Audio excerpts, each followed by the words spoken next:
Was the experience of yesterday?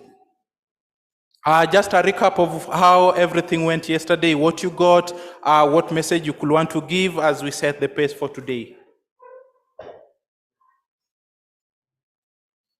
Hi, members. Hi. Hi. Anyone willing to give us an experience of yesterday? Just a recap of what we'd gone through. Okay, brother. So maybe as you prepare, just have a few minutes to prepare. You'll give us, you can have a seat.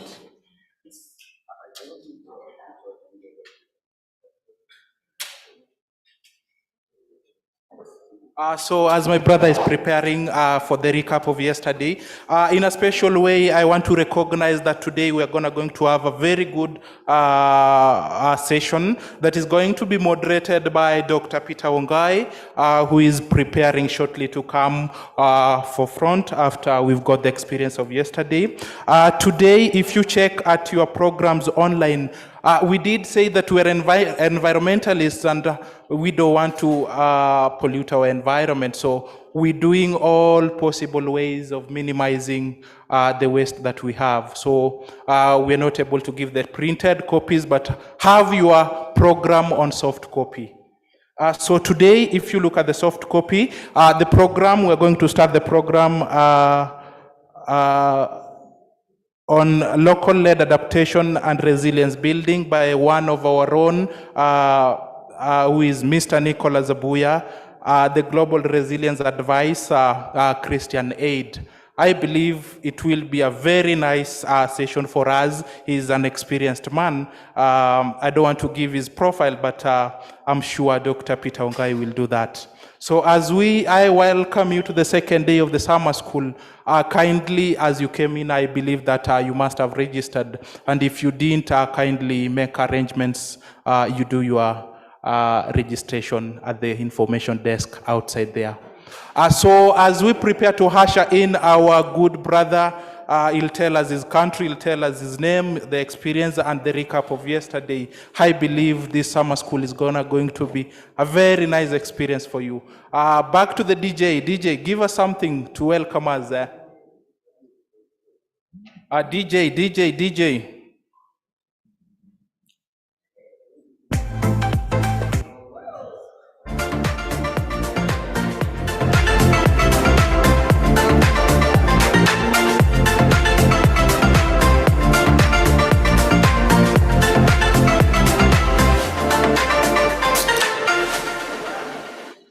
Thank you, DJ, for that good music. So allow me welcome our brother to take us through the recap of yesterday. Thank you. Hi, everyone. This is Adham from Egypt, and I wrote some notes. So yeah, I'm just gonna go through them. First of all, thanks for you all for being here. I'm really happy to have this opportunity to be attending this summer school. So thank you, my colleagues, and thank you for the doctors and professors and coordinators and everyone. Merci. And okay, so the day started with a prayer, and then our good brother started with a recap of the day of before yesterday. And yesterday we started by introducing who is Baksha and some quick facts and knowledge about Baksha. And we talked about compromising and trade-offs between environment and economy. And then they mentioned some international funders of Baksha, climate justice, and climate adaptation. They gave some quick examples. We talked also about people benefiting from polluting and otherwise. So the people who are polluting are benefiting the most, and the people who are not polluting are actually not benefiting at all, and they have like a double effect on the harmfulness. And we talked also about it's a global responsibility, and we were kind of debating, is it a global responsibility or not? Is it shared or not? Does every state has to protect itself from climate change by adaptation measures and mitigation, or do we have to work together, either by a continent or by the whole globe? We mentioned also mitigation, adaptation, and loss and damage. Also the concept of polluter pays. So whoever spoils the soup should fix the soup. Yeah, that's pretty good example. And the dimensions of climate justice, and this was pretty insightful to me actually. It was distributive and retributive and procedural justice, and I think we need to take care of all of them to make sure that we provide a real and actual justice and real justice, not just some loans. No, it needs to be grants, and we need to take credit for our good for the humanity and the bad and the harmfulness we are being affected with, as Africa, for example. And we talked about also, some friend talked about the oil in some country, for example. Should we take it from the ground or not? Should we have the right to industrialize or not?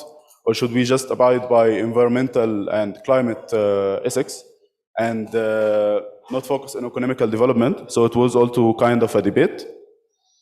And we talked about human-induced climate justice and a quick overview about the global climate system. And here I think it started to get kind of technical. So we talked about the difference about climate and weather. We talked about ice caps. And I think we didn't mention the terminology of permafrost, but I think we kind of talked about permafrost and about the ice overall and how it can affect the climate. And we talked about the first paper or first published research, we can say it, by a lady in the environmental field, and it was called Circumstances Affecting the Heat of the Sun's Ray. And this was pretty new to me, although I work in the research field. I didn't know that we have such an ancient paper, so this was pretty insightful. And we talked about the Industrial Revolution and CFCs, chlorofluorocarbons, and how we got to ban them, sorry. And we talked about cyclones and hurricanes and Coriolis effect. How do they get to happen in the northern hemisphere and out in the southern hemisphere by Hadley cell and the trade winds and stuff. You want me to go quick? Okay. We talked about interpreting climate change in our African languages and how is this important. And I think we have some organizations that can help in this, like they can translate from like English, French, Portuguese, Arabic to other African languages. So we can spread the knowledge between the very young generation and also like the old generation, like maybe our family, maybe our parents, maybe they didn't go to school, so maybe we can talk to them in our languages, not the translated languages. We talked about why is the global south more vulnerable, and the heterogeneous global south and the communities within it, and even in the same country, we can have heterogeneous communities in the same countries, and how we can react with that. Okay, thank you. And we talked about environmental rights action also. The problem with climate change and how what we are doing is not enough. The effects on African countries specifically, and how are they the most affected. We talked also about CSA, which is Climate Smart Agriculture. And we talked about also the causal relationship between factors in climate change. We talked about loss and damage. We also asked the question, is Africa willing and able to forgo its capital assets in oil, gas, coal, and transit to renewable energy sources? And this also, we can connect it to the conversation about the oil and gas, the countries that just have discovered oil and gas, and they can make a fortune out of it, and they can be more economically strong because of it. So this is a dilemma I think those countries are in. And climate advocacy, of course, and is Africa willing to take action or not? We talked also about research to bring the political aspect of the issue of climate change, because this is very important, and I think we can't just be talking as scientists or engineers or people working on the technical side. We can't be working alone. We need to work with stakeholders and policymakers and government people, because they are the people who make the decision. So yeah, it needs to be a bottom-up approach, but we also need to talk with the people who actually make the decision and implement the policy. So a top-down approach. And that climate change is a security threat and a human security approach. And finally, also a guidance note and a toolkit for security approach. And we talked more in this lecture. This is my notes for now. We did other stuff, but this is where my notes ended, and also for the time. Yeah, thank you for having me. And I'm really excited for the rest of summer school. Thank you, everyone. Merci. That was a detailed summary of what we discussed yesterday. Thank you, brother. And in a special way, allow me now set the environment as we want to prepare for this, the start of this session. A few announcements before we start. Kindly let us liaise with our ICT. Check your headphones, or if they're working, maybe so that if we start our sessions, we will be at a good position. Then secondly, as you equally start the session, you can interact with your friend, know who is besides you, so that maybe later on, I don't know, I don't want to describe that in details, but I know we will make friends. So don't be that person that you come, you don't make any friend. It is free. Make other friends from other countries as we prepare for bigger things tomorrow. So as we are headed to almost starting the session for today, I'll want to bring to attention that we get someone to pray for us before I welcome the moderator of the day. A volunteer. Today is a gentleman. Yesterday it was a lady. Today a gentleman, to bring us close to God.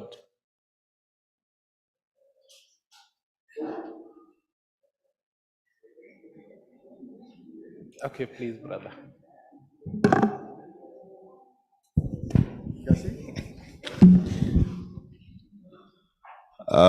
Good morning, all. I am Mohammed Diallo from Sierra Leone. I'm a Muslim. So for all Muslims, let's read the Al-Fatiha. Bismillah. أعوذ بالله من الشيطان الرجيم بسم الله الرحمن الرحيم الحمد لله رب العالمين الرحمن الرحيم مالك يوم الدين إياك نعبد وإياك نستعين اهدنا صراط المستقيم صراط الذين أنعمت عليهم غير المغضوب عليهم ولا الضالين آمين. Thank you. Thank you for that wonderful prayer. I know most of us didn't get it, but anyway, still the message has been communicated on behalf of ourselves. DJ, as we start the program, before we welcome the moderator, give us something a little bit to bring us closer.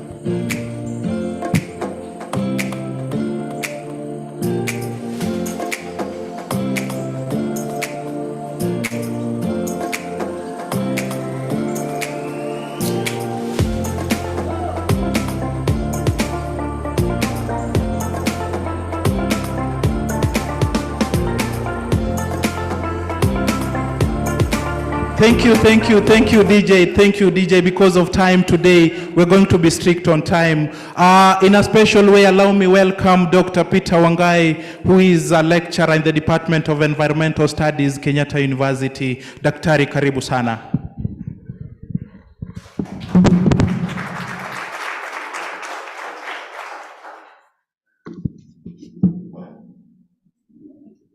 Good morning. Good morning. I'm very sure you're getting heavy breakfast where you are staying, so you have the energy to say a strong good morning. So my name is Peter Wangai, as Duncan has introduced me. And this is the university where I teach and do research. And I'm proud to be part of this institution. And for those probably who have taken time to go around, I think you can appreciate that this is a wonderful institution. Yes? Yes, thank you so much. So just before I continue moderating the sessions for today, it will be your day with me and with the facilitators, and I hope we'll have a very wonderful day all together. Just to reflect back on what has been happening since this summer school was conceptualized, allow me to take this chance, just a minute, to appreciate Kenyatta University for the work they have done to make this summer school a success. And to start with, I would like to recognize the presence of my chairman in the department, Dr. Joseph Korauka. Kindly, you can stand. Yes, so you remember Dr. Korauka during the symposium. Dr. Korauka has been working so hard to make sure that this summer school takes place. Allow me also to appreciate the work that Duncan has been doing. Duncan, you have been doing wonderful work to ensure that things run in the way they are planned. In absentia, I also appreciate Dr. Innocent Gare and Dr. Dorcas Otieno. These are two people who have been working so hard. I remember at one point we had to go and hide somewhere for a retreat to come up with the program and everything regarding this summer school. And this we were doing in collaboration, close collaboration with the PACJA. So we went somewhere and hid ourselves from our families. It has been a sacrifice. So when you see people coming here presenting, it has been a strong commitment and a lot of sacrifice they are doing to make sure that they deliver the best for the young generation and the generations to come. So that is what I wanted to mention, that we really appreciate everybody who is here, who has also made commitment to be part of this summer school, application struggles to go to the embassy and so many other things. It's a commitment and it is a dedication we recognize. And at Kenyatta University, feel appreciated to be here, feel at home, and in case of anything, don't hesitate to mention to us.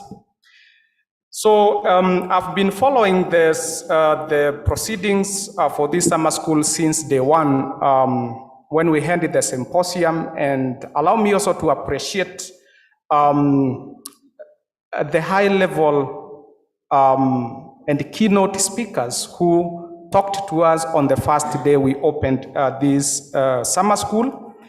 And I noted with a lot of keenness the presence of Ayele Kabede, who has been sitting here from SIDA yesterday and the day before. And that shows a lot of commitment. Some of these people, they are so busy, but when you see them seated, they want to make sure that for sure they support you and they support the process to the end. And I appreciate everybody who has been sacrificing their time beyond the tight schedules they have in their organizations. You have also noted that here in Kenyatta University, there are so many activities going on. Sometimes you find my chairman is not here. He's running some other activities, parallel to this. And we are doing that for the betterment of, other programs that are running in this institution. So thank you so much for that. Now, I remember one thing that Eugene mentioned, and Eugene is my brother, and I call him my brother because we have done quite a lot. The sacrifices that Eugene has made, plus other members of PACJA, Sylvia being there, I've just mentioned where we had to take a retreat and be away from our families. Even on Sunday, that Sunday, people didn't go to church. We were very much working. Sylvia can attest to that. And Eugene, Sylvia, and other PACJA staff, thank you for your commitment on this. So Eugene mentioned about the issue to do with the differentiated roles and the responsibilities that countries have to take in order to fight climate change and climate crisis. And I want to tell you that whatever Eugene was saying is not hearsay. I would like just briefly to refer you to what happened in 2012, in 2006. I don't know in 2006 where you are. This was when COP12 was taking place in Nairobi in 2006. And I was part of this process. And that is where I met some of the packager staff members, including Fatia. You have seen Fatia and others.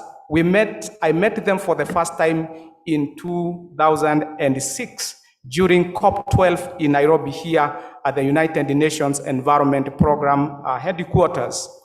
And what Eugene mentioned about differentiated responsibility, it is a decision that was arrived at by all party members to the Conference of Parties. And this was decision number 5/CMP2 under the Adaptation Fund.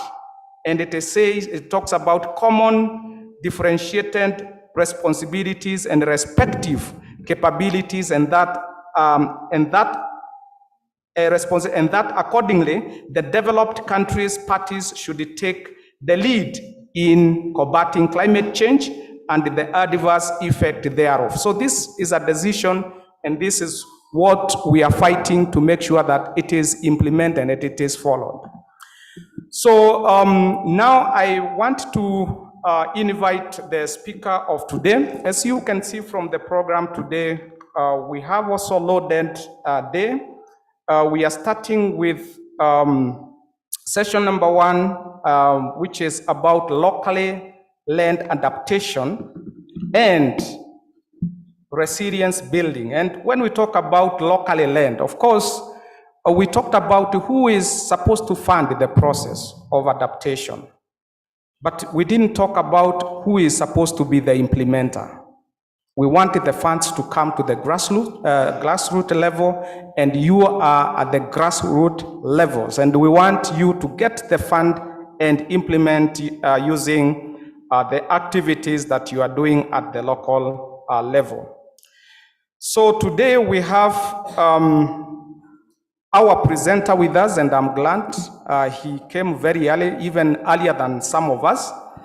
And today we have Mr. Nicholas Abuya from Global Resilience Center. He's the Global Resilient Advisor at Christian Aid. And Mr. Nicholas Abuya, over the last 15 years, he has been a noteworthy leader in the environment and climate change space. He has experience in development, in climate and natural resources, and you may know him from his work as the Global Program Resilience Advisor at Christian Aid, but Nicholas can also be credited with the contribution to devolved climate finance and routing for locally led climate action in Kenya. Previously, he spent 7 years with the Christian Aid Kenya under the Adaptation Consortium, leading the integration of climate change thinking and finance into its development interventions. He is interested in functional processes that place local communities at center and front of climate change decision making.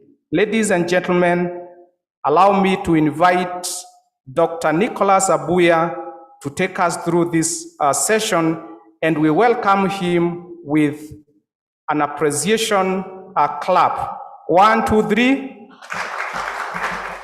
Thank you so much, Mr. Nicholas Abuya. The floor is yours.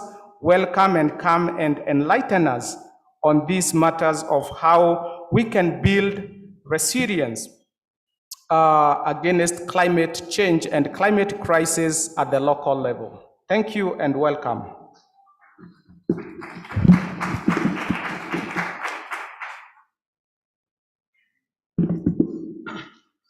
Okay, thank you very much, Dr. Peter Wangai, for the warm welcome. Ladies and gentlemen, good morning. Good morning once more. Thanks.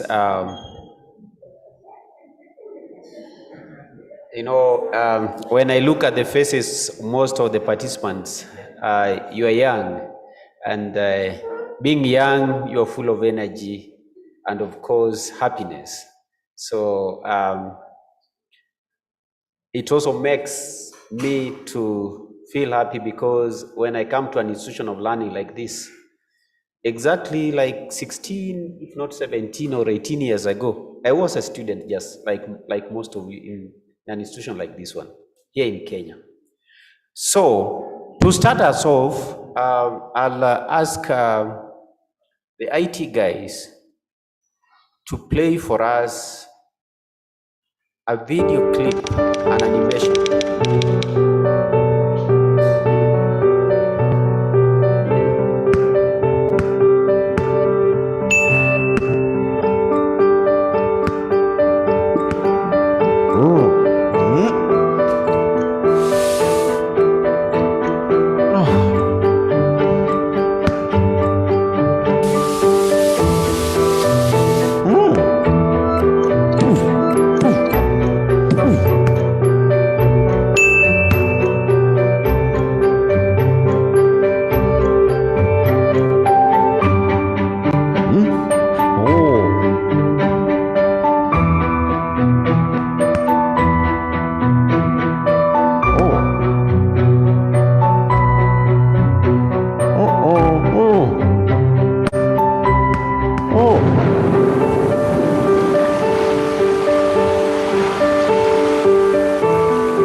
Thank you very much. Coming back to you, watching that video clip, what did you see? Or what did you make of it? So just feel free so that you respond. Yes, I can see an hand. Please go first.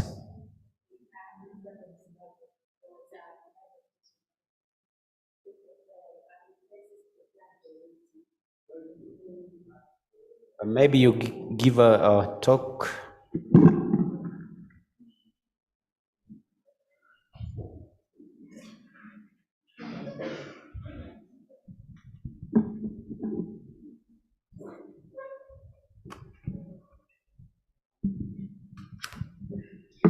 I'm Melissa from Zimbabwe.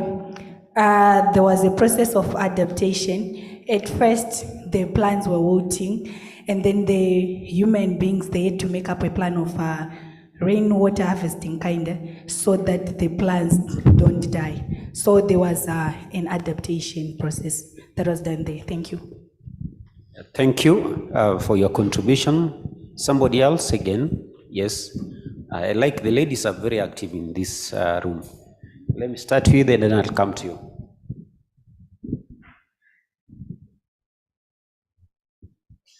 Hi. Yeah.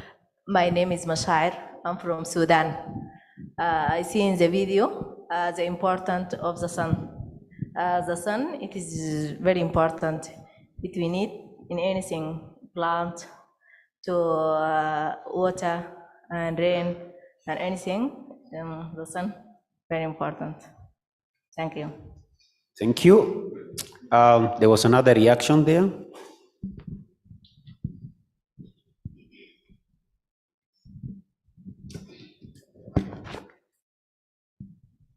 Well, my name is Florida Raymond from Tanzania. What I just get from the video is that there was already a problem and they tried their best to cope up and take action. They just didn't sit there, wait for the problem to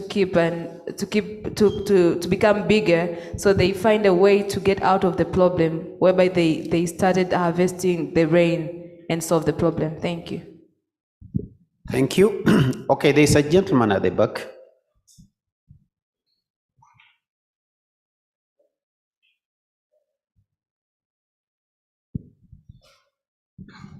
Hello, good morning, everyone.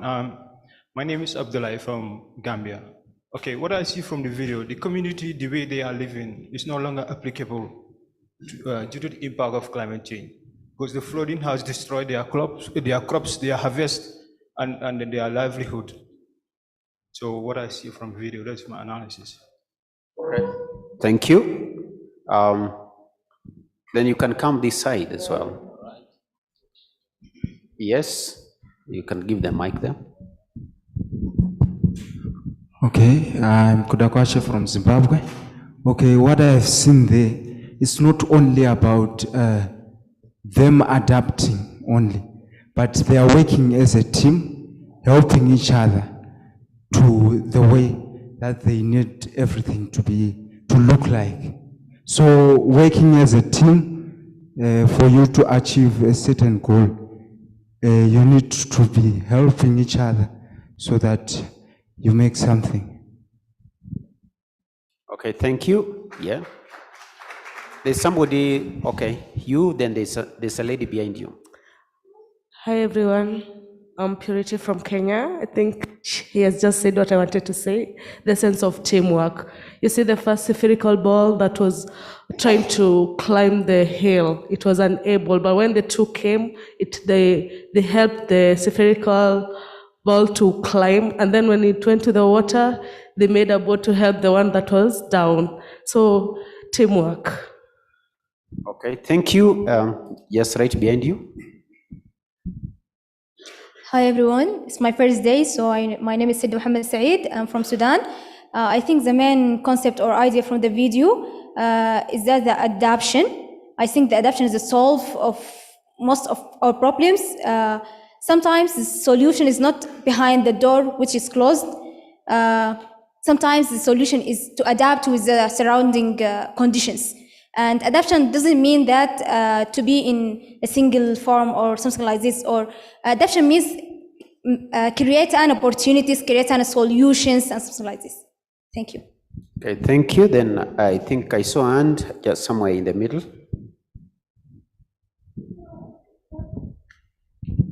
Good morning, I'm Konran Mwisa from Malawi. So the video started with some secular figures that were trying to go uphill, but they were not able to do that. So what I get from there is that sometimes we are presented with situations that will force us to change some circumstances around that. So the circular figures turned into something triangular, and they were able to go uphill to an extent. So maybe climate change is presenting us with scenarios that will force us to transform or to change our ways of living so that we still progress. Thank you. Thank you. Okay. There's a lady behind in red. Whoever has a mic and next to her, please.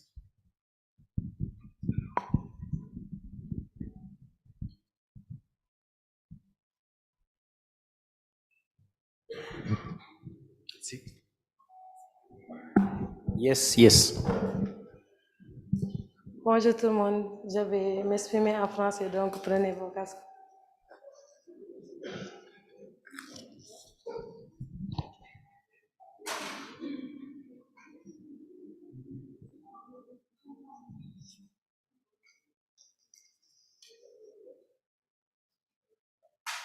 D'accord. Bonjour tout le monde, ce que j'ai vu dans cette vidéo, c'est qu'auparavant il y avait un problème, mais ils ont pu faire une adaptation avec ce problème, trouver une solution. Et à la fin, ils ont montré que l'union fait la force. Une seule personne ne peut pas trouver la solution pour qu'il puisse adapter à cette situation.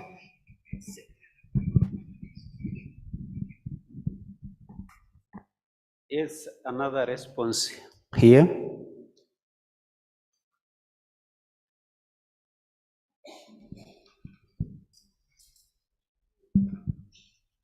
Morning, I'm Sabrina from Kenyatta University School of Law.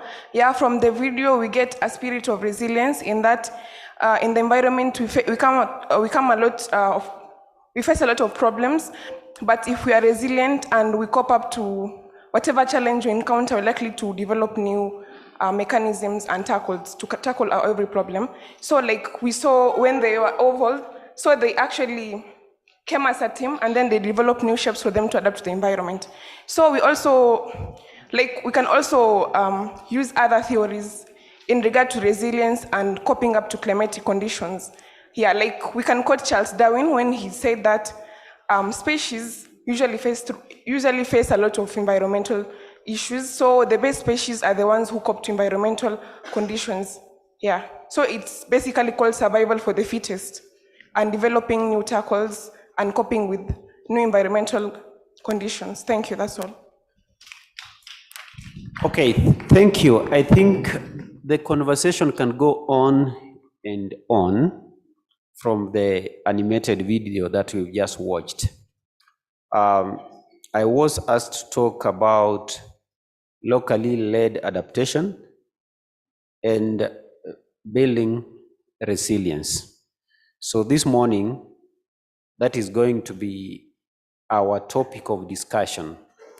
But the video clip basically demonstrated to us what adaptation and resilience means. In the sense that if you saw the first kind of pieces or piece that could not climb the hill, it had to be shaped for it to roll up. Yeah? So that is a way of adjusting. You get it? And if along the video clip you watched carefully again, you see aspects of adjustment in relation to rainstorms and flooding, in relation to lack of water for crops, yeah, so that they would use alternative or supplementary methods like irrigation for the crops to grow. You get it? So basically, when the word adaptation and resilience are mentioned, then it has got to do with something that requires a certain level of adjustment. Are you getting it? So I've noticed that I cannot be able really to see my presentations because of the way of the settings. Then you'll allow me to pick my laptop so that when they are projected, I can be able to use my laptop from here.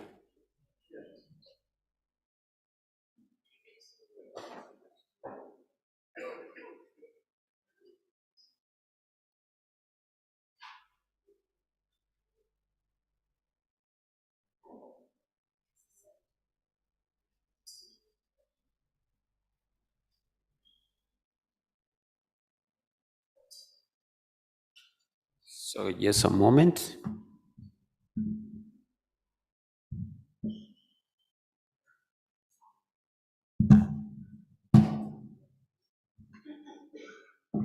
So the IT team, in the meantime, you can start projecting the presentation.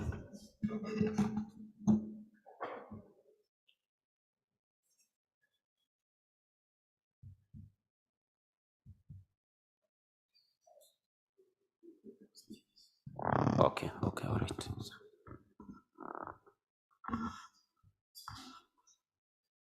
Yeah, this is okay.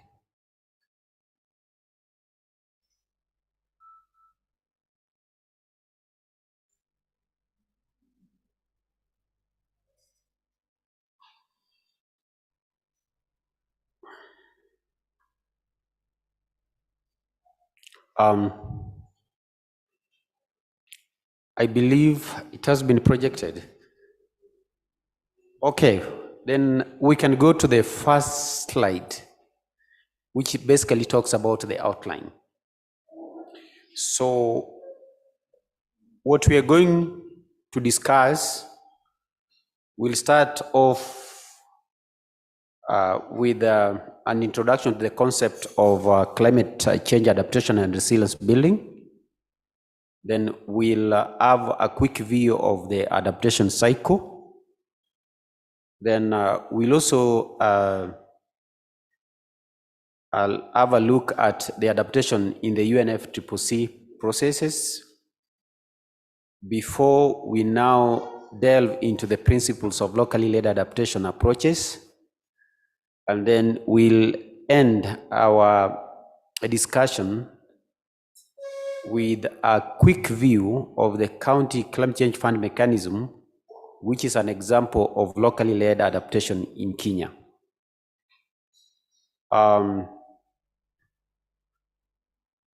Before we go to the next slide, we've already had a view of a video clip which demonstrates what adaptation and resilience may mean.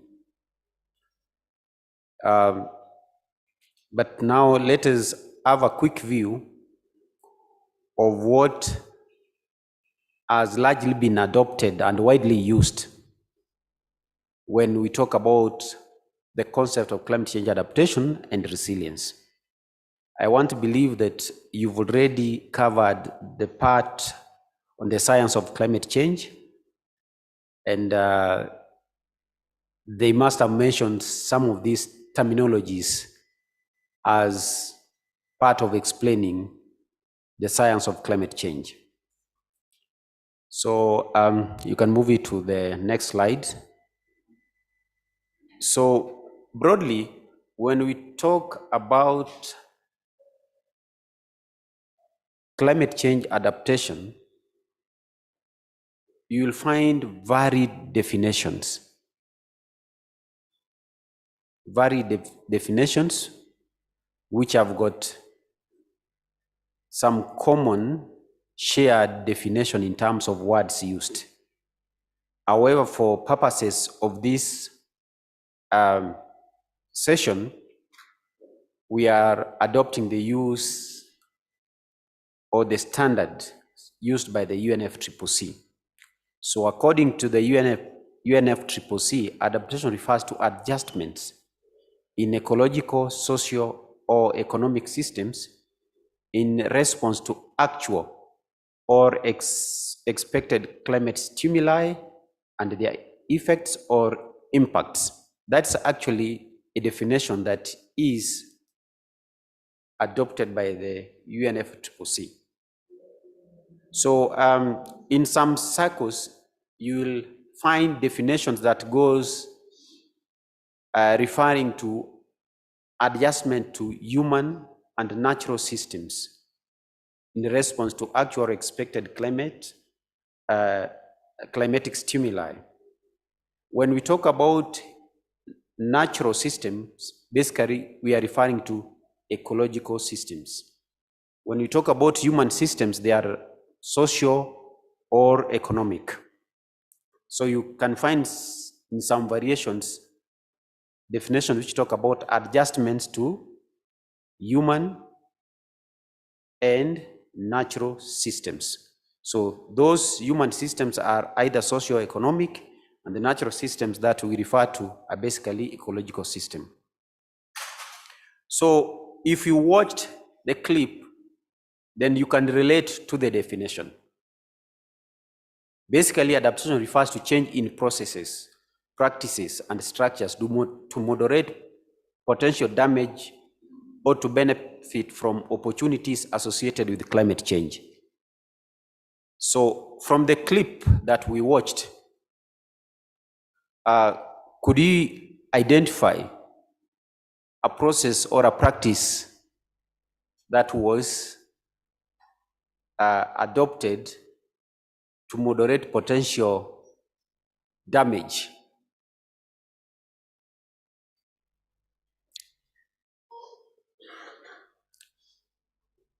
Just feel free to raise your hand and share, because we're still on definitions. We want to be more practical in terms of relating what we discuss theoretically with what would be practical in real life situation. Yes. A mic?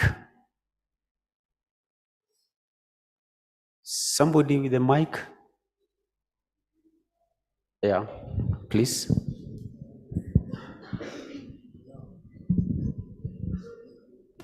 Good morning. My name's Sylvia Bay Kijango from Tanzania. I was actually looking for a right word. That's why I was hesitating, but I will try to explain it. I've seen there's a machine there that helped when the rain came, collected water, and then it helped the crops to be watered. Yes, I'm trying to find the right words, but I think you have understood my point. Yeah. Yes. Okay, thank you. This hand just right behind there. What changes did you see in the clip?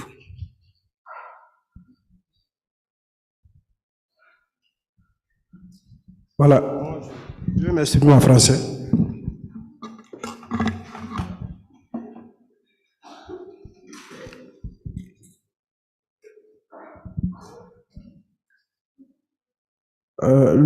Bonjour à tout le monde.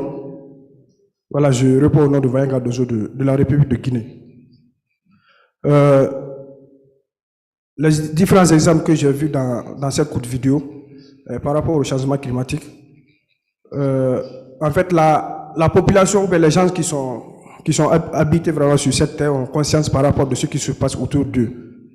Et en termes de réalité de pluie, voilà, de l'infertilité du sol, et voilà, et d'autres problèmes qui sévissent. Donc, ils sont conscients de tout ce qui se passe autour d'eux. Et voilà, à travers de cette prise de conscience, donc ils s'acceptent et voilà, ils essaient de s'adopter à travers les pluies diluviennes et puis voilà, et d'autres choses qui se passent. Je vous remercie. Okay. Any other response? Quick one? Yeah, maybe we should be having one person with the mic on this side as well. Yeah, there's a lady here. She's there.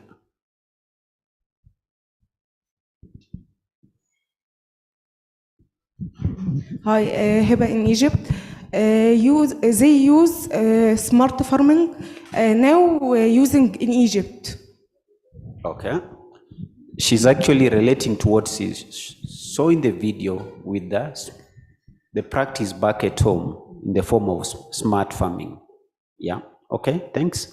There was another hand there, please.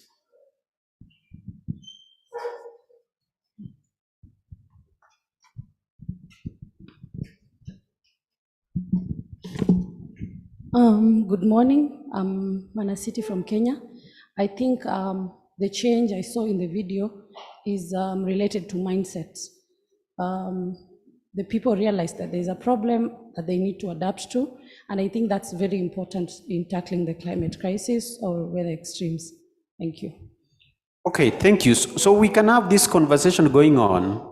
On and on. In the interest of time, we can move on. Basically, when we have changes in processes, in practices and structures to moderate potential dangers or benefit from opportunities associated with climate change, then we are adapting.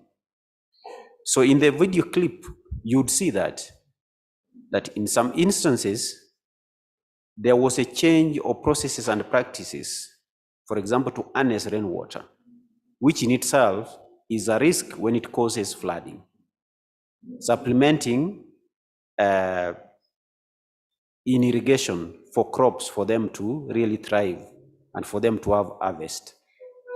So that's basically trying to simplify the definition of adaptation. It is about changing processes, practices, and structures to moderate potential damages to benefit from opportunities associated with climate change. So we are not only looking at, the negative part of climate change, but also looking at the opportunities that climate change can present to us. For those who come from Kenya and know the lower parts of Kenya, lower eastern, which are very dry, Ukambani, as they call them, Kitui, Makueni, and Machakos, for example, they are very dry. And wherever it rains, there is a lot of water flowing all the way to the Indian Ocean. Then within a few days, the area remains very dry. So the question which has been raised since time immemorial, is there a way we can utilize this storm water, for irrigation in those dry lands by harnessing it? Much has not been done so far, but I think I've seen an initiative by the government of Kenya in the recent past to construct a big dam, Tuake, though it is taking time before it becomes operational, which when it is complete will to a large extent not only address issues related to the flooding risks in some of those areas, but also harness the water from heavy rains that happen, so that that water is used for irrigation, as a good example of really utilizing the opportunities that are presented to us by the weather extremes caused by climate change. So in simple terms, countries and communities need to develop adaptation solutions and implement action to respond to the impacts of climate change that are already happening, as well as prepare for future impact. And I think if you covered the science of climate change, they must have told you that climate change is already happening, and it is projected that it will continue happening moving into the future, even in a bigger way, with even serious adverse impacts if we don't address its cause in the form of cutting back the emission of greenhouse gases. Then the other thing is that adaptation plays a key role in reducing exposure and vulnerability to climate change. And I think I cannot overemphasize this. Like in the Horn of Africa, when you talk about the Horn of Africa, we are referring to countries like Kenya, Somalia, Eritrea, Ethiopia. We have had 4 successful rain failures, and we are faced with serious famine, which is actually getting worse as we speak now. If we had sufficient adaptation measures in communities that are affected, then to a large extent, we would have reduced their exposure and vulnerability to famine and the suffering that they are undergoing through. So adaptation is key when it comes to reducing exposure and vulnerability. Then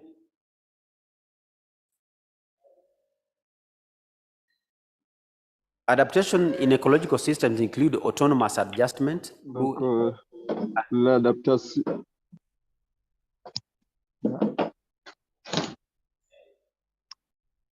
Okay, adaptation in ecological systems include autonomous adjustment through ecological and evolutionary processes.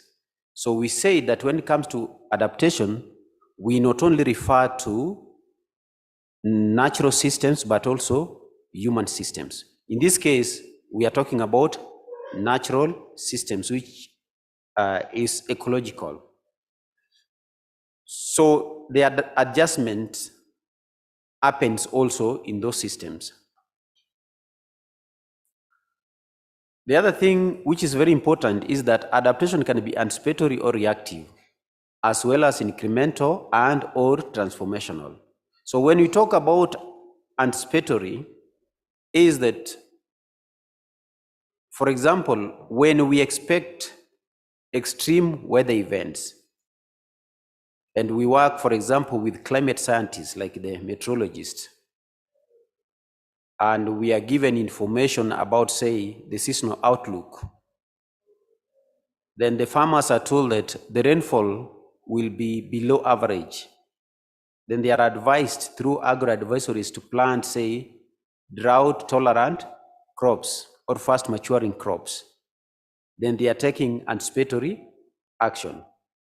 However, if we wait until it happens, then the crops fail. When it fails, then the government and the humanitarian agencies now go out to provide certain kind of support, then that is reactive, and it is not what is really desired. The other thing is that adaptation can be incremental or transformational. Incremental is things which are done in small scale. Yeah. So you can do something, but you do it in a very small way. But when you talk about transformational, it's something which is really big in a way, affecting many other things. Yeah. Then the other thing I really wanted to point out is that adaptation has limits. And in the science of climate change, somebody must have talked about loss and damage. Where adaptation ends, actually, loss and damage kicks in, which basically refers to the point at which the actor's objective or system needs cannot be secured from intolerable risk through adaptive actions. And that's why we are saying that because of the immense impact of climate change that is happening now, adaptation is not sufficient really to address the needs of communities impacted, and loss and damage are set in. So it has got limits. We are not saying that adaptation is like a magic to the problems that climate change presents to us, particularly when you look at the enormous challenges that climate change presents. If we talk about small island states like, for example, Maldives or Vanuatu, for example, if the sea level rise will make them to be submerged, then you can agree that there may be no adaptation which can help them. Their small countries will be over. So we are not saying that adaptation provides all the solution to climate change, and that's why mitigation is very important, because certain aspects or impacts of climate change we may not adapt to them because of so many reasons, including perhaps we don't have the solutions to address such a magnitude of problem presently. So that one should be, you should bear that in mind. The other thing is that adaptation solutions are context specific. There's no one size fits all solution. Very important. What works for pastoralists in northern Kenya may not necessarily work for pastoralists in Eritrea or somewhere in Somalia. That's very important to bear in mind. In some conversation we have, we say that actually adaptation is local. So you'll hear some people say that adaptation is very local, meaning that it is very context specific. You cannot come with a solution in Cameroon to work for Kenya. A solution for smallholder farmers in Malawi may not necessarily work for smallholder farmers in Kenya. You get it? Because there are many factors that come into play, which are socio-economic or ecological. You get it? Because we said those are the systems to be adjusted when we are adapting. And you'll find that the social setup of communities in Kenya is not the same social setup for communities in Malawi. Or the social setup of communities in northern Kenya is not the same social setup for communities, say, in Sudan or in Nigeria. So that's why adaptation solutions are very context specific, and we should avoid the approach that one size fits all. Then the other term which goes with adaptation is resilience, which in literature has a wide range of meanings. And I think if you listen, the last time I was watching a football match, and then the commentator was saying, wow, the player is so resilient. Because I think he fell down, then he managed to pick up himself, then continued running with the ball until he scored. So the term is used very widely. Yeah? Yeah, the term is used very widely. So adaptation is also often organized around resilience as a bouncing back and a returning to a previous state after disturbance. And the disturbance we are referring to here is related to climate change impacts. So you will hear people saying that when you bounce back, yeah, like that player fell down, he managed to come up and continued dribbling the ball until he scored. Then I think the commentator saw some resilience in him. Then he said, he is resilient. But in this case, when we talk about bouncing back and returning to previous state after disturbance, then we are talking about resilience.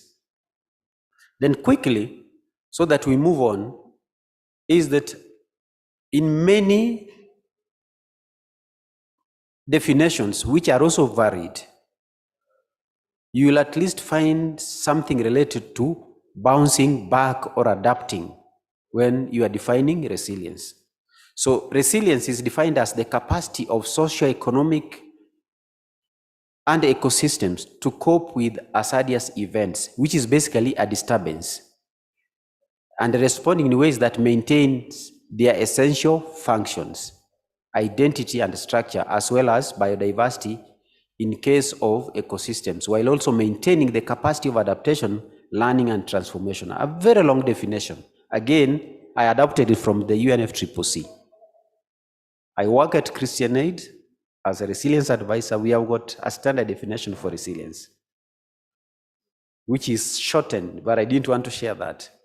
But if you can remember that resilience refers to the ability, yeah, to anticipate and then adapt to change, that's good enough.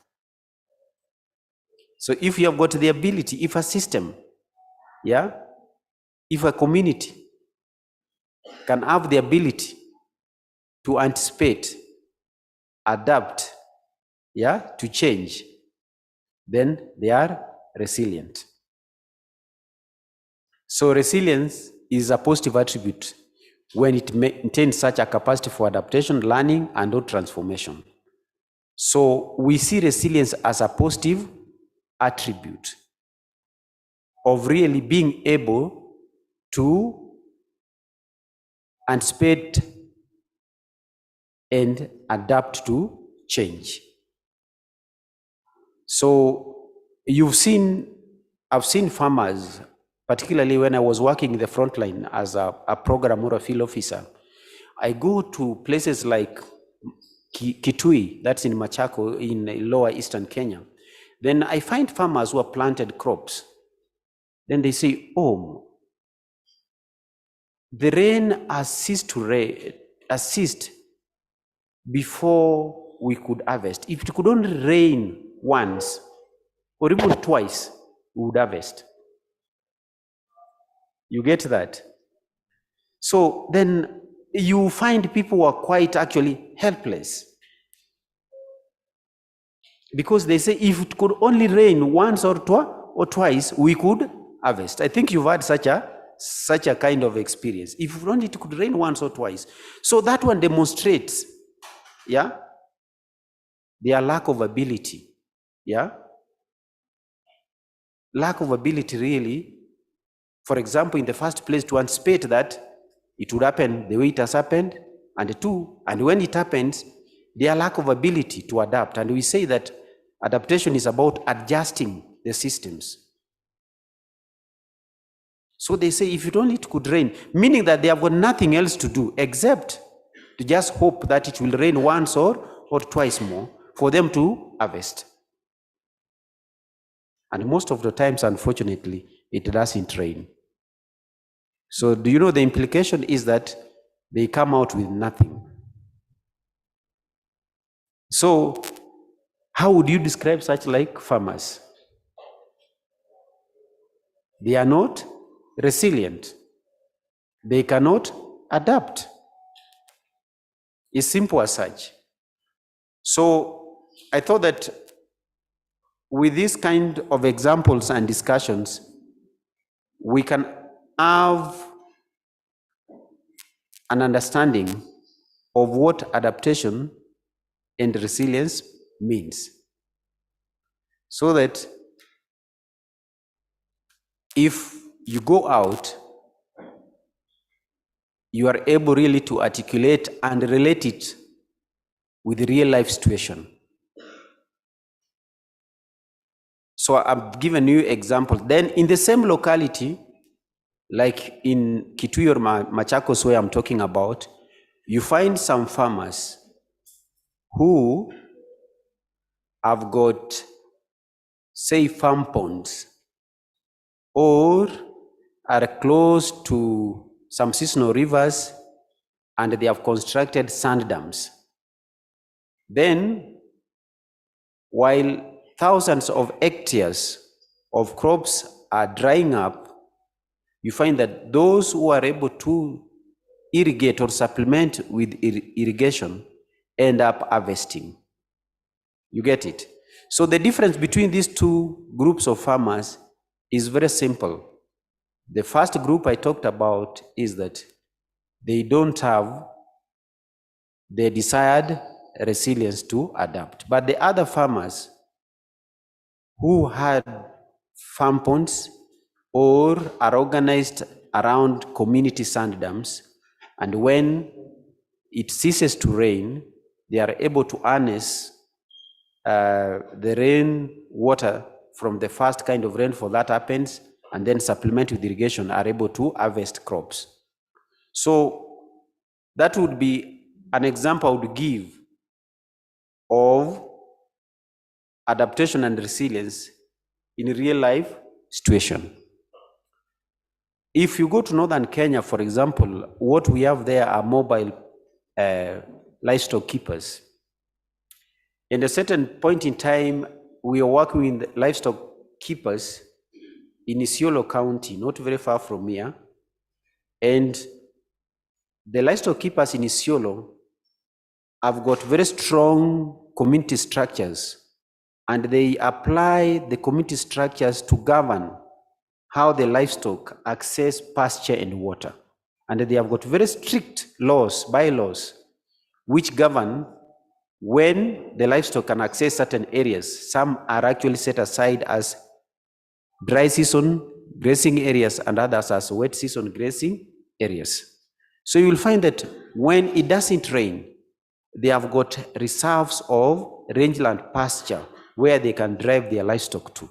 And most of the times you will find that livestock keepers from neighboring counties of Wajir, Garissa would come to Isiolo, or from Marsabit would drive their livestock to Isiolo to have access to the dry season grazing areas that have been kept by the communities in Isiolo.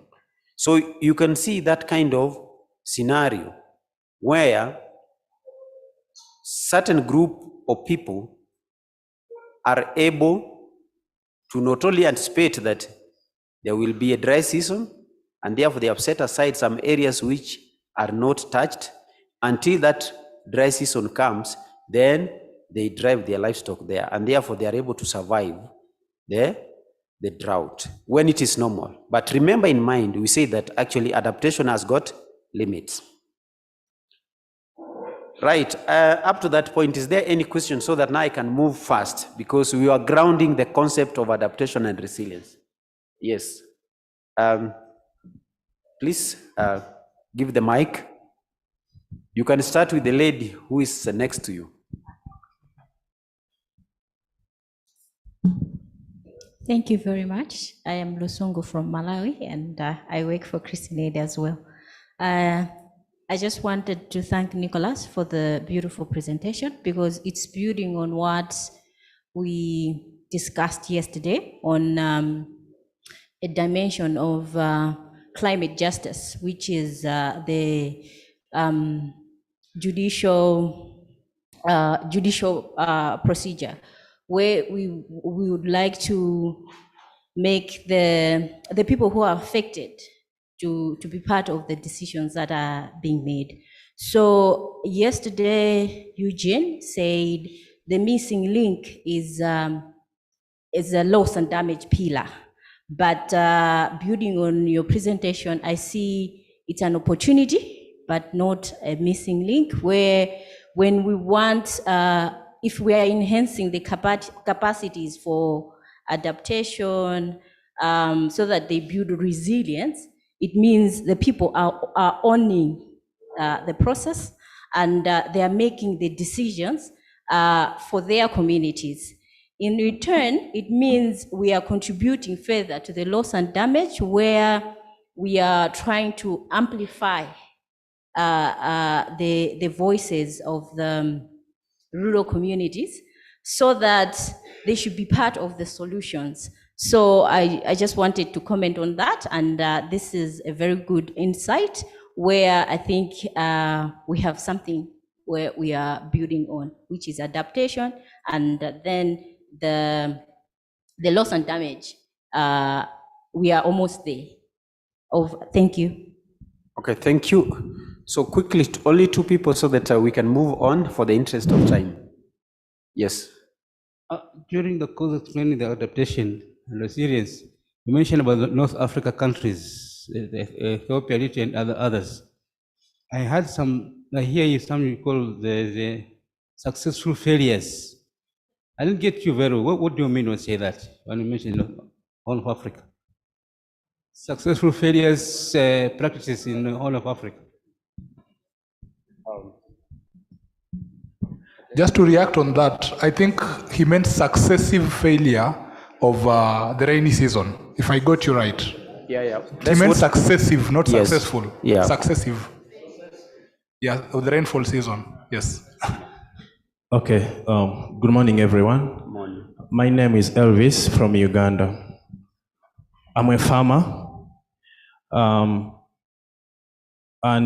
When we look at those who are in health, they have been able to come up with adaptation methods of how to make health services reach the low, like those in remote areas, through the use of, like in my country, they use village health teams, VHTs. I don't know if it's the case in other countries. And many CSOs and NGOs working in the health sector, they are using that route to get health services, get to the people intended to. Then, how are we in the climate sector who are looking at resilient methods of adapting climate change, going to make it like disseminate information to the people down in remote areas? Thank you. Okay, we'll come to that when we talk about the principles. So if you can pack your question, then at that point we'll discuss it. Then I want us to move on in the interest of time. Okay. Really, then the question is, how do we really operationalize adaptation when it comes to a real life situation? Imagine you are a program manager or a project officer or even a director for that matter. How do you really operationalize adaptation? So adaptation largely is operationalized by looking at the adaptation cycle.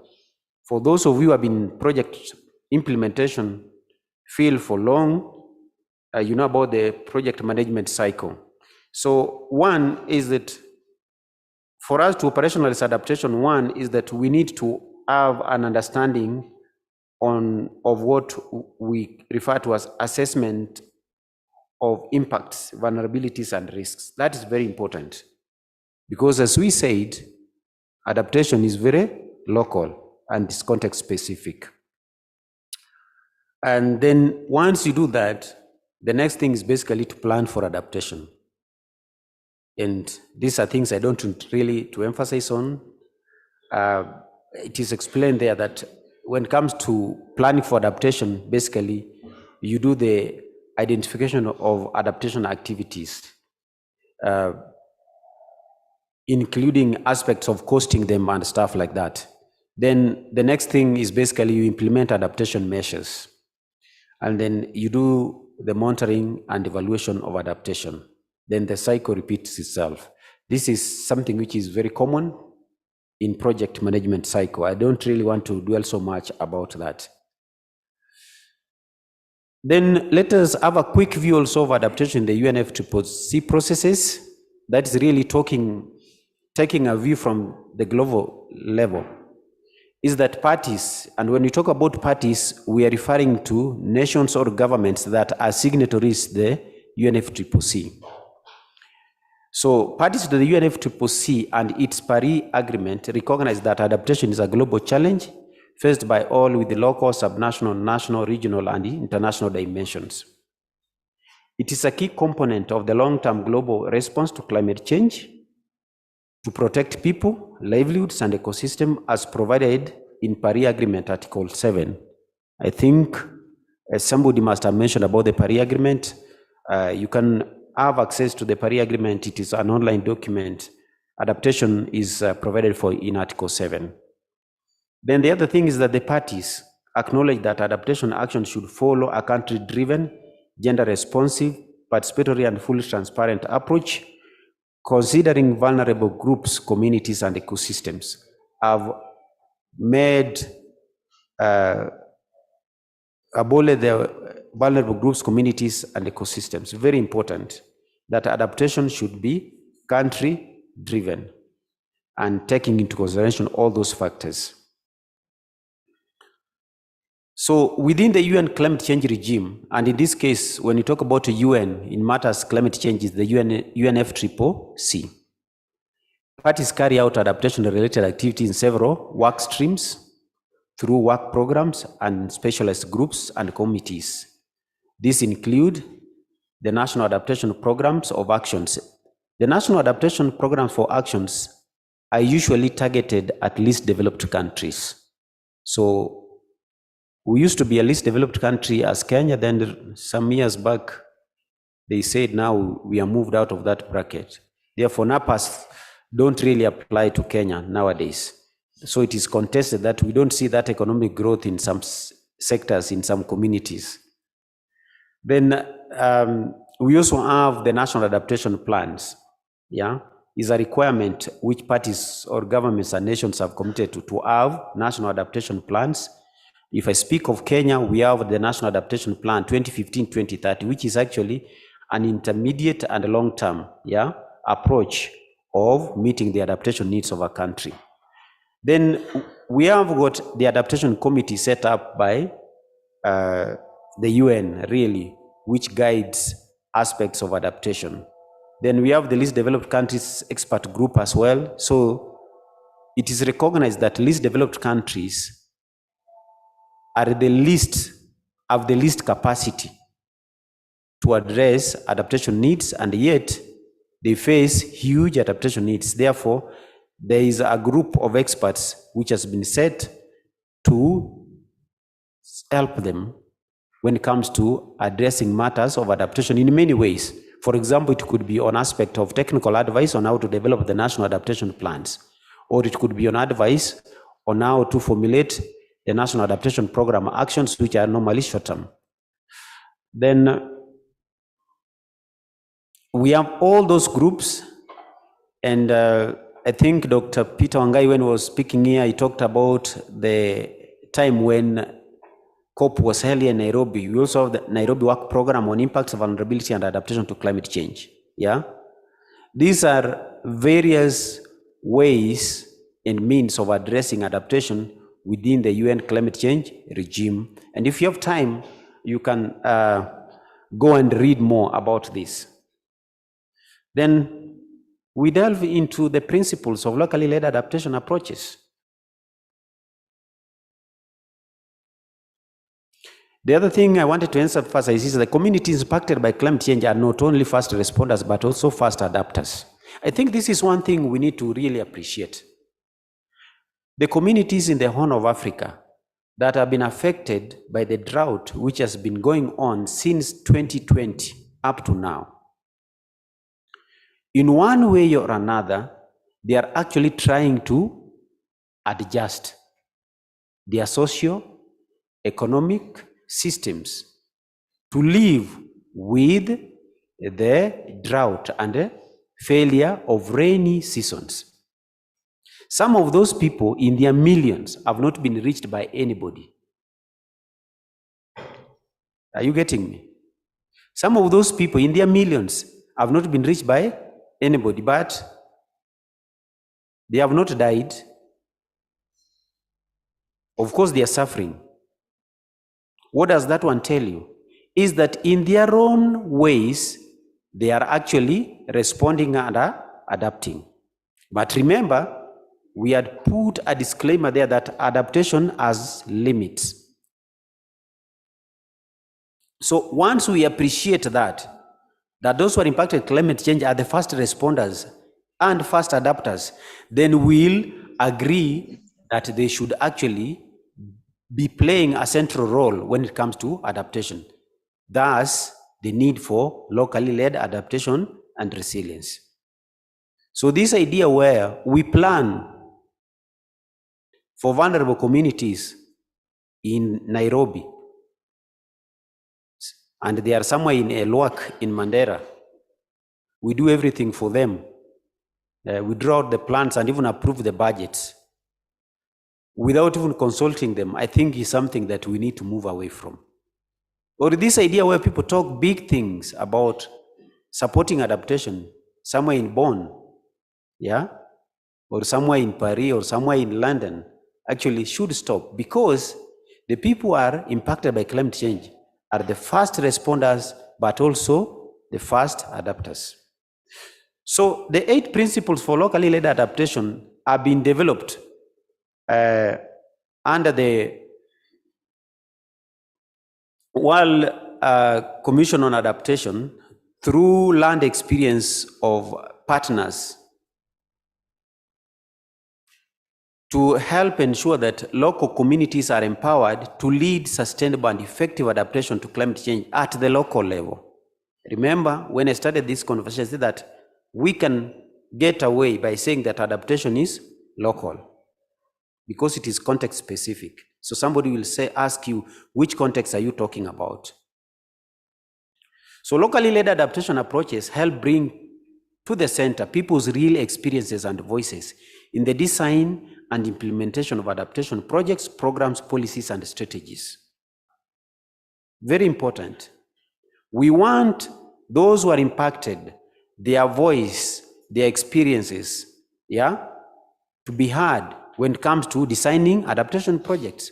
We want their experiences their voices, yeah, count when it comes to designing adaptation programs. We want their voices, their experiences, yeah, factored in when formulating policies on adaptation. We want their voices and their experiences count when it comes to formulating strategies on adaptation. So I've been in this field for some years now, more than 15, and I can tell you that you will encounter wonderful strategies for a given sector on adaptation, but you find that there was no input at all for those who are targeted. Yeah, you will find big GCF funded programs on adaptation with an accredited entity and even executing entities in Kenya. But the communities mentioned as targeted communities are not even aware that such a project exists in the first place.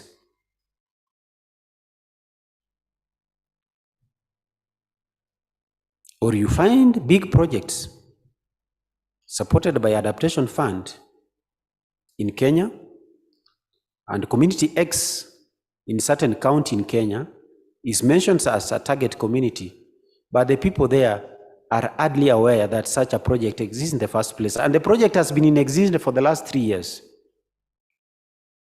They are about to carry out their midterm evaluation. So these are the kind of scenarios that you are having. When the data is synthesized and aggregated somewhere, it will be said, yes, adaptation finance is flowing. Kenya is a recipient of such a big amount of money from GCF. This amount of money from Adaptation Fund. This amount of money from bilateral donors, etc., etc. So this is the kind of situation that we are moving, we want to push, to move away from. I was in Malawi in March, to be very precise, and we had an opportunity to travel southwest, if I'm not wrong, closer to the border with Mozambique, visiting the communities that were impacted by Cyclone Idai in a district called Mangoshi. So there is a village there. That village was called Mutua, if I'm not wrong. So the people there were impacted. So the humanitarian agencies like Christian Aid and many others went and supported. And of course, you know, humanitarian response is short-lived, short-term. Then people left. So their road is cut off. The water pipeline is cut off. So access to facilities like hospitals are impacted, and nothing much is really happening after that. You get it. But when I was in Lilongwe, one of the presentations that was made, I can't remember, is that one of the GCF funded project was actually providing support on early warning, early action, which was very important when it came to addressing the cyclone that impacted on those communities. You see, and it is worth some few millions of dollars.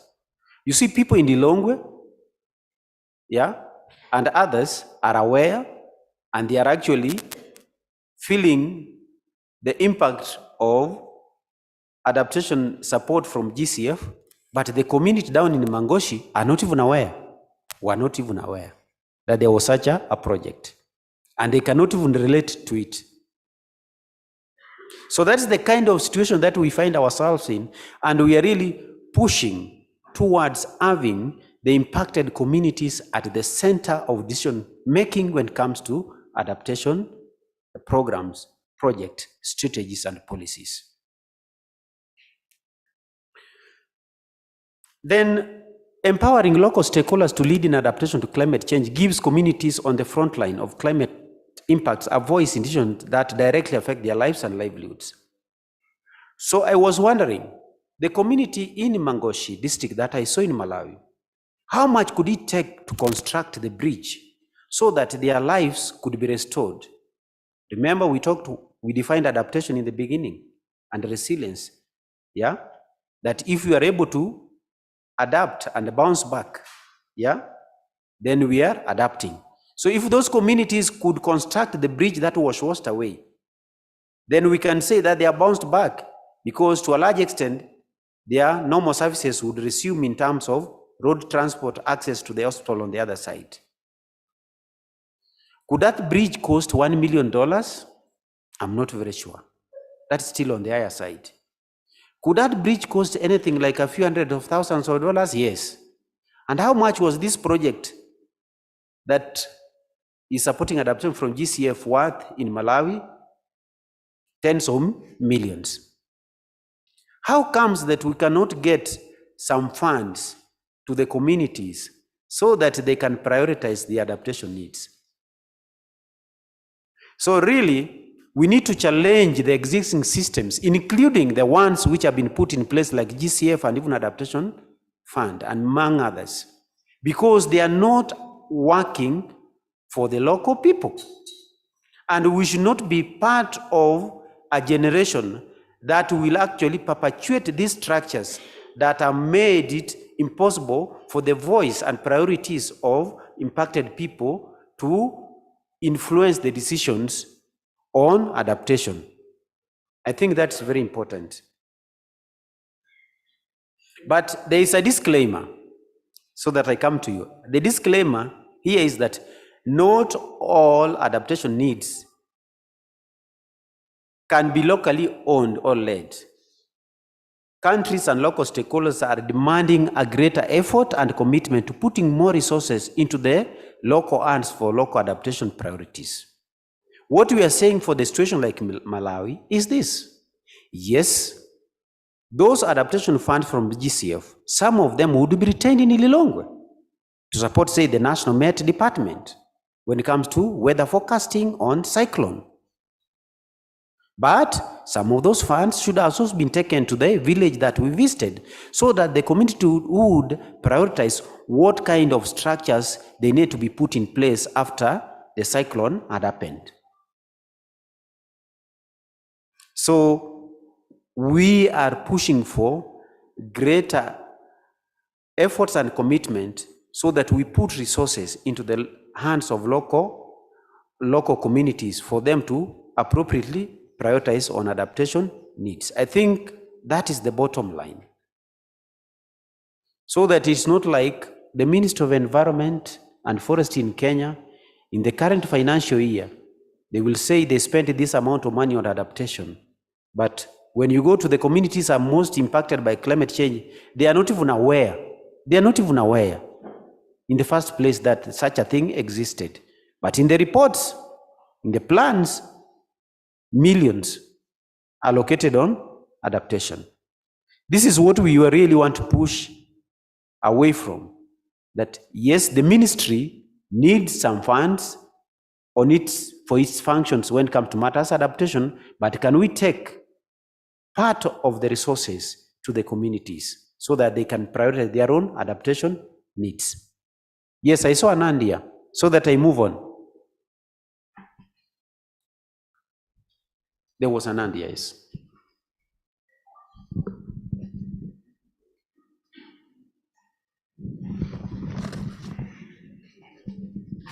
Ok, merci beaucoup. Je vais aller en français. Je suis Mazou Boukari du Bénin et vraiment je trouve votre présentation très très intéressante. J'avais déjà demandé la parole quand on était en train de poser les premières questions parce que en termes d'adaptation, nous voyons qu'en Afrique ici, l'adaptation peine à prendre parce que au niveau des communautés locales, pour faire même l'adaptation à grande échelle, on a besoin de moyens financiers pour le faire. Ça se fait, mais juste à petite échelle. Et je pense que ce qui se fait n'est pas... l'échelle à laquelle ça se fait, ça ne peut pas nous permettre vraiment d'avancer. Donc j'ai été vraiment... j'étais content lorsque vous avez dit que nous ne devons pas être la génération qui doit continuer à appuyer, à demander des fonds qui viennent, mais qui ne vont pas au niveau de nos communautés. Parce que, par exemple, au Bénin, il y a plusieurs projets qui interviennent, des projets d'adaptation qui viennent et qui ne tiennent même pas compte des réalités des communautés. C'est-à-dire, on vient pour un projet d'adaptation, on met en place le projet, mais à la fin, il n'y a pas de résultat escompté, ou soit les activités sont mises en œuvre, par exemple dans le domaine de l'agriculture, et à la fin du projet, les communautés laissent complètement ce que le projet a apporté et retournent à ses anciennes pratiques. Donc, il faut vraiment que dans nos différents pays, pour pouvoir proposer des solutions d'adaptation, qu'on puisse vraiment s'appuyer sur des études et comment on appelle, des études au niveau de nos communautés, parce que les communautés ont des solutions également qui peuvent proposer, qu'on peut mettre à l'échelle, qu'on peut agrandir. Et après la mise en œuvre des projets, les communautés peuvent continuer à mettre en œuvre ces pratiques-là. Donc, vraiment, merci beaucoup et je suis très intéressé par votre présentation. Okay, thank you. He was giving his observation, and I think that's very important. So when we push for locally led adaptation, we'll avoid such like scenarios. For example, maladaptation, yeah, and stuff. There are many questions, of course. Yeah. I've realized that I'm only having 15 minutes, and I've not covered much ground. Okay. Thank you very much. Please, I want to first of all thank you for a very brilliant presentation and very interesting topic that you have brought. I want to note that adoption theories are very, very complicated, and an African is not somebody who adapts very fast to changes. In adoption, there are early adopters, people who are always very interested in taking the change that has arrived, and then people who are very slow and people who are in the medium place. Africans are generally very slow.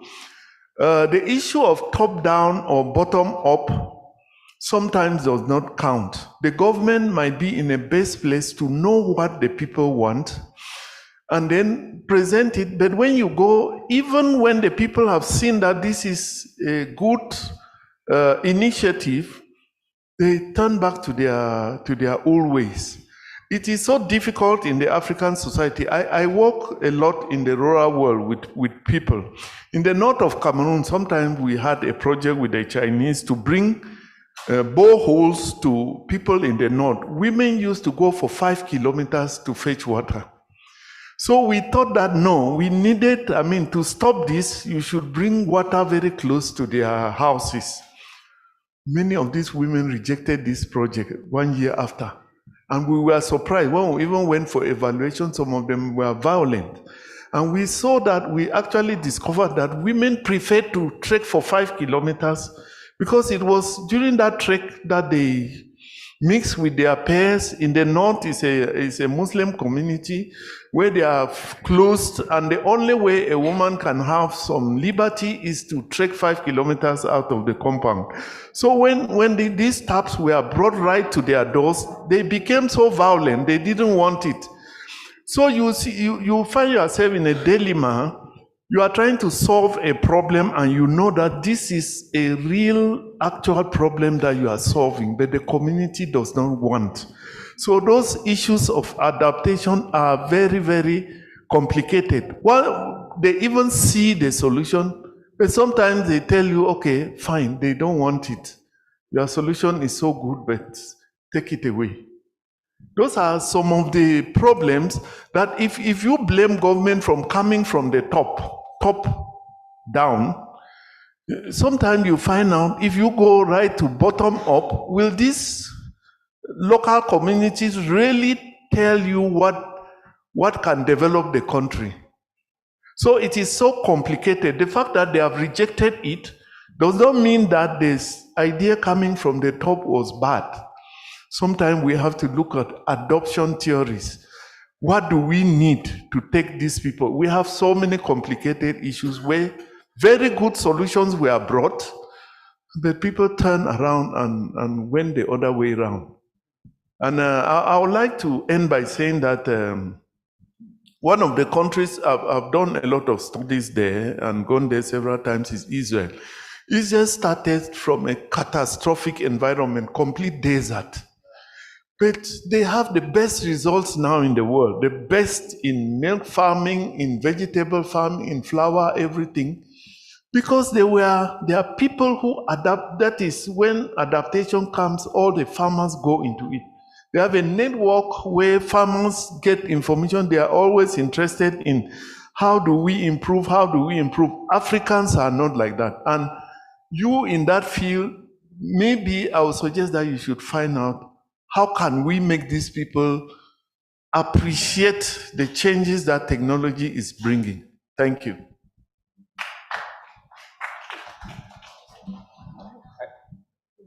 Oh, okay. We make them brief because of time. Yeah, please. Okay, thank you once again. I want to talk about the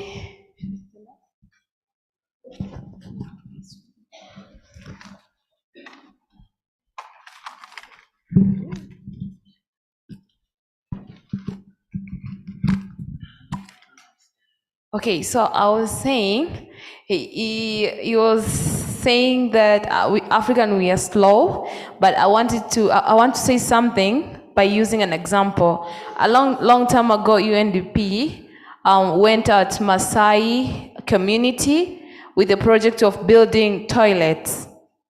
But the Maasai people ended up using the toilet to store maize. And later when they came back, they asked them, like, why did you do that? Why did you keep going to the forest to pee? We actually, you have toilets, we build the toilets for you. So they said, it's like a sin seeing your parent, your father or your mother going to the toilet. That is why we use the toilets to store the maize. And they are actually so good. So we cannot actually go in and pee to such a beautiful, So the problem was they didn't engage the Maasai community with the project from the beginning. They had to make them part and parcel of the project so that they can understand what it is good to have the toilets, but if they involved them from the very start, it would have been much easier. So they went back and redo and built the toilet from the back of the house and the front of the house, so that the parent, when goes to the toilet, they won't be seen. So I think when we actually have the solutions, we have to involve people, to engage them from the grassroots, so that they can also be part and parcel of the solution. Thank you. I think we can have that as the last, in the interest of time, please. Okay, I'm Ruth again. I'm happy our organization works on locally led climate actions, and I'm here in Kenya following the FLOCA money, which is being told that is locally led. Being one of the champions, there's one challenge I've seen. Even the counties who are interested with this money, they don't know what is locally led because they have never practiced it. So and the locally led in activities we do with the puncture and other organization, you realize that when you go back to the community, they give you the solution and the way they want to do it best at your parades. Example, this World Environmental Day in our county, Meru County, we did a locally led environmental day, where the community themselves looked for the site, they contributed, and they came. And the message was clear, because we are agreed now, because there are not enough lanes, let's adapt 1 household, 1 tree. Grow 1 tree, water it until, because it is locally done, they took over 2,000 seedlings, and we are monitoring, and they are doing well. So the way you are saying Africans, we are not slow. Only that the message is not brought to us through the language we can understand. If it is in Tanzania, let that message be taken with the language. If it is Nigeria, let it be translated into Okonkwo's language, so that we can adapt. Thank you.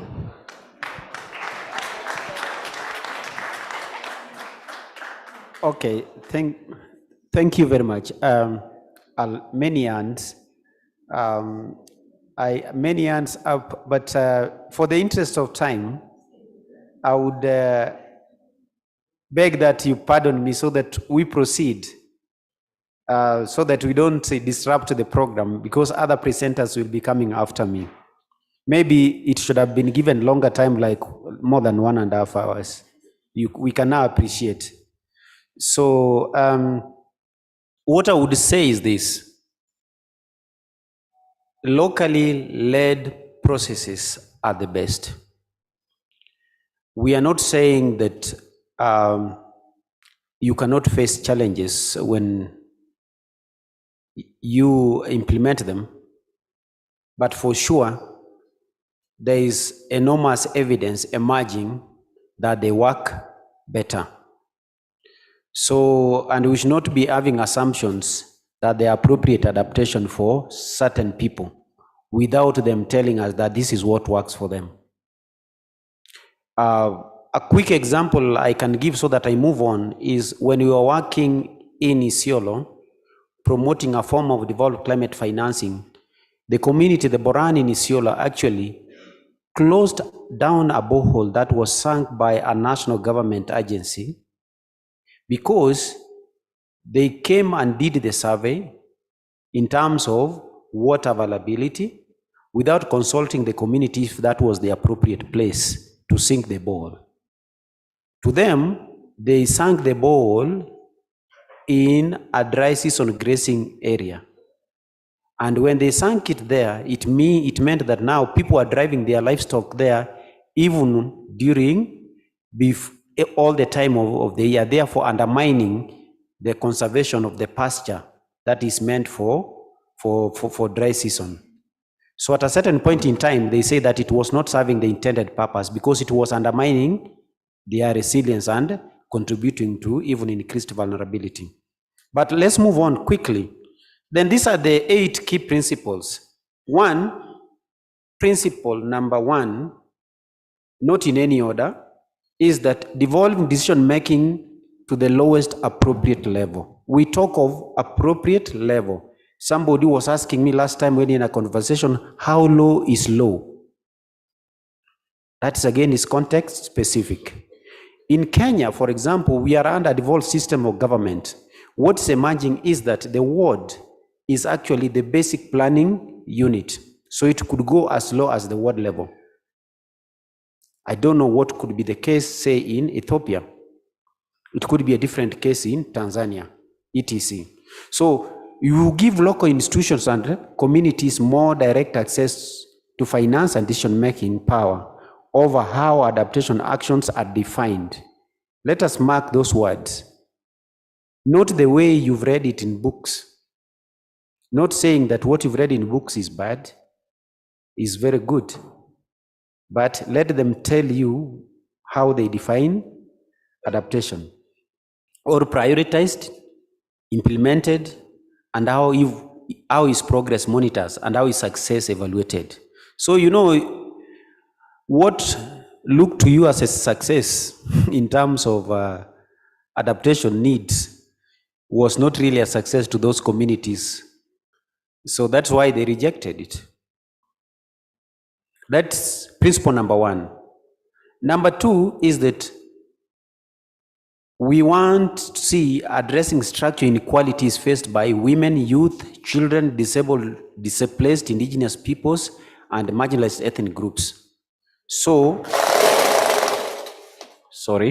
we need to look at integrating gender-based economic and political inequalities that are the root causes of vulnerability into the core of adaptation action, and encouraging vulnerable and marginalized individuals to meaningfully participate in and lead adaptation decisions.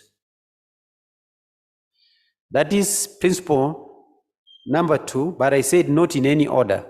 There are 8.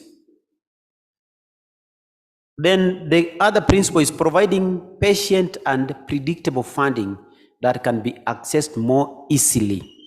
And this is the biggest point of discussion. I remember the keynote speakers on Monday. Climate finance is such a big issue, particularly for adaptation, which is a priority for developing countries in Africa. For Africa, adaptation is a priority. So we want, why are we talking about patient?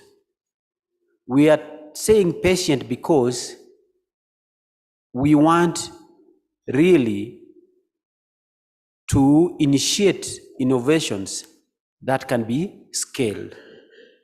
Somebody wants to give you money this year and they want the reports by end of December. You don't even have sufficient time to even do consultation with the communities for them to define what adaptation priorities they want, how they want it to be implemented. So we want to see support which is long-term of local governance processes, for example, capacity and institutions. You will hear people talking about the risk of financial mismanagement by community institutions when it comes to locally led processes. If you cannot build the capacity of local institutions to manage climate finance, then you are setting them to fail. You get it? So we want climate finance which also factored in capacity strengthening of community institutions for them to deliver on their mandate when it comes to locally led adaptation initiatives. That's very important. Then the other principle is investing in local capabilities to leave an institutional legacy. So I've already alluded to that. Very important. Some people will give you funding, but they tell you this funding is purely for what they describe as adaptation interventions. There is no institutional strengthening funding. Then the other principle is building a robust understanding of climate risk and uncertainty. Very important, yeah? So informing adaptation decisions through a combination of local, traditional, indigenous, generational, and scientific knowledge that can enable resilience and a range of future climate scenarios. So I think some of you have heard about climate information services, yeah? For example, in Kenya, we have what we refer to as the short rains and the long rains. So the short rains happen later in the year, the long rains happen from March to May. So we would expect that Kenya Met Department should be able to provide a seasonal kind of outlook, which should be downscaled further, say to the counties, and even downscaled further, even to the wards, if it were possible, with accompanying, say, agro-advisories. But again, we are telling scientists, you need to work with the communities in the co-production of climate information. Don't dismiss local and indigenous knowledge as irrelevant because you work on different parameters when it comes to indicators. Yeah, that is very important. I've worked with the communities. One time I was in Israel, which I keep on referring to.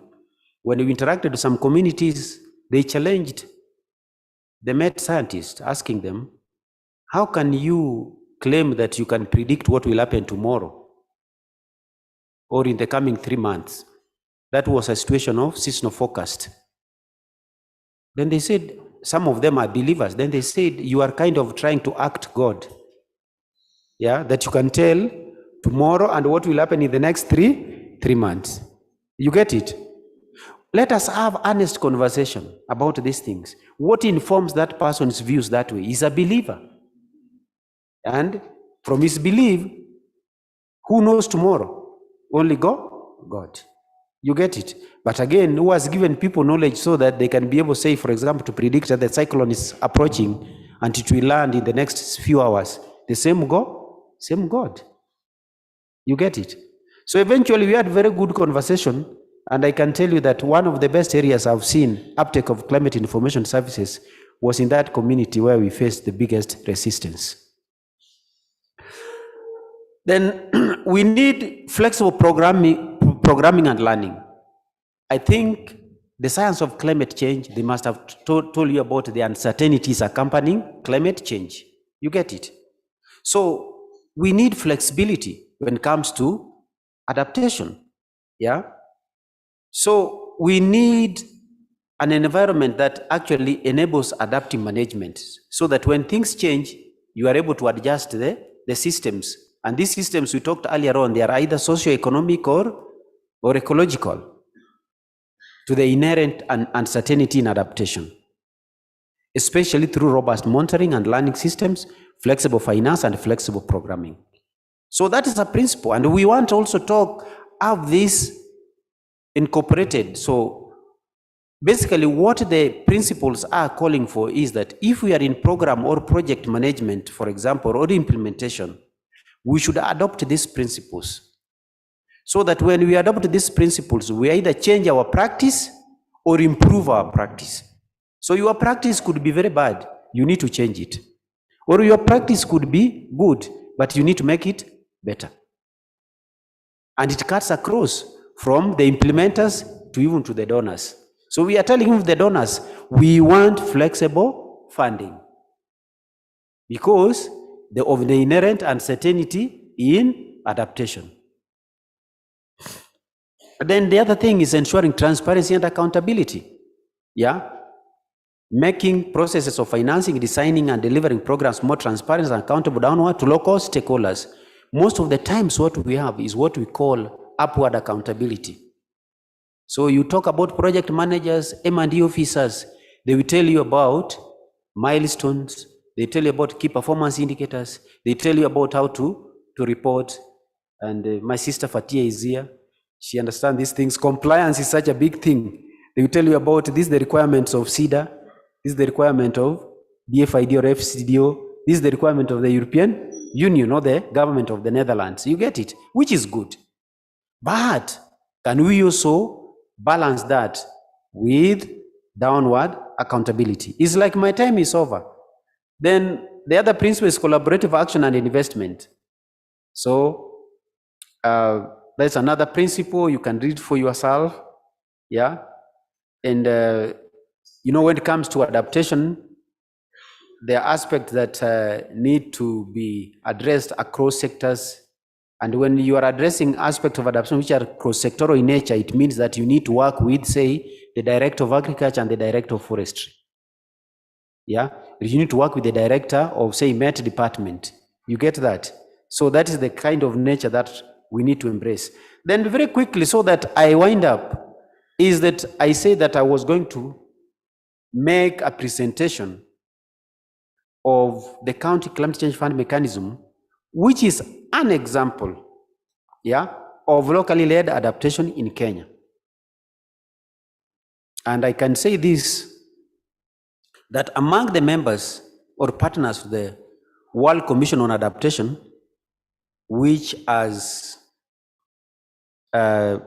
formulated and published the 8 principles of locally led adaptation, is IED, which was a member of the Adaptation Consortium in Kenya. So I've got a very strong feeling that we did our County Climate Change Fund mechanism earlier before the 8 principles were published. So I feel strongly that IED must have taken some of our learning from Kenya, and they found themselves in the 8 principles. I'm telling you that because I was a practitioner as a member of the Adaptation Consortium then.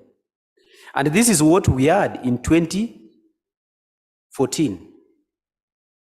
So we said that we are going to balance standardization and flexibility, ensuring a coherent national approach. That is now referring to Kenya, to the management of developed climate finance while accommodating local context and priorities.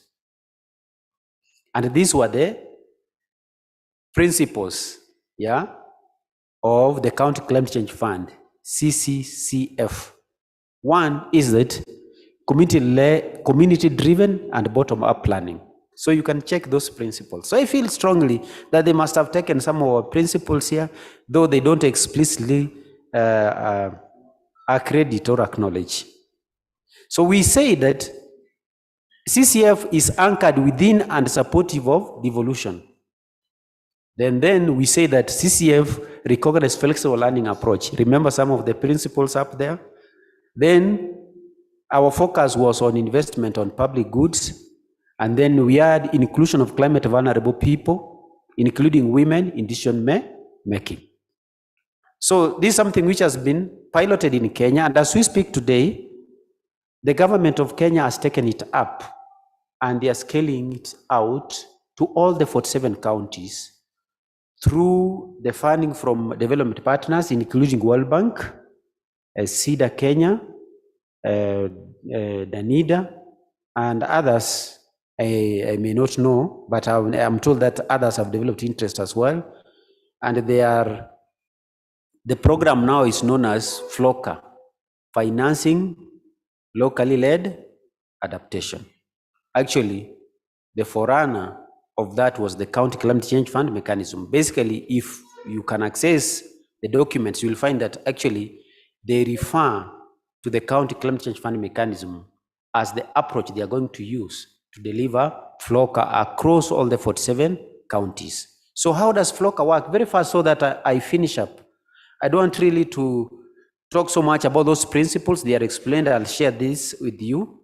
Is that the County Climate Change Fund mechanism add components, and there are 4 components explained there: the County Climate Change Fund, the climate planning committees, the climate information services, and the participatory planning tools, monitoring and evaluation of resilience building. So the components are also explained there, and when we talk about the committees, you will see that we have got acronyms actually hinder communication. The WCCPC is the World Climate Change Planning Committees. Yeah, is that membership largely composed of elected members of the communities. So you see elements of community-driven initiative through community institutions. So what was the premise or the reason or the justification why we thought that the World Climate Change Planning Committees were important is that they are more relevant, and they would actually generate high priority proposals that strengthen community adaptation strategies. So this explained in detail, including the climate information services. Because of the inherent nature of uncertainty associated with climate change, it is very important that we embed climate information services in adaptation projects, programs, policies, or strategies. So when a person says that he or she is implementing an adaptation project but does not factor in climate information services, that one becomes a little bit questionable if it's not just usual development. So I'm told that I should end up there. Basically, that is it. And then this is the last bit of it. Basically demonstrating the structure of the County Climate Change Fund mechanism is that we want adaptation finance to flow from the global level, moving to the front line, where the World Climate Change Planning Committees are actually taking control and driving adaptation implementation. Thanks.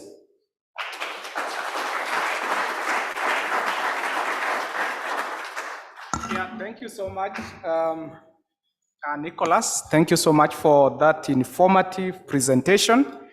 I'm told our tea is ready, and because of that, I'll just mention a few things about that presentation, about adaptation, how to adjust, change strategies, change our lifestyles.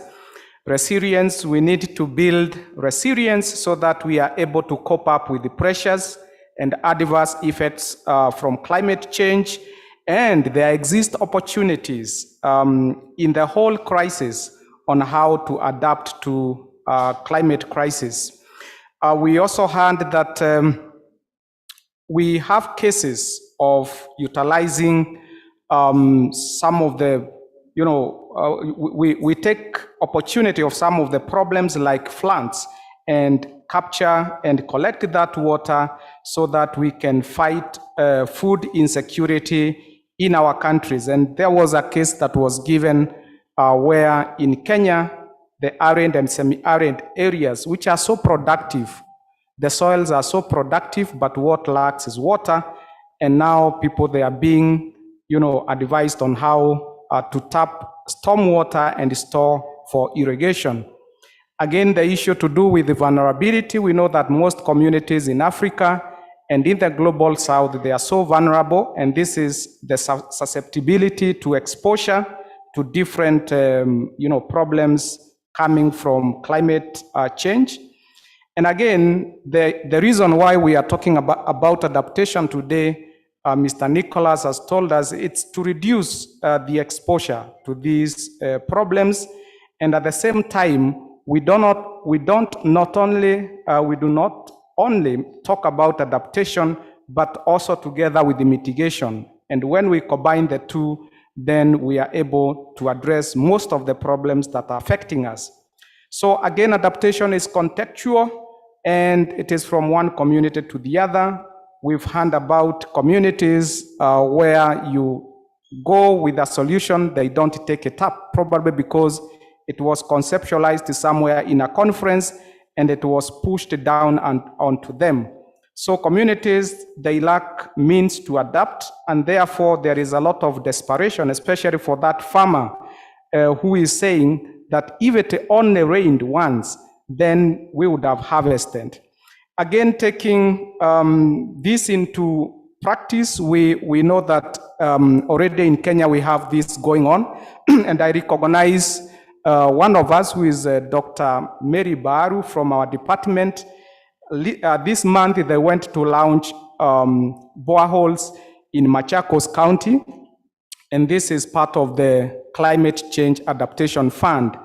And what we are saying is that, first of all, you have to go educate people and create awareness on how to use that borehole. Why is it important? How do you conserve the water that will come from that particular borehole? It's not just going and dumping a project there. That is why we talk about sustainability of adaptation projects.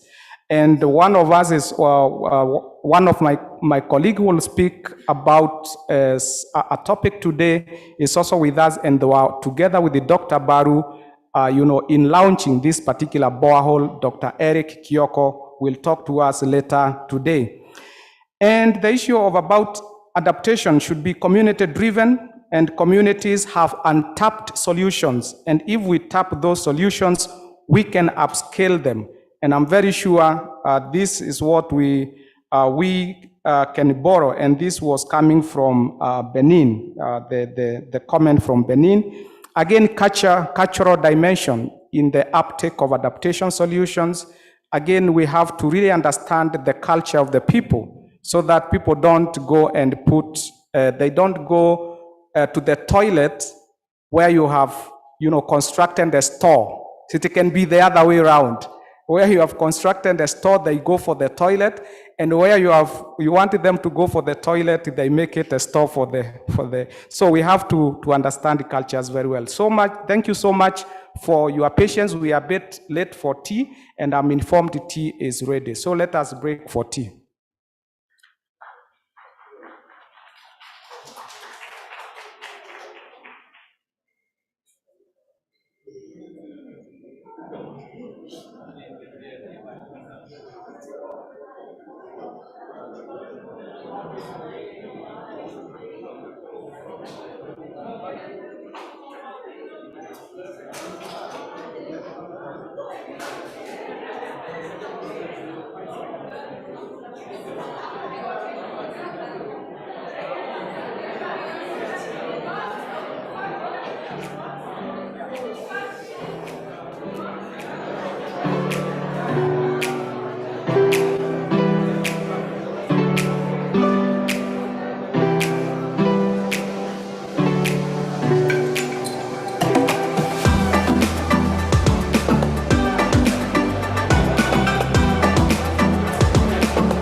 Sometimes there's no one else who loves me like you used to.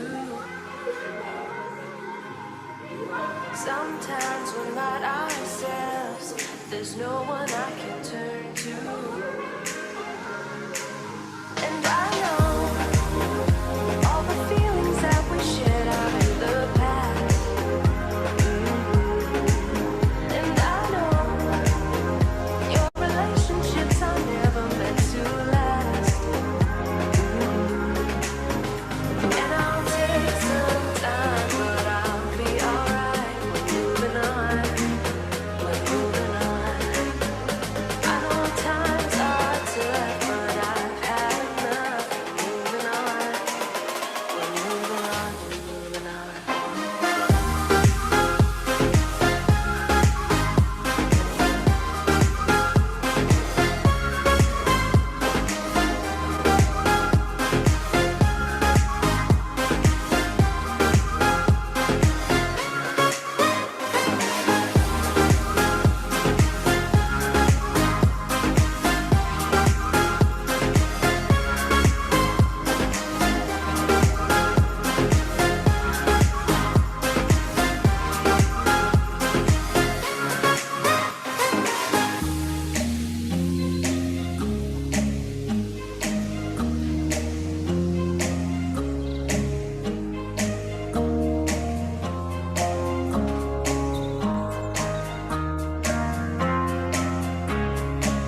Hello.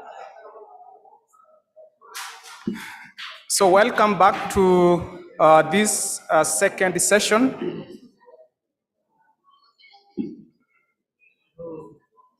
So kindly let's be together.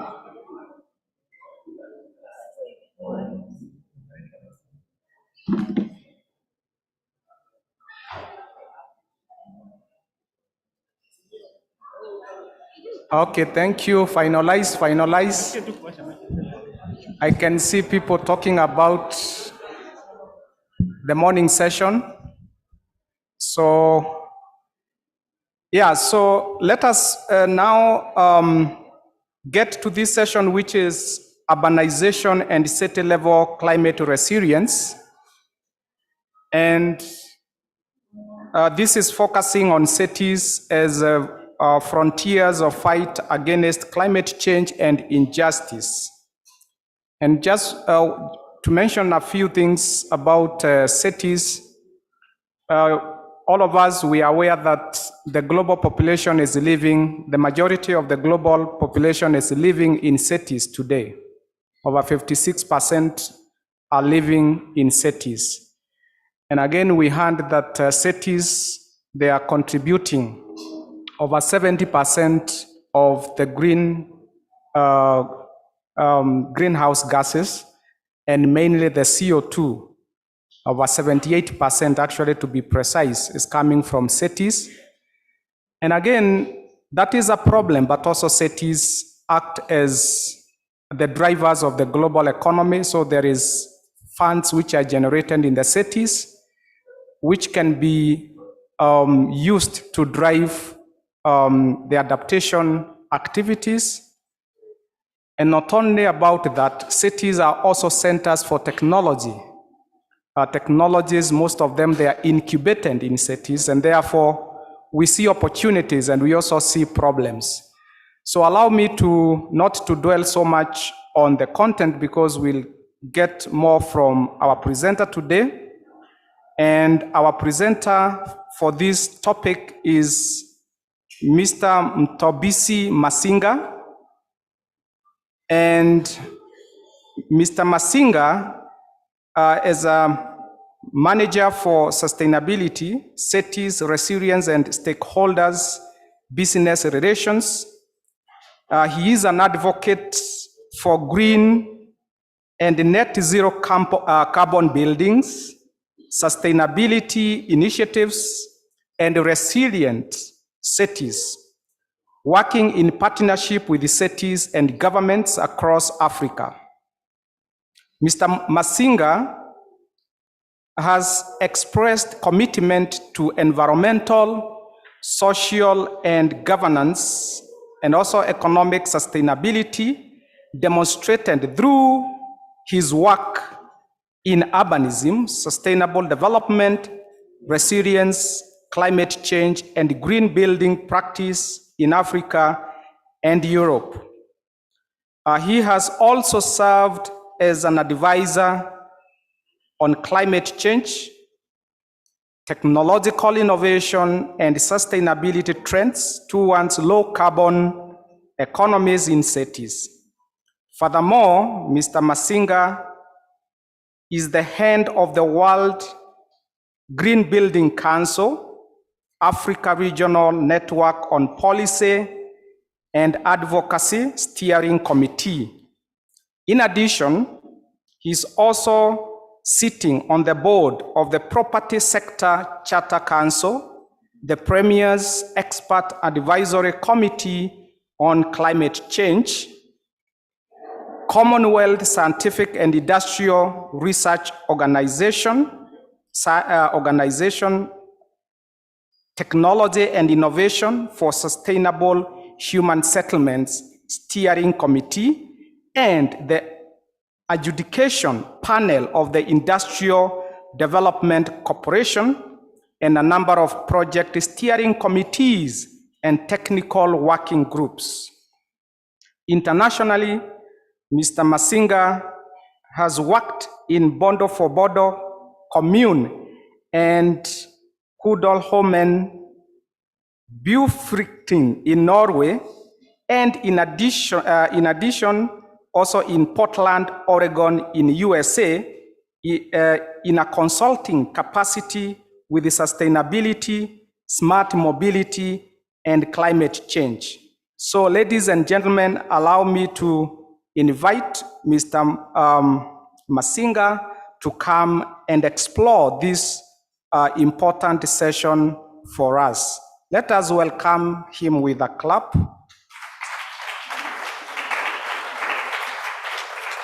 So he will also be able to tell us what that means, this Bondo for Bondo commune. This is not a language I understand well, so welcome.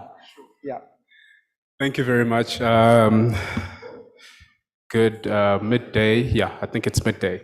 My name is Mthobisi Masinga. I am from South Africa.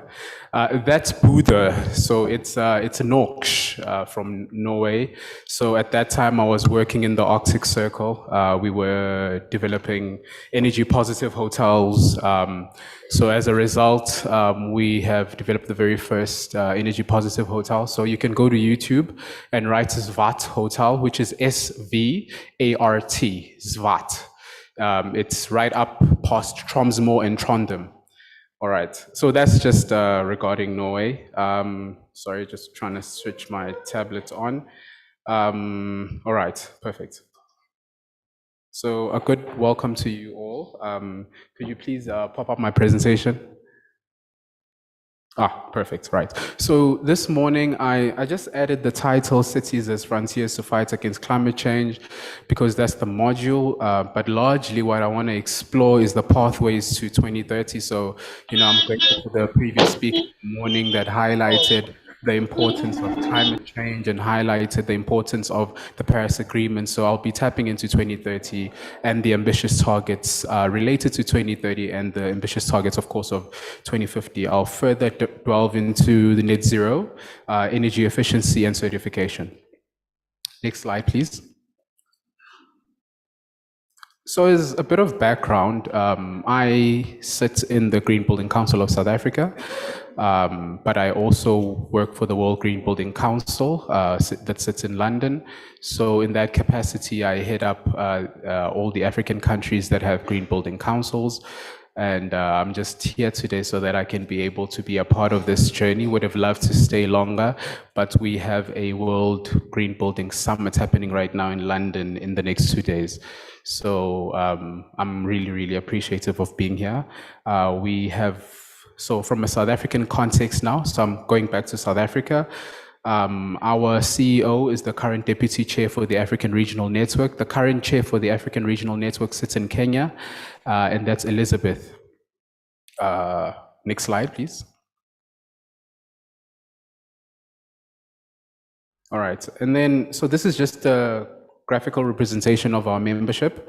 You can see that the larger chunk of the pie shows that most of our members in our organization that we work with are largely professionals, so your architects, your surveyors, legal fraternity, environmental scientists, and architects, and so on. And then the smaller chunk, which is quite discerning, is government. So that's why the larger part of my role is to just try onboard cities, governments across Africa, especially Nicholas mentioned beautifully earlier on the importance of national adaptation plans. So if we now customize them and bring them down to a local level, we're talking about climate action plans. So it's very important for cities to have those, because now this is also emanating from the NDCs, your nationally determined contributions, as a result of the Paris Agreement. So cities need to have this as a contributing factor to say, how much are you emitting as a city or as a town or as a village towards achieving the goals of the Paris Agreement. Next slide. This just highlights some of the membership benefits of working with us as the GBCSA.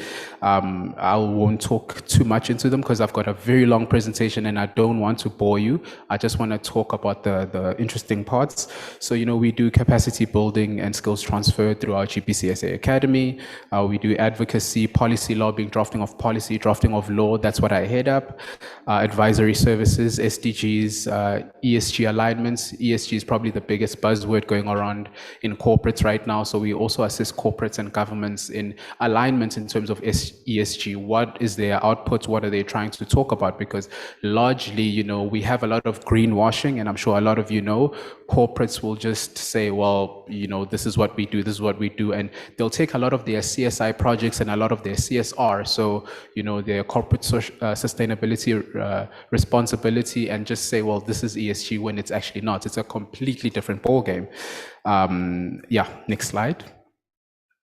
This I don't really have to talk about much because it talks about the Paris Agreement, but the only thing that is really important to highlight is that ultimately, as nations that have signed up to the Paris Agreement, we're trying to cap global temperature increase to 1.5 degrees Celsius by the year 2050, right? So that's the first benchmark. And if we don't, the global temperature increase will be 2 degrees Celsius. So this is for the globe, but I know that different countries will experience it further higher or a bit lower. But for us in South Africa, I'm just making a case because, you know, we've done the calculations on the base of South Africa. For our global temperature increase, when it goes 2 degrees for everybody else, it'll be 4 degrees for us in South Africa.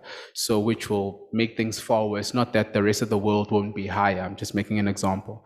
So it just shows us the importance and the urgency of our actions and the cost of our inaction too, because I will show you the cost of inaction. Next slide. Now, in New York in 2020, they showed this image. Maybe some of you were familiar with it. This is the countdown clock. They call it the climate clock. It's on Google. It's a number of organizations that have come together to literally put, you know, the God complex. You know, the previous speaker spoke about the God complex. How do scientists know what's going to happen tomorrow? So we're going back to that now. It tells us that, you know, we've got 7 years, 102 days and some odd hours before the adverse effects of climate change are no longer reversible. So it's something to consider in the back of our minds. And on top of that, again, now let's go back to the Paris Agreement. The Paris Agreement tells us that, well, we have up until 2030 to have all new buildings net zero carbon. I'll talk about net zero carbon. Then it says 2050, we need all new buildings net zero carbon and any other existing buildings. So that's even buildings all around us. Yeah, they need to be net zero carbon. So it's a big mission that we all need to cater to. So are we there yet is the question. Next slide. So currently, I hope you can see that text, but currently it's business as usual. I've put business as usual with that X there because we're not there yet, because, you know, low investment equals small speed of action. And I heard the previous earlier speaker talking about climate finance and, you know, we need flexible funding, robust funding. And it's very, very important that we have that to support all sort of programs, whether it's agriculture, whether it's buildings, whether it's transport, but that great transition, even from an energy front. For us as South Africa, which I'll also talk about, it's a big issue because most of our energy mix comes from coal. You know, we are one of the highest polluters when it comes to energy currently in the world right now, so which is not a great thing. Unlike the rest of the, you know, continent doesn't really get all of their energy from coal. So we're trying to change. About 92% of our energy comes from coal, and currently we're suffering load shedding, which is a big issue. Next slide, please. Right, this, again, are we there yet? These are images from South Africa, but I'm sure all of us can relate to some degree in Africa and even globally. Just in 2019, I was in Indonesia working with ISOCOP, so that's the International Society for City and Regional Planners. I sit there as an associate member, and At that time, Jakarta in Indonesia was the fastest sinking city in the world, faster than the Maldives. So it's now going back to South Africa, coastal erosion on one side, that highway that you see sinking there is in Durban. So Durban is a coastal town as well. Lots of flash floods, heavy rainfall. It rains right throughout the year. There's actually no winter in that part of the world. I'm originally from there by birth, but I no longer live there. And then, of course, then you have other issues. Somebody's car in their yard is sinking. And you also have the hole that you see there, that gaping hole. So who is to blame? Building control officers, urban planners, architects who approve the building plans? Is it politicians? Is it people on the ground? Are we working together? Or we are continuing to work in silo approaches? Next slide. The next slide just highlights some of the issues. Again, these are images of South Africa, but it also pertains to the rest of Africa. The issues of droughts were raised earlier on.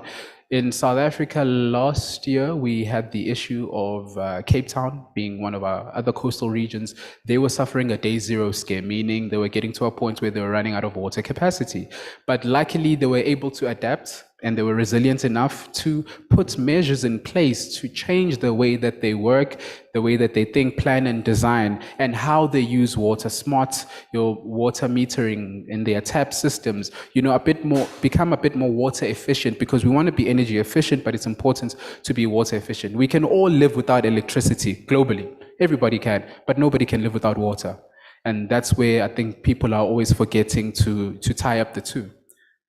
All right. Next slide. Now, bad buildings are part to blame. The reason I put this up is, if you have an old building that has leaking taps, that's already a water issue. That has illegal connections, we have that issue in South Africa, especially from an informality point of view. People can't afford energy, so especially in townships, or what they call the projects in America, or what they call slums in India, or favelas in Brazil. The issue of people not being able to afford then results in people having, creating illegal connections, and even some that actually can afford.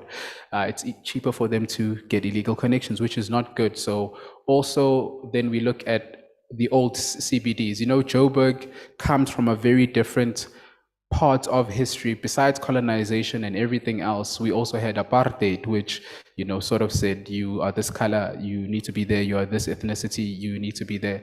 And so as a result, it has uneven geographies.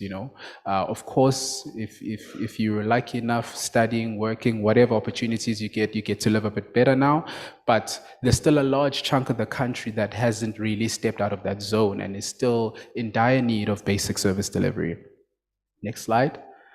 I won't talk much about this. The only important thing to look at is that image, is that figure for South Africa. And the only reason our carbon intensity per GDP is high in South Africa is because of coal. But if I have to compare us to India, India is polluting more than us, but ours is just higher because India has different energy mixes than we have. We have largely coal. Next slide. So I think in this slide, it's important to know that buildings generate nearly 40% of annual GHG emissions. And with everybody that sits in here, we all spend most of our lives in buildings. We are born in buildings, some of us. We die in buildings, some of us. We sleep in buildings. We work in buildings. We eat in buildings. It's good to say that buildings play a very big contributing factor. And if we can tackle that 40% GHG emissions and get to a point where we can reduce those emissions to zero, we're already halfway there. And then, of course, there's still issues of transport and there's issues of other basic necessities and infrastructure too. Next slide. So with the next slide, I'm just posing a question. You can think about it, we can discuss it later, we can discuss it now, but I'm just posing a question that what building technologies are your cities, towns, rural areas looking at, your countries looking at? It's important for us to think about these things, because how we relate to those technologies, we'll know whether we are being progressive or we are being reactive. And then the second one, it's important for us to understand what landscape of building materials do we have. The circular economy is very, very big. The movement has always been happening informally and formally. So it's important for us to tie up what building materials are we using? We can't still be using bricks and mortar to build buildings.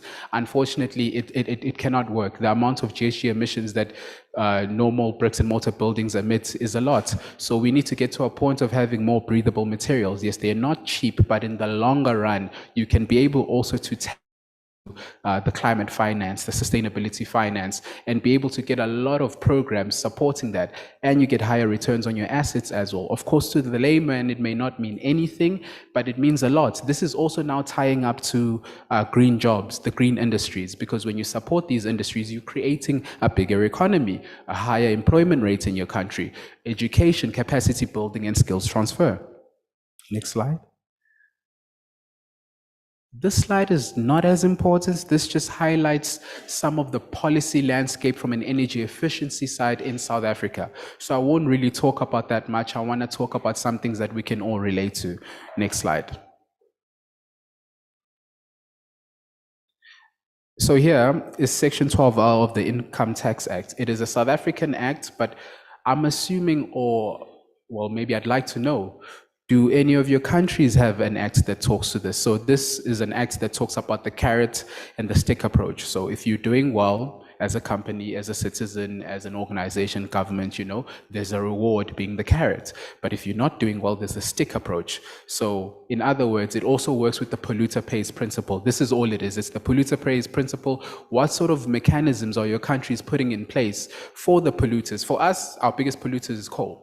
So our biggest issue is tackling what are all these, because we have a lot of mining in South Africa too. And so from coal to gold to diamonds to manganese to platinum, I can go on for days. So it's very, very important that, you know, they are penalized for the amount of emissions that they emit into, you know, the sky, because there's a lot of measures in play that must be put for carbon sink, carbon credits and all of that. Next slide. This slide is just honestly a repetition. So as you'll see, I've highlighted the 4 degrees Celsius. So forgive me on that one. Let's pause this one. This highlights what I'm talking about with South Africa. So here, this was a direct zoom into Mpumalanga province. Mpumalanga province, for some of you, it's right next to where South Africa meets Mozambique. So that's where all our energy comes from. That's the highest coal producing province in the country, and its economy is coal. So, you know, but what is nice that we're starting to see now, there's a high investment towards renewable energy because it has the highest wind capacity in the whole country. They've got very strong winds there, lots of mountain ranges. So there's a lot of work being put towards renewable energy, wind turbines to generate electricity there. And on top of that, they're also looking at, again, if now we move into transport, right, from an urban front. With transport, there's a lot of informal minibus taxis that are probably the biggest transport provider for the majority of South Africans that don't have private cars. So that's transfer from using petrol towards a gas source. I know that gas also still emits carbons, but it's not as bad. It's not the solution, but there's a slow transition towards that solution up until we can get to a point of having minibus taxis that are, you know, EVs. In Cape Town, the My City Bus is basically a BRT system, bus and rapid transit.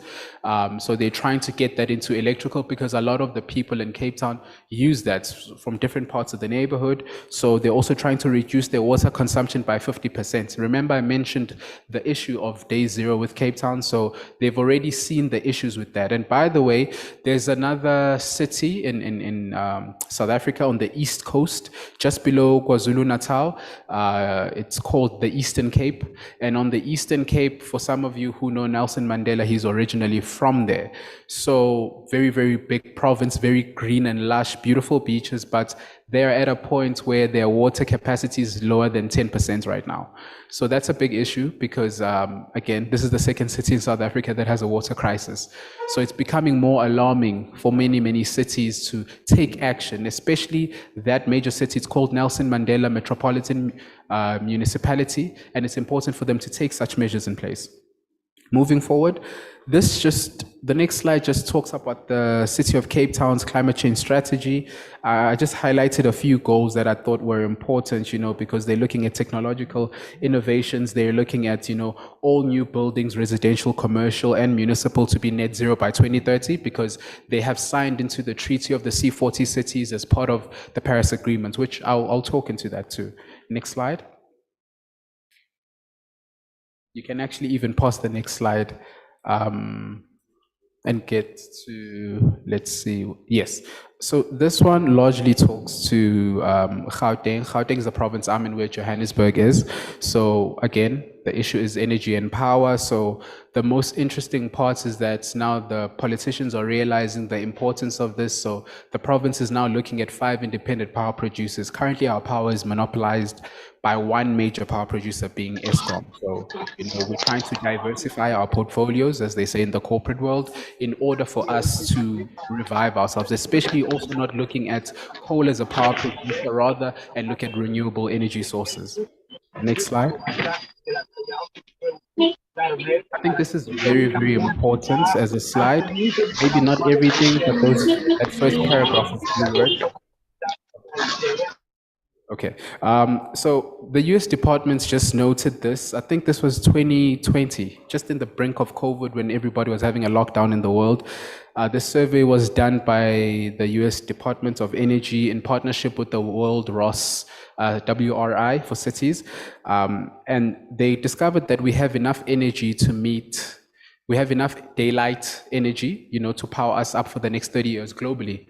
If we all were to move to renewable energy sources and use, solar panels, we have enough sunlight to power us up for the next 30 years. So my only question to everybody, wherever you come from in Africa, why are we not moving towards solar panels? Because I know the answer why it's not happening that quickly, but I'm not on a campaign here, but why are we not making that great transition towards more renewable energy resources?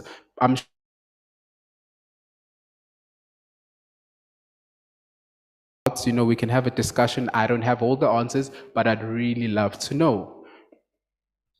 And by the way, I like having an informal presentation as much as I may sound formal. If somebody has a question, stop me there and there, or if you're going to write it down, you can write it down, because I have a lot of slides. So please stop me, because I can waffle and I can go on for days. Next slide. These are questions, again, I'm posing to you. You can write your answers down, you can stand up, whatever it is. What is the energy landscape like in Kenya and the rest of the country? What are the focus areas that the cities, when I say cities, I'm not leaving out rural areas, by the way. I just keep saying cities, but I'm not leaving out rural areas. What focus areas are the cities focusing on in terms of their climate change strategies, if there are any climate change strategies? What building technologies are being looked at? Because again, we can't still be building the same way. By the way, something very important to note. I read a study about a year ago that came out telling us about the building technology of Africa. Do you know that mud huts have the best insulation than all buildings globally? I'm sure some of you already know this. So the truth is that I'm not here to create war, but the previous speaker talked about how slow Africans are, which I completely disagree with that. We are quite revolutionary. We've been at the forefront of everything. The issue is politically, things change. Again, so I'll stop there.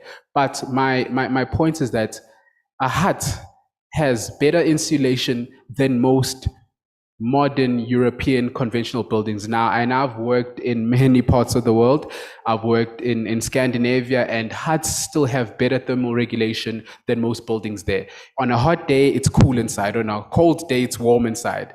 And this is mud, and then people will tell you this is always a primitive way of building. Well, guess what? It has lower emissions, is much better, and it's really, really good for the environment. So we've been climate conscious from long ago. So the issue is here, why are we not thinking through our IKS, our indigenous knowledge systems? The answers are there. We've been doing it. We just diverted towards industrializing, and now industrializing has messed up the world. Now we're going back. So nature-based solutions is what they like to call it from Europe. but it's actually indigenous knowledge systems. We started it. Just empower yourselves. Next slide. Right. Here, I mentioned the circular economy because I believe the circular economy is... Oh, yes, please, yes.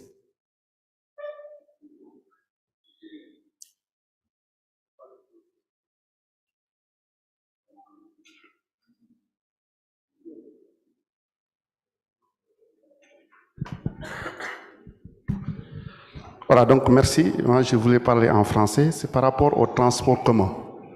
Et nous, au Sénégal, là où j'habite, le président a lancé les travaux sur le TER, le train express régional, mais aussi sur le BRT dont vous parlez, et l'expérience de l'Afrique du Sud. Mais on voit qu'il a été beaucoup contesté, surtout par les opposants au pouvoir. Parce que pour eux, et ce n'est pas la priorité pour le moment. Le Sénégal a besoin d'autres choses que d'avoir ces révolutions qui vont vers la transition énergétique. Mais également, dans la consommation énergétique, nous sommes, en tout cas, j'ai vu que les centrales solaires sont en train d'être implantées un peu partout dans le pays pour la transition énergétique. Mais, paradoxalement, on est en train de faire la promotion de la découverte du pétrole qu'on a dans le pays. Pour tout cela, qu'est-ce qu'il faut faire? Merci.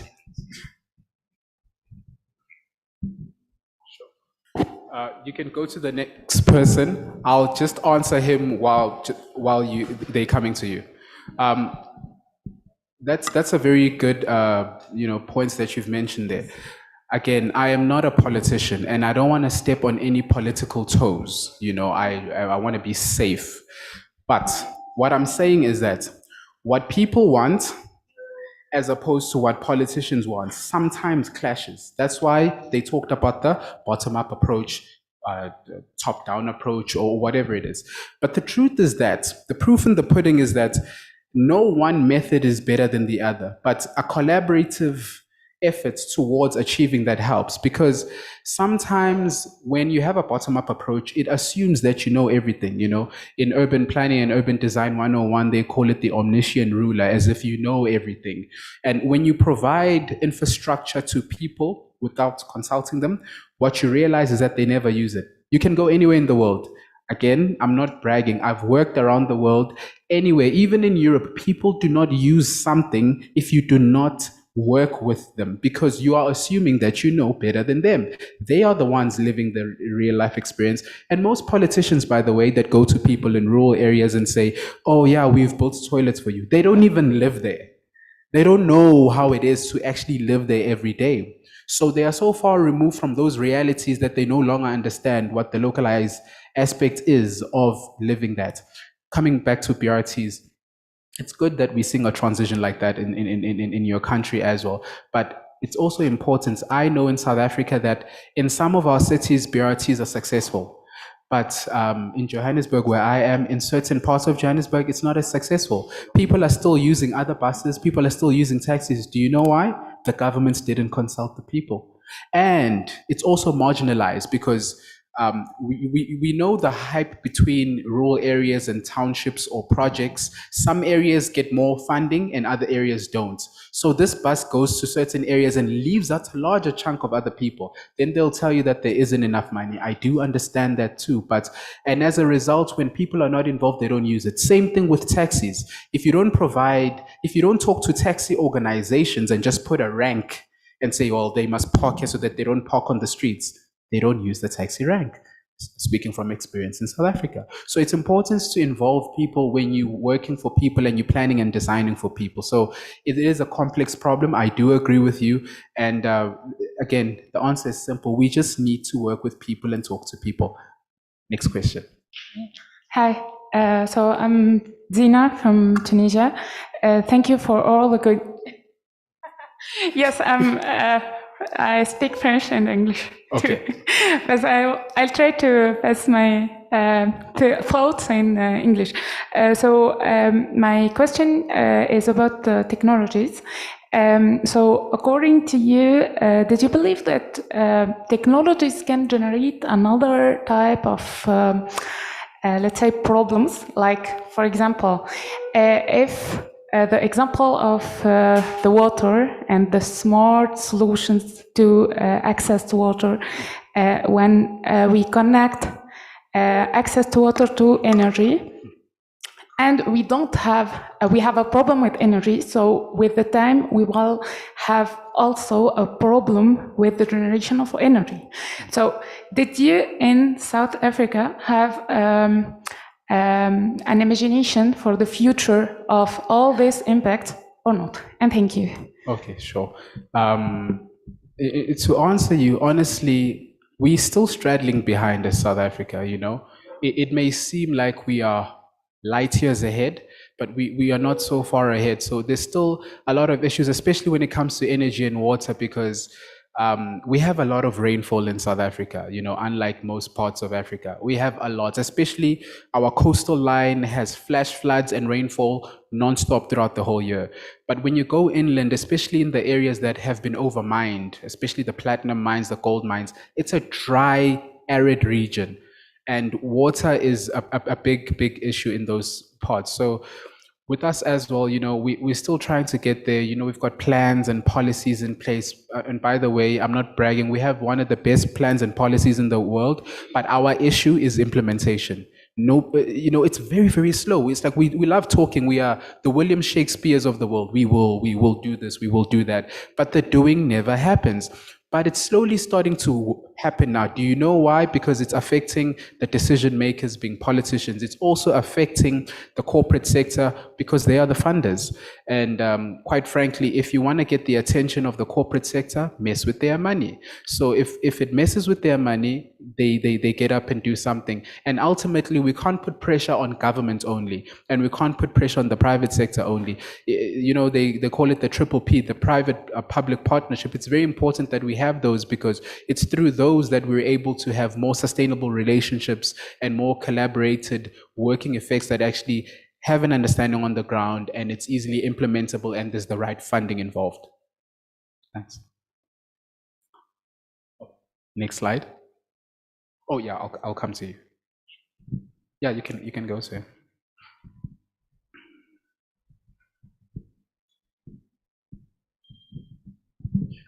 Thank you for your presentation. I have two questions when it comes to your first question. My name is Elvis Kadama from Uganda. You asked a question about the level of renewable energy uptake in our countries. Uganda as a country indeed removed taxes from renewable energies which are imported from abroad. And this prompted us to start importing solar products from China, which seem to be of high quality and a bit cheap. But what the government did, they put a lot of taxes to us as a company. You get? However much we are importing these products, with no taxes imposed, but the taxes are imposed to us as a company, which prompts us to increase the prices to meet these taxes. So it has also limited the uptake of these solar products to the rural people.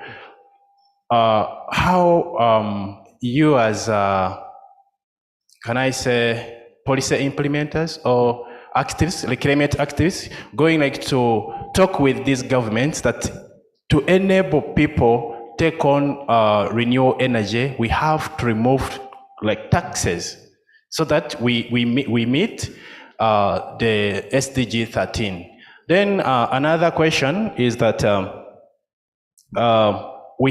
government constructed a solar plant in my district. It's just next to the western part of Kenya. And here we thought that maybe they are going to extend this electricity, this solar energy to the rural people who are not connected to the on-grid. Upon the completion of the plant, the contract was given to ESCOM. You get? Whereby the tariffs are high. When you look at the electricity prices plus VAT, it goes for 1.5 USD. You get? So making it hard still for the people to take on like energy into their homes. So this takes them back to use of kerosene, firewood, so that they can provide lighting to their households. Okay. How are we going to make this thing work? Okay. Thank you very much. Sure. Anybody? Okay. Oof. Now I'm gonna rush through the presentation. Then we'll have questions at the end. So when it comes to taxes, right? While working in Norway, this is what I realized, and it took me a while because I didn't ask questions. I was just living and working, and I was like, okay, this is a different society. About 88% of the cars in Norway are electrical. Firstly. So when you walk on the streets, you can't hear car horns, you can't hear a car idling. You get shocked when a car's behind you because everything is just silent. It's absolutely quiet. So, and as a result, my question was always, why is everybody driving electrical cars? But, so they are at a point because they increased the taxes on oil. So Norway has a lot of oil, but they don't use their oil. Do you know what they do with their oil? They sell it to Africa. Right? Then we buy the oil. Then we pollute ourselves more, right? Their politicians are saying, we don't want to deal with oil. We are saying, give us the oil, right? And they increase the prices, so we're willing to pay for it. That side of the world, if you buy an electrical car, about 15% of your cars in monthly installments is paid by the Norwegian government. So that's already creating an enabling environment for people to want to drive electrical cars. And if you buy a petrol car, which, by the way, during my time working in Norway, I probably only saw 3 petrol cars. I'm not saying there's 3 in the country. I'm saying I saw 3. The rest are just electrical, and then there's some that go on biodiesel, you know, but about 90% is electrical. So they create an environment for people to invest in green, because if you invest in green, we'll pay for you. But if you don't invest in green, you'll pay higher taxes. So the most expensive thing in Norway, if you ever wanted to know, is alcohol, cigarettes, and oil. Buy a petrol car, you will pay a lot. Buy alcohol, you'll pay a lot. Buy cigarettes, you'll pay a lot. Their taxes are so high, they're about 46%. So, do you know what Norwegians do when they want to drink? They get on a train and they go to Poland. And they buy alcohol because they get paid a lot of money. A lot of people don't know this. And they buy enough alcohol to last them like 3 to 6 months. So they buy boxes of whiskey, boxes of vodka, boxes of everything. Meat, by the way, is also cheap in Poland. So they buy meat in Poland. And if they want, milk, they also get their milk and their cheese from I think it's Switzerland, if I'm not mistaken. So they have that competitive advantage. Why, again, of the train system, right? We don't have that integrated transport system. So everything goes back to being connected as a region or as a union or whatever, right? Let me not spend enough time. I'll answer your other question later. Can you go to the next slide, please? Right, you can pause this one. I'm beginning the green building journey now. So, next slide. So we certify green buildings, right? It's also a measure to try and meet the Paris Agreement. So we certify them through Green Star. That's one of our certification tools. Energy water performance. We are probably one of the only that do energy water performance globally as South Africa.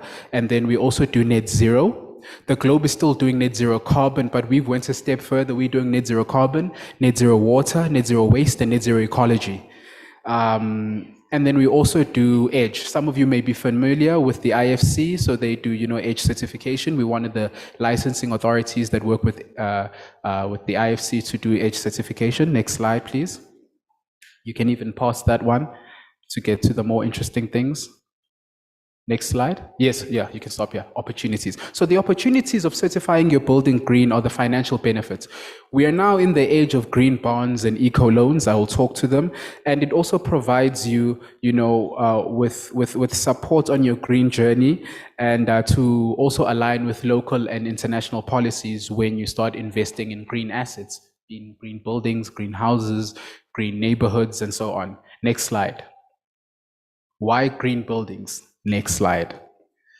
So in order to understand what is a green building, it's a building that is energy efficient, resource efficient, and environmentally responsible. And it incorporates design, construction, and operational practices that significantly reduce and eliminate negative impacts of the development on the environment and its occupants.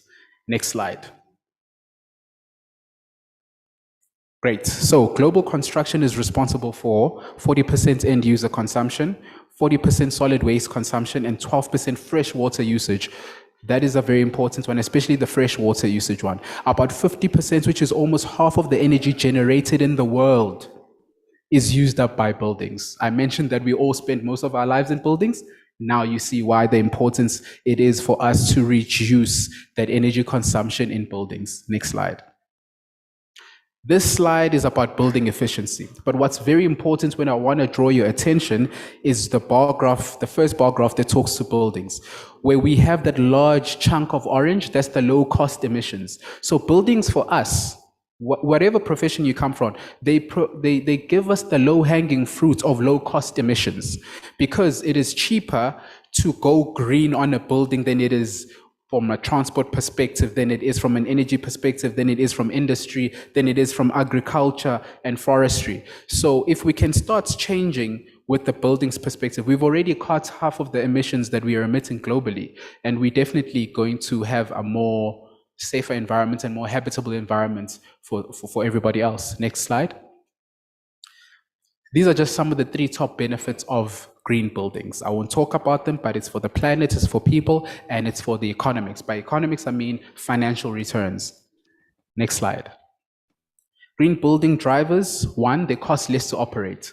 People think that, yes, they're expensive. Yes, they are expensive. They cost millions and millions, but ultimately, when you have if you invest in a green building, over time, you spend less in maintaining that building. Ordinary buildings there's always something wrong. There's a tap leaking. Energy, the amount of energy that you use in a building, because now you must switch the lights on, switch it off. You have a bit more better energy efficiency in a green building because you have better biophilia, aesthetics, lighting. It's better breathing indoor air quality in a green building. Higher returns on assets and principles of responsible investment, especially from a climate finance and a sustainability finance point of view. Next slide. This just highlights what I've already mentioned in terms of alignment. Next slide. From ESG's components, it talks to climate change, energy, water, waste. Then you have the social aspect, which talks to the building, safety, health, and well-being of the people living and operating in the building. And then a governance point of view, it's the audits involved in the building. Next slide. So this is just a practical case of South Africa. We were trying to meet these ambitious goals. It was looking at Tshwane, which is our capital, being Pretoria, and then it was looking at eThekwini, which is Durban, and then Johannesburg and Cape Town. So this was a program we did with the C40 cities, where we are getting to a point where we want these buildings to meet the ambitious targets of the Paris Agreement. Next slide. 4 of these cities have joined, but recently, city of Ekurhuleni has joined. For some of you who don't know what Ekurhuleni is where OR Tambo is our biggest airport in Johannesburg. They call it Johannesburg, but it's actually not Johannesburg. Next slide. So up until this far, these cities have produced climate action plans. These cities, in Cape Town, you have the climate action plan, you have the climate change strategy that they've done. Tshwane being Pretoria, they've got their climate action plan, their green building policy, their green procurement policy, their bylaws. Green procurement policy is very important because with green procurement policies, you are changing the landscape in the type of business. If I'm a municipality and I do business with SMMEs and larger businesses, and I keep procuring the same services of the same people that are polluting out there, I'm not changing anything. But if I change my green procurement policy, I'm saying that I am only doing business with people that are making a change, people that are investing in green, people's businesses that work with the green agenda. So it's very important to change the operational tactics of any organization. A green procurement policy is probably the first low-hanging fruit before we even get to green building policies. I mean, currently you spoke about Uganda. I'm working with Trudy from Uganda. She's the founder of the Green Building Council there. I'm helping her develop policies. I'm helping her talk to politicians. And it's taking a while, but we are laying the foundation for it. I mean, the fruits of this labor is probably going to kick in 3 to 5 years from now, but we are getting there. So I'm just giving you an example that things are happening in Uganda, especially from a green building front. Next slide. This slide maybe, let me leave the questions, but you can think about them. Who must be involved in these types of programs, right? BCOs being building control officers or planners or designers, who must be involved in these types of programs, you know? Which is why as the GBCSA, you know, we try to look beyond just a building on its own. Now we're working on green precincts, and ultimately we want green cities. So it's not just the building in isolation that we look at. We have certifications for buildings, for a whole precinct, and ultimately linking to a policy level and a finance level to a city front. Next slide. This is, I think, one of the most important slides you can take home with you today, because this is the cost of inaction. Our emissions in 2011 was that small green bar graph. Where we will sit in 2050 if we don't meet the 2030 targets and the 2050 targets of trying to keep the global temperature increase to 1.5 degrees Celsius, and it gets to 2 degrees Celsius, that is what is going to happen to the emissions globally. And ultimately, that'll be 4 degrees Celsius for South Africa. By 2100, none of us will be alive to see it, but those coming after us will be there. The world will be uninhabitable, especially in larger parts of the world. And for us, our temperature increase in South Africa will be 8 degrees Celsius increase. Globally, it'll be 4 degrees Celsius. Next slide. This slide just shows you that green buildings are aligned to the SDG, so I won't talk to that. You can ask me questions about that. Next slide. Pass that slide too. Pass that slide. I'm just working on time because I've already repeated some of the stuff. You can pass this slide. I want to get, yes, financial implications. I talked about ESG. What's important to note is that in South Africa, you know, the private sector is also getting up. The corporate sector is getting up and making a change. So, you know, we now have our green bonds in South Africa. So, you know, if you buy a property, for example, the current interest rate in South Africa is sitting at 7% when you buy a property. But if you buy a green property, just a house for yourself, you know, you're not an investor, you're just focusing on yourself. If you buy a green certified house from a green bonds point of view through Edge, if you buy that house, your bond repayment is only 6.5%, meaning over 20 years, you're saving 0.5% on your bond repayment. Now, 0.5%, let's say, I know we're all using different currencies here, but if your house costs $1, and you're saving 0.5% of $1 over 20 years, it's a lot of money that you're saving. And now it's showing you that as an ordinary citizen, you don't need to be a corporate, you don't need to be a rich person or a billionaire. You can make savings for yourself if you invest in green. So a lot of our banks now, we're having discussions with them in developing green bonds. Next slide. It's okay, you can stop here. This is just highlighting the social aspect, right? I talked about money, I talked about the environment, but this is the social aspect of green buildings, because, you know, if I switch off the lights here and I shoot the walls and make holes here and I make this place inhospitable, it'll be horrible for you to be in here. But in a green building, because of acoustics, it sounds better. You don't need green, you don't need microphones. Lighting is better in a green building. The indoor air quality is better. There's small initiatives or interventions that you can put in place, like putting the plant that they call the mother-in-law's tongue. I don't know why they call it that. Or the snake plant. I also don't know why they call it that. But that plant is able to purify the toxins in the air. So it's small interventions that you can even do for yourself at home to make your indoor air quality a bit better. So it's small interventions that we put there besides the technical stuff that costs a lot of money that you can do to go green in your own home environment. Next slide. Okay, this was just a survey highlighting a lot of stuff and work. How much time do I have? I don't want to run over time. 2 minutes, okay. You can pass this slide. Maybe let me try and get to something a bit more interesting. Pass this slide, pass this slide. Advancing net zero. So this is actually quite important. It's unfortunate that it took this long for me to get here. But this was a program that I've been running with the whole of Africa. This is not just South Africa. We've been doing this because we want to launch this at COP in Egypt this year. So we've been trying to do the race to zero since last year. Next slide. And you can even pass the next slide. Right, this is just showing us where we came from and where we are. Ultimately, we had this rapid urbanization, 1990 era to the 2015s, and a lot of these buildings were ordinary buildings, and some are still are.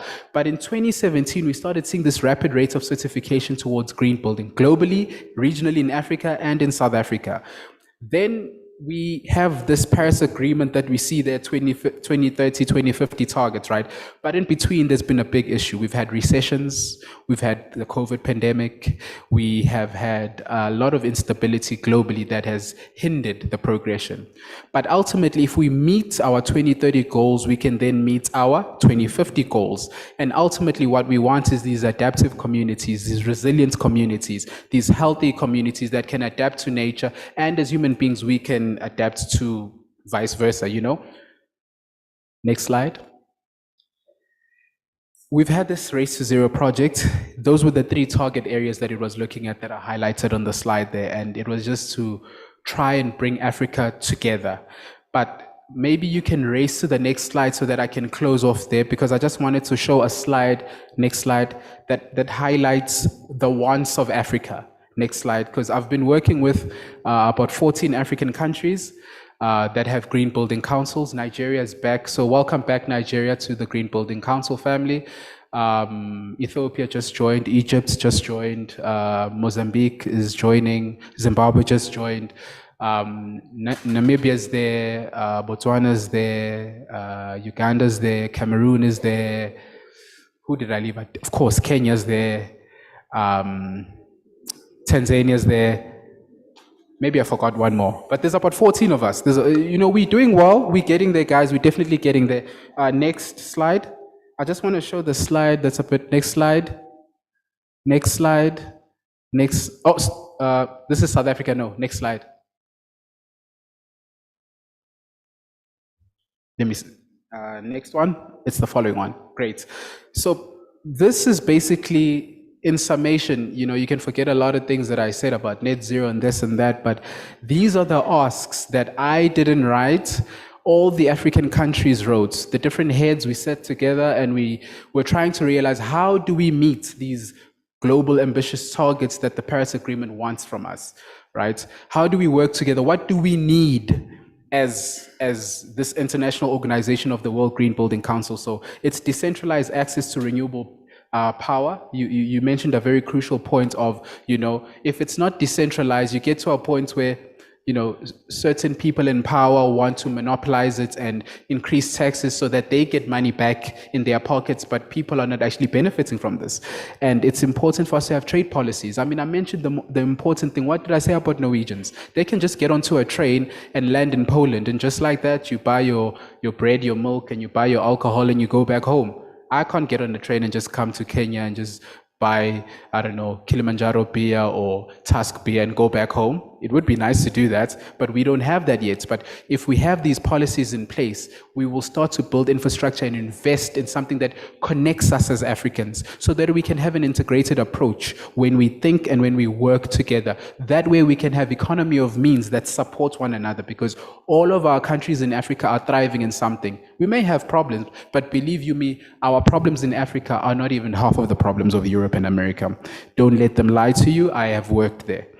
Next thing, it is important to be incentivized by public finance and all of that, and collaboration is the last point. I'm sorry I had to rush through this. I had 78 slides to present. This is slide 65, but if you have questions, I'm not a grumpy person. You can ask me personally here, there, wherever. I'm here, but unfortunately I leave tomorrow because I have to head back to South Africa, then fly out again to London. But feel free to talk to me. I'm a very friendly person. Yeah. Thank you. Thank you for listening. Thank you.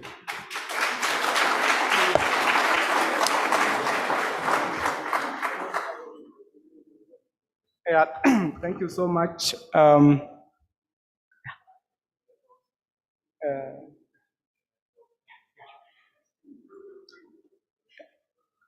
Yes, I see people want to ask some questions. Maybe we can reserve time for only one question. Only one question, please, because of time. So, Mr. Masinga, I don't know how you had sampled the other questions. Did we have a question from the back?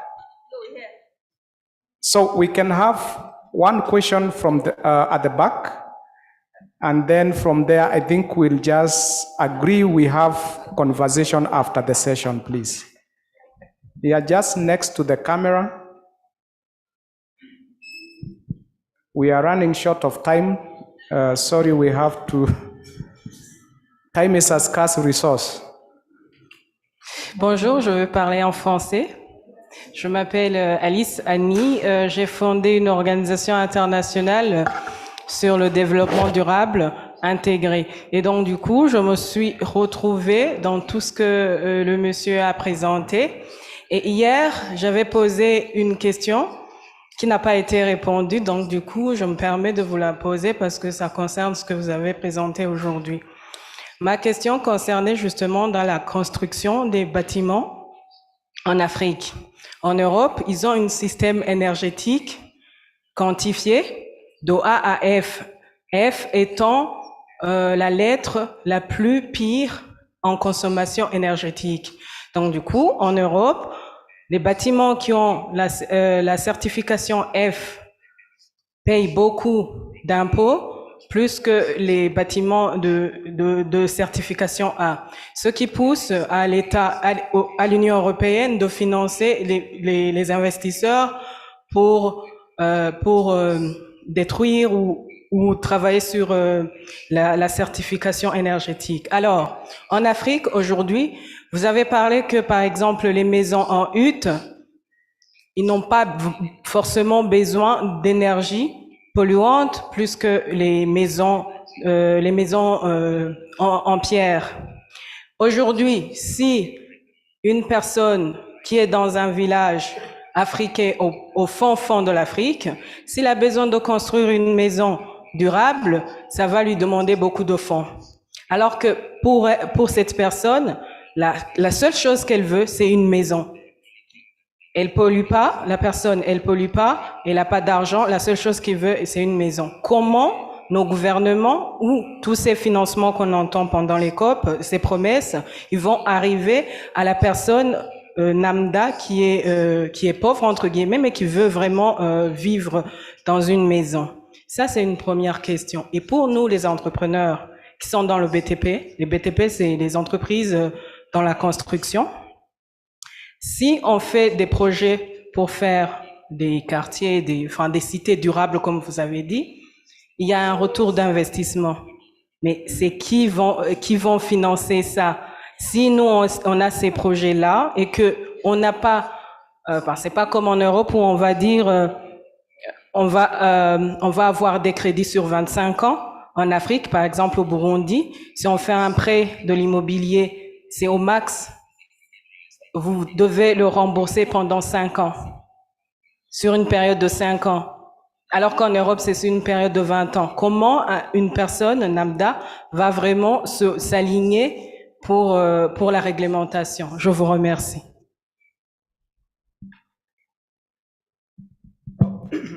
Oh, you can respond, please, Mr. Masinga. Yeah, just there is a mic. Oh, sure. Yeah. Hi, thanks for that question. The first one, you were talking about energy efficiency. So, for example, in South Africa, we have legalized energy efficiency. So what we've created is something what we call energy performance certificates, which is pretty much what you're saying about Europe, right? If you buy a fridge today, I'm sure if you look, there's that standard is there, A plus or B or C or whatever, and the further down you go, the brighter the colors get because they become yellow, orange, red, and red is the worst one, being like F and G and H. But the higher you go, it becomes green. So A plus is the better performing appliance. So fridge, microwave, washing machine, dishwasher, and so on. So our government last year promulgated a law to say that all buildings, private sector, that are larger than 2,000 square meters need to have energy performance certificates. We call them EPCs. All buildings in the public sphere that are larger than 1,000 square meters need to have EPCs. So what is this entailing, right? There's a fold in this. when the private sector now starts doing these EPCs, all it is it's an energy audit, like you're saying, it's an energy audit, and they put up the certificate, like how these banners are here to say that, look, we are using this much energy or doing this. And as a result, a building owner and the people that are tenants and the people utilizing that building start seeing that, oh, we are supporting a business that is polluting more, you know? And it makes you liable as a business owner, a building owner, a property owner, a property developer that perhaps maybe what I'm investing in, we need to reduce our energy consumption. We need to go for better, greener alternative energy methods. That's the first part. But what it's done for our economy, I'm giving you an example of what government has done. Government wrote the law and the policy, but the private sector now is getting up and doing something about it. The private sector now, you've got people that want to have energy audits of all their buildings. You know, there's people that own like 1,000 buildings in South Africa, one person, and other people owning many, many buildings. We have a lot of buildings. So this is also creating green jobs, part of green industries, because you need to upskill people in order to do these audits. And we're trying to not monopolize this system, because currently there's one authority body, inspector body, that has the authority legally to do these independent audits. But what we've seen a gap in the market is that we have a high unemployment rate of the youth. So when you empower the youth with skills, youth that even didn't go to university, we have something called FET colleges, you know, not as high as university, but you come out with like a N4, N6 certificate. So you give them the right capacity building and skills transfer skills to be able to do these energy audits. And now you're empowering young people to be able to do these audits, and they can get paid, and you've given them knowledge. Now you're empowering green industries, you're growing the green jobs. This is becoming adaptive and resilient in the economy, right? And as a result too, with energy performance certificates, it's not a once-off deal. Every 3 to 5 years, you need to update your certificates. So for as long as there's buildings in your country, you're going to be doing this every 3 to 5 years. And you've created permanent employment for young people. Thousands of young people, because there's a lot of buildings in the world. So that is one way of helping ourselves, creating green industries. And it starts with policy alignment and policy development, because when you have policy development, you are telling an investor that my money is safe to invest in your country. But when you don't have regulation, it's scary for me to put my money in something I don't know whether it's regulated and people are going to be liable to an offense. Now, you also mentioned what can you do as young entrepreneurs in terms of getting the right financing. Quite frankly, you know, it's a challenging environment, but there are funders out there, you know, there are funders out there that are willing to support entrepreneurs, especially working in green funds, entrepreneurs working in the green space that want to do innovative things. It's not easy to find them. A large chunk of them are usually ministries. So like the Danish embassy, the Kingdom of Netherlands embassy. And then there's other private ones in between here and there. But I'll have a conversation with you perhaps, and then maybe I can just lead you in the right direction. But there is a lot of opportunity that can be done in that space. But the biggest opportunity that lies for each and every one of us is education. Because even if you can go and get your PhD now, it means nothing, because as we're talking right now, the world is changing. I talked to a couple of people during the tea break. Climate change was there before us as human beings. Yes. You can Sure. Climate change was there before we were here on this earth, and it'll be there after we are gone. Climate change is just, it's a process. It has never stopped. It has never started. It's just there. It's like time. Do you get what I'm saying? So, but it's important for us to change with the times. Thank you. Yeah, thank you. That question, that question must have represented so many questions in the room, but please take the advantage of the presence of Mr. Masinga for today, and probably during lunch you can have a conversation about these issues that he has presented here. So very quickly, we've heard that cities have a big contribution to ensure that countries realize their nationally determined contributions to fight climate change. And again, we've also heard that there is a big challenge about affordability of, alternatives to energy, especially when people want to switch to solar, wind. It's very expensive to install. And I think climate finances should focus on this area, because if one day of sunlight can drive economies of this planet, for the next 30 years. So I don't know why we have this challenge of climate change. The other thing that probably it was very interesting is to know that banks, they are now partnering with, the initiatives that are being driven by organizations to help people, get into green buildings. And this is a big step. It's a big step for banks who are dealing with money to partner with green initiatives, and especially focusing on what Mr. Masinga has highlighted in terms of green building and efficient buildings that can conserve energy, that can conserve resources, and at the same time be environmentally friendly. So thank you so much for that presentation. Allow me to get to our next presentation for this part of the program. And this presentation has been modified a little bit, and we will have climate change mindset and attitudes instead of mitigation measures and actions. So sorry for that modification.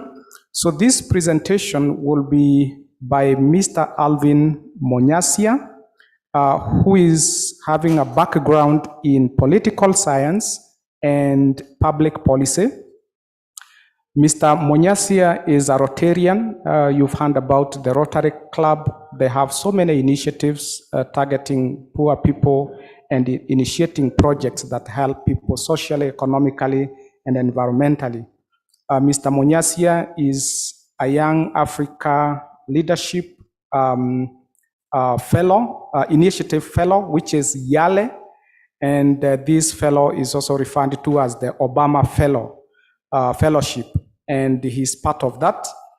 He has, for the last 18 years, gathered experience in working in different organizations, including PACJA, Oxfam, and also as a leading diplomatic, person engaging partnerships with the civil society organizations, working with youth, working with women on matters climate change. So allow me to welcome Mr. Alvin Monyasia. Welcome.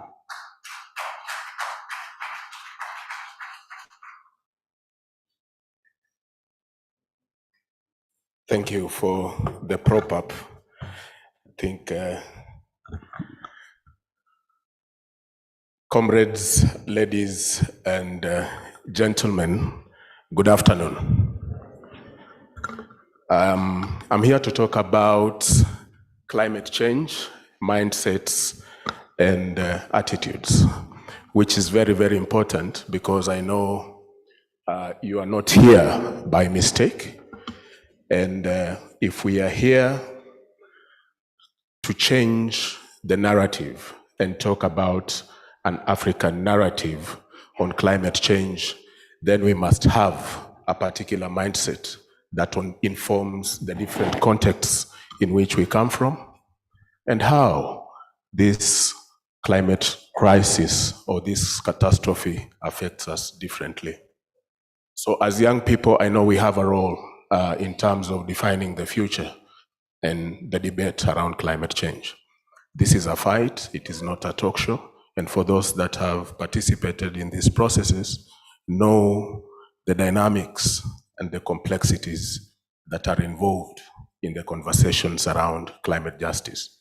So as a Pan-Africa Climate Justice Alliance, we are very deliberate to ensure that in this particular conversation, we are at the right mindset so that we create a narrative that is important for the continent as Pan-Africanists who believe in African solutions to African problems. So I had prepared a presentation with me, and I want to refer to a scholar called Dr. Rebecca Huntley, who is a social researcher and a director of Vox Populi. I'll share the presentation, you can look at her works, who has looked deeper into the research in how to talk about climate change in a way that makes a difference. The way you speak about climate change determines who takes part in the debate. Just the previous speaker who was here was talking about green buildings. Another one was talking about adaptation earlier this morning. It depends with the audience in which you're having this conversation, because it is also a marketplace. But we come from a continent of special circumstances and needs. So we must be very, very clear in terms of how we shape and measure our words, but also our messaging in order to create our own solutions to the problems that we face. So she says the different mindsets are driven by many complex factors, which are political, social, and cultural identities, values, and the global mindset, as well as the level of education and what you have consumed, understood, apprehended, and comprehended as to why or what climate change or crisis means to you. Within the Paris Agreement, we know it is on the premise of common but differentiated responsibilities. The speaker who came before me asked, and I mean no offense, why is Africa not transitioning to a green economy, or why are we not investing in solar panels and all that kind of thing? And I know there are also critical debaters in the room here whom we have interacted on this particular matter. We have institutions, business sectors, think tanks in Africa, academia, who can also ask a question. And this question comes to all of us, and I think we will have this conversation as we go by. Instead of transitioning to solar energy, why don't we exploit our resources, develop to the level of the global north? Then we can have that discussion of who needs to transition to solar energy. I know that is provocative, and that is not in any way the position of Pan-Africa Climate Justice Alliance.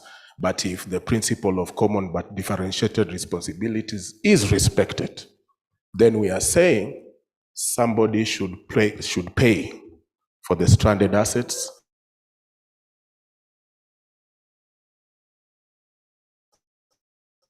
that we have climate debt. So in the same vein, Rebecca argues and observes that on top of the above issues, the political issues, cultural identity issues, global mindset, and the levels of education, the tendency for different genders and generations respond to climate change differently. As young people, what are our strategies in responding to this catastrophe? We are pushing for intergenerational dialogue and equity in a manner to ensure that you secure the future, so that the future belongs to those generations that are coming for us, which takes a responsibility, a global responsibility of all entities and all people that are involved in this particular discussion.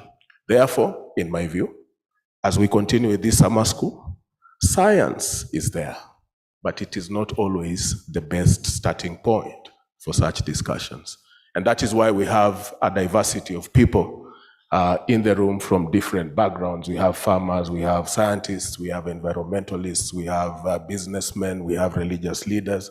We have all manner of constituencies represented in the room to discuss this particular matter in a particular audience and bring to the fore the different angles on the issues at hand and see how this discussion takes us forward. So the issue of mindset is very important, and Huntley also argues that the facts around climate change and the need for rapid response merits the urgency, and the language crisis and emergency can turn off some groups and make them more critical of attempts to address climate change. I'm saying that because you have seen the language that we are using is deliberate, and we use the words like climate justice. Others use the words like climate crisis. Others use the words like climate emergency. It is because we all, as a global entity, are trying to work out the language associated with climate change, and identifying the stakeholders why this kind of language does not work for a particular context.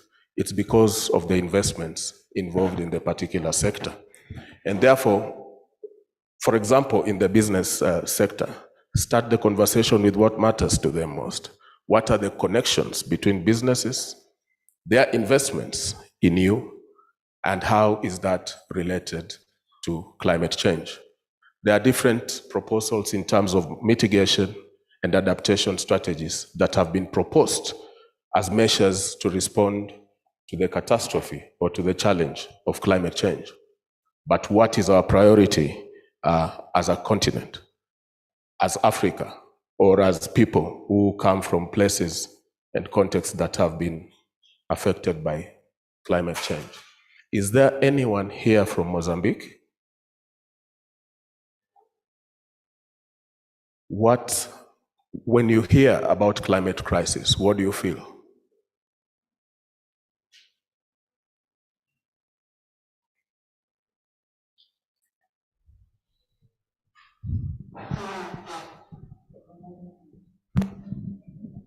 Well, in Mozambique, the situation of climate change is not in a high level of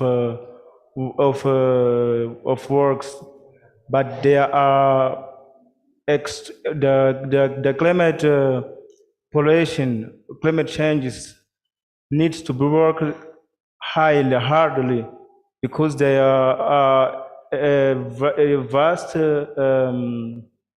how can I say industries or well, how can I say it? Well, let me just talk in Portuguese, please. Okay. Ok. Bem, eu queria dizer que a situação das mudanças climáticas em Moçambique é um assunto que ainda não está a ser trabalhado de forma tão desenvolvida, mas precisa de ser trabalhado, porque há várias empresas, indústrias, como a Vale e outras, que poluem e de grande maneira a situação climática, porque são indústrias que desenvolvem atividades ligadas ao carvão, atividades minerais muito intensas. Mas não está a ser trabalhado a questão das mudanças climáticas de forma intensiva. Mas é uma questão que precisa de ser trabalhada.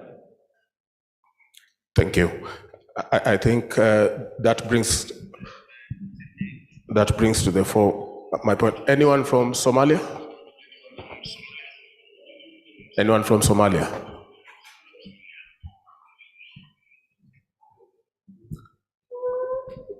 What do you feel when you hear the word climate change or climate crisis? Okay, my name is Muhammad. Let me stand, sorry. My name is Muhammad Hassan Sharif. I'm from Somalia. Whenever I heard about climate change or climate crisis, we feel that the global is changing. In terms of Somalia, we feel two types of climate change. You see, because of a year is flooding and a year is a prolonged drought. In the meantime, we tried our best level to understand the way of climate change is affecting in our country, Somalia.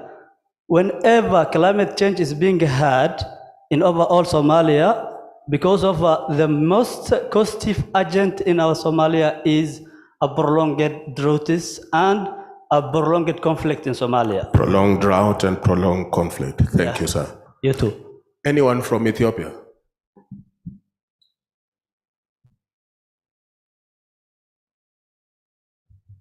Yes, sir. What do you feel when you talk about climate change? Okay. In Ethiopia ecosystem is very complex, but we are highly affected by climate change impacts. Many of our peoples living in lowlands are already affected by the droughts. A huge number of our peoples are displaced, their cattle are died. So the impact of climate change is very harsh for Ethiopian peoples living, especially in lowlands. Harshful. Anyone from Libya, Morocco, or Eastern? Anyone from Asia? Latin America?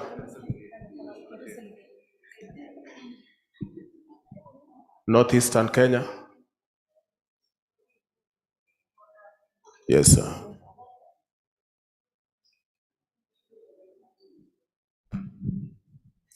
My name is William Eoi. I'm from northern Eastern Kenya, Isiolo. So when I heard about climate change, heard about livelihoods, heard about the drought, people, livestock dying each day out. So there is prolonged drought, conflicts that are induced by climate change. Thank you. Thank you.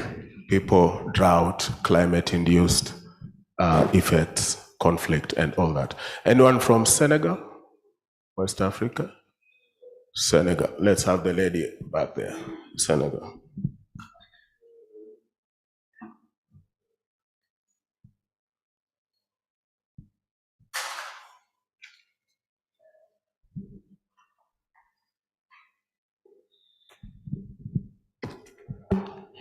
Bonjour tout le monde, je me nomme Fatoumata Diomde du Sénégal. Moi, j'entends avec la crise climatique au Sénégal la plupart parce qu'en ce moment, on constate que nous sommes dans une période où la saison des pluies, mais on ne voit même pas des gouttes qui tombent en fait. Surtout, les raisons qui sont en train de faire la pluie, c'est la raison de Ziguinchor avec la pollution des industries. Thank you. Those are the different examples from across the continent and across the world on how people feel and experience climate change. And in my presentation, I borrowed from the Yale program on climate change communications of 2019. And we have discovered that there are 6 mindsets on global warming, or 6 mindsets on climate change. And from the far left, 31% of people globally are alarmed, 26% are concerned, 16% are cautious. You've heard those ones that are talking about their livestock, you've heard those ones that are talking about their produce, you have those talking about their conflict, and those people that are just talking about their families. And I know from Mozambique, I engaged with someone who was saying that communities there are almost going into depression because of this, and 7% are disengaged in this conversation, 10% are doubtful, and 10% are dismissive. So that means we have the highest belief on the issue of climate change, and those ones that are most concerned belong into that category, and they are most motivated to address this particular issue. And on the right, of course, on the lowest belief and climate deniers. As climate leaders and as young people, we need to arm ourselves with the right knowledge, data, and information and knowledge, and the right attitude and mindset to see how best we can engage the climate deniers and those ones that are less concerned, motivated because of how they look at this particular matter. So when we talk about an alarmed mindset, we are talking about this is a person who is convinced of the causes of climate change, consequences, and seriousness of the issue, and they believe that they are well informed of this particular matter, and that is you and me. And we are already making changes in our own lives and support an aggressive national, regional, continental, and global response in building movements and catalyzing, mobilizing, and organizing change around climate change in terms of leadership and in terms of, activism and in the spirit of pushing for change. The future, I want to believe, belongs to those that are highly organized. And I believe this is the future of, climate justice in this world. In terms of concern, these are, they're convinced the global warming is a serious problem, but have engaged with the issue at a personal level, including not always, aligning it into their political beliefs, but with strong climate policies. And that is why we are engaging with different terminologies, climate processes, policies, to see how best we can have different entities to ensure that we domesticate these international frameworks, the science, the complexities, and the English that is being taught in this room into a very practical language that our communities understand, and they're able to take action to address the issue of climate change. So when you're cautious, you believe this is a problem, although less certain it is happening than those that are alarmed or concerned. So you view it as a personal threat and don't feel a sense of urgency to deal with it, because it may not be affecting you directly because of different factors in the society that have defined who we are as human beings. And for those that are disengaged, and those are the people that we are sending us back home to engage them, haven't thought much about this issue at all. And they don't know how much, don't know anything about it, or they know something about it, but it doesn't create any interest in their lives or in any way. And they're most likely to say that they could easily change their minds about global warming. So these are the people that we need to engage more when we get out of this program, and see how best we can catalyze their voices and mobilize them in a manner that they will be able to take up action. Doubtful are split, and they think global is happening, they think it isn't, they don't know, they are in there. How do we bring them on board and ensure they are part of the movement? And dismissive are the climate deniers, and those are the targets, especially for people like us who are activists, and they believe warming is not happening. It is not a threat to either people, to human nature, and strongly believe it is not a problem warranting any kind of response. And therefore, this group is very sure climate change is not happening, and often actively involved as opponents of our efforts to reduce emissions. And those are our targets, and those are the people that we organize around to ensure that we create a Pan-African narrative that is able to respond to such people. So as we get here, I want to invite you to understand yourself as a person and the 6 different mindsets that we have shared with you earlier. And what is your attitude, your belief on climate change that can help leaders and yourself as a leader to better frame the conversation in boardrooms, in the communities, in negotiation processes, in our academic work, in the spaces that we are, so that we adopt the right attitude that can tackle the issue of climate change. So as I conclude, and in the next very few minutes, climate change is real, and we are face to face, with our planetary limits, the carbon budget, the 1.5 degrees discussion, which will come later in the mitigation discussion. And we have internalized our role as young people under the auspices of this summer school, that there are no bounds on what we can do to respond to climate change. Our attitude and our practices are very, very important to prevail and to win the fight for climate justice.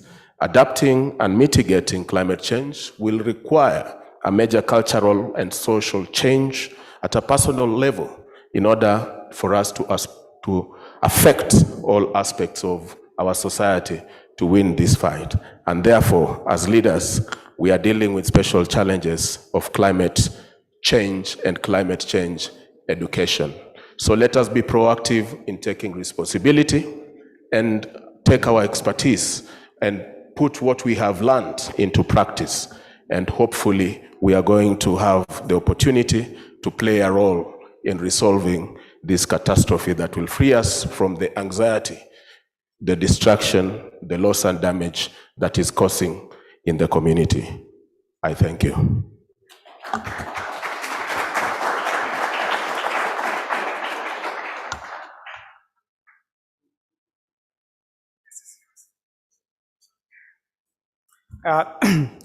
Thank you so much, Alvin, for that straightforward presentation.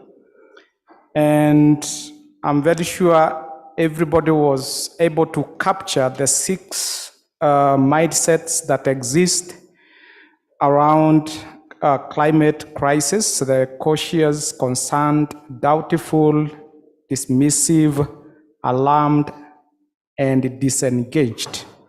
And I think for people who have participated in international forums, you know that we normally say that there is a mindset, there is an attitude that sometimes is always found in the room. And some of these mindsets and some of these attitudes found in a room, some of them, they are based on stereotypes and hearsay. And when we talk about climate crisis, it's not about hearsay, it's not about stereotype that people base their arguments on. It is something that is founded on scientific findings, facts, and even experiences that local communities are undergoing, and the challenges that are facing our people, especially the vulnerable, the indigenous communities, and other disadvantaged groups of our society. You know, the gender-based inequality that exists in our society, the young people who are jobless, unemployed. These vulnerable groups, in a given setting, they'll be misunderstood as people who are lazy and incapable, but only when they are given opportunity that we realize their potential. So just to sum up for the presentations today, in the morning, we had Mr. Nicholas Abuya, who gave us a very exciting presentation about resilience, building, and adaptation strategies against climate change. And we learned a lot, and we heard that transformation in the society can only come when we focus on adaptation and building resilience of communities and giving communities the platform to provide solutions that work well with their cultures and solutions that have developed in these communities for millennia. It's not that these issues have been heard for the first time. Communities have been working around solutions since this world was created.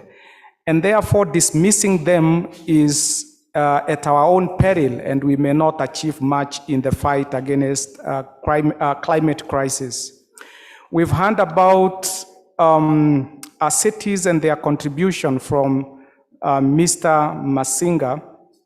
And this presentation, again, it invoked our thoughts about cities. And this is the attraction base for the modern society, for the current generation. Everybody is attracted to the city because of the opportunities that exist there: employment, facilities, healthy facilities, good transportation system. But at the same time, when population increases in these cities, we also have some, consequences, and some of them, they are negative consequences, issues to do with increased emissions. It becomes a challenge. And therefore, this presentation was giving us, opportunities to make sure that our buildings that are coming up, the new settlements that are coming up, they follow certain guidelines that can help us, conserve energy, conserve water that has become scarce every day, and also make a big contribution to reducing emissions that are driving climate change. And by the end of the day, increasing the crises that are affecting humanity all over the world. And finally, we have the presentation by Mr. Alvin Munyasia, which I've already talked about, the 6 mindsets he has given us. And developing the right mindset can be a big contribution, even for the negotiations. Even for the negotiations, when we go for negotiations into how climate financing can be done, on how vulnerable communities can be supported and assisted, going with the right mindset and the energy that is required to inform those kind of negotiations, we can make an edge. And therefore, dear participants, I thank you for your patience. We were behind time at one point, but I'm glad finally we have made it. That is the 1 o'clock bell that is ringing, telling us it is time to go for lunch. Thank you so much.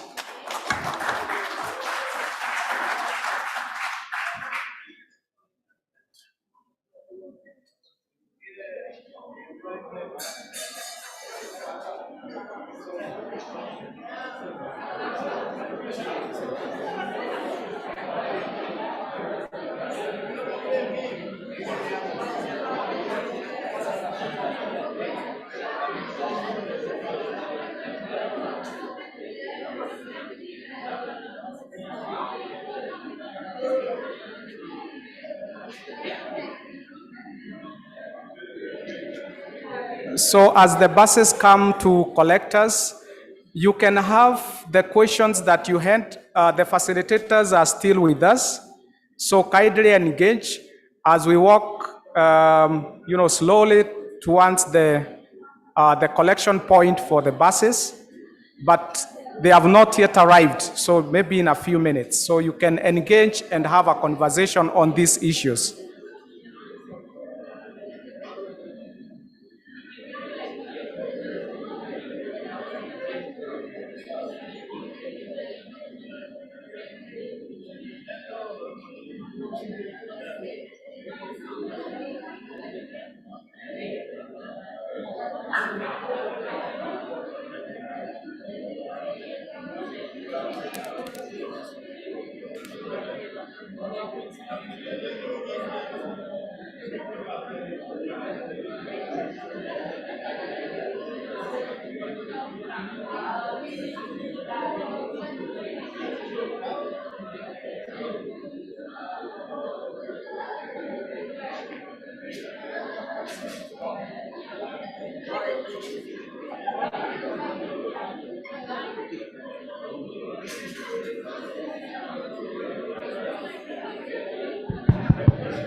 Donc, juste pour connecter.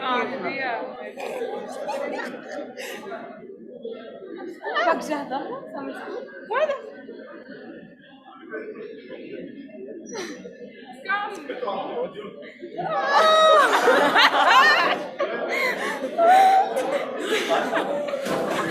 يلا على التلفزيون.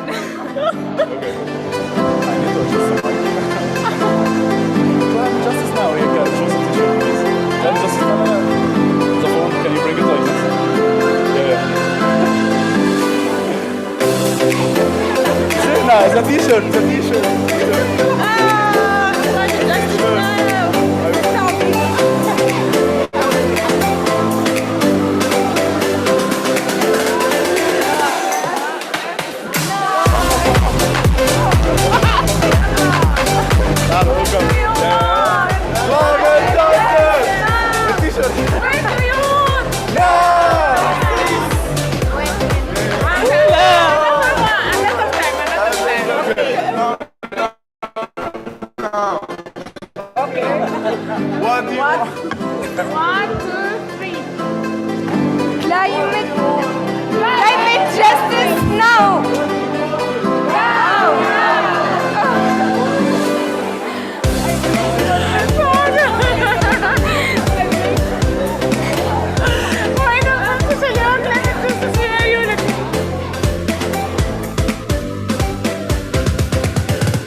Excuse me, please. Kindly, go to the bus. If the bus leaves you, you have to walk. So let's be going to the bus, please. Let's go to the bus, please. The first bus has already left. If you are left by the other one, I can't guarantee. So let's move.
Haro.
So unafaa kuongea nini?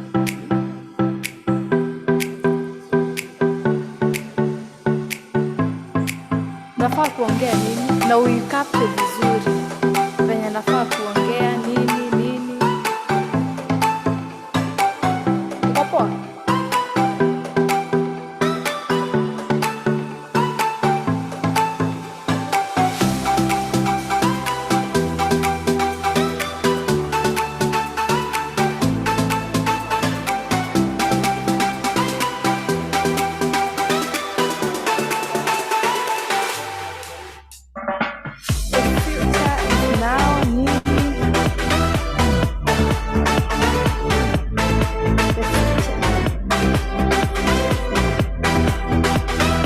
Na upige vizuri.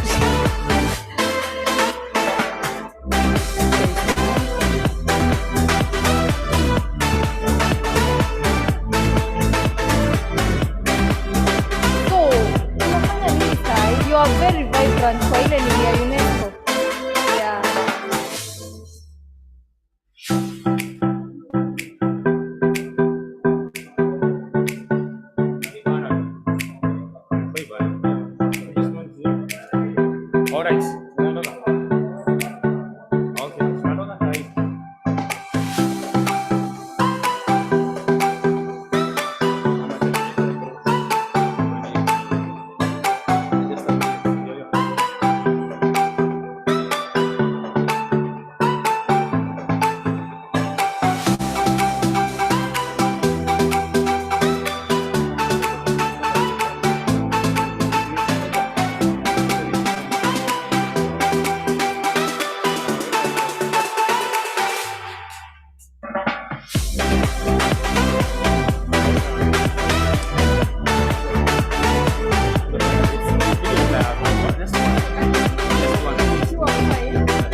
Tulia hapa hivi.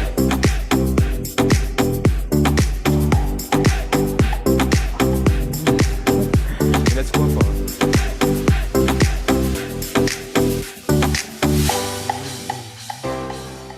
How is it? It's perfect. Okay. Take it.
Sometimes there's no one else who loves me like you used to.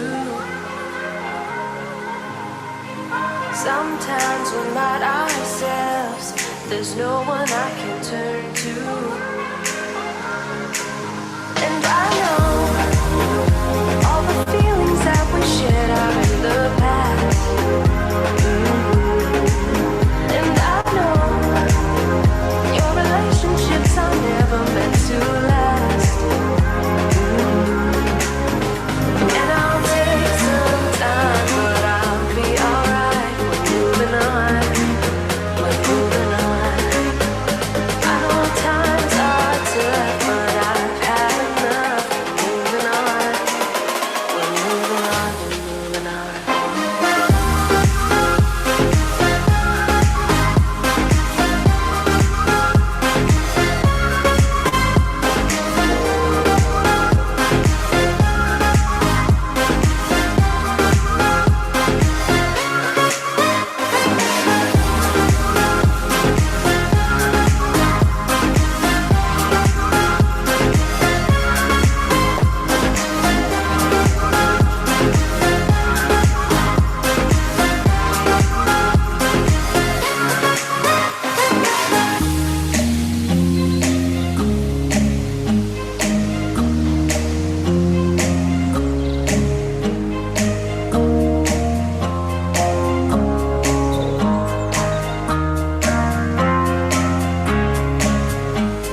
Sometimes there's no one else who loves me like you used to.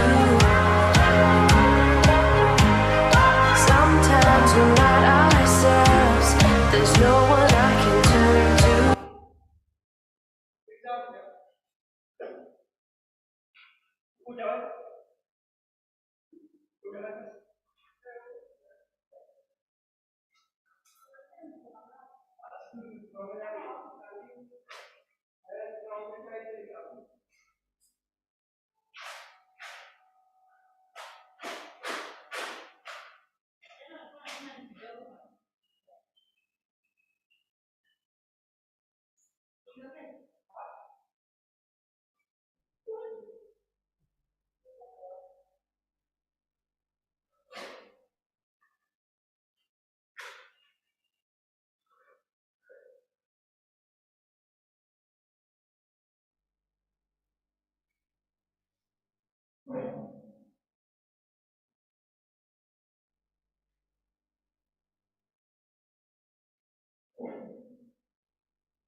Nani ndio unatafuta? There's a few seconds.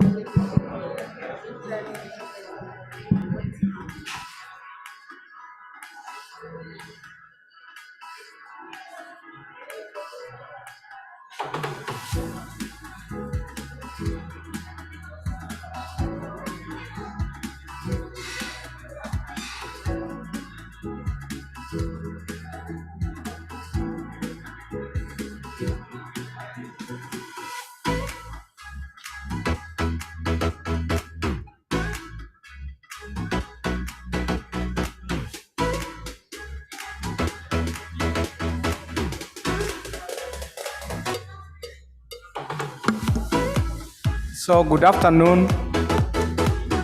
Good afternoon. Yes, we are back.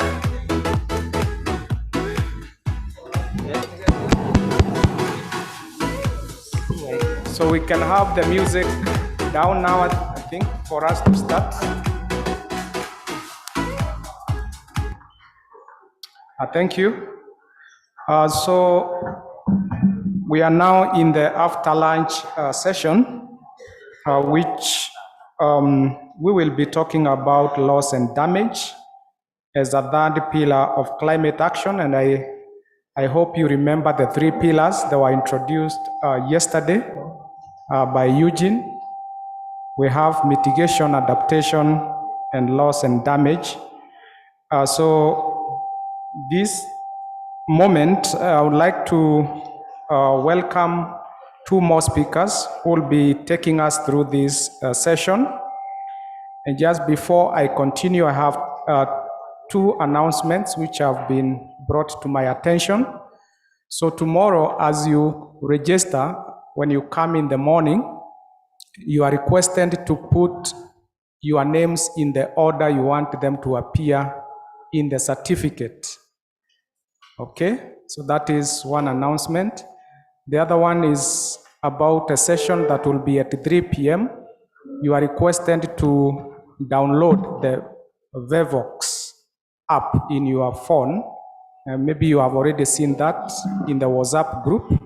So kindly do that before 3 p.m. Vevox app. Check your WhatsApp. I think it has already been shared.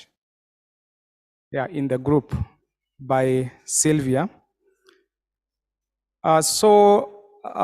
Just before I continue in the morning, remember I recognized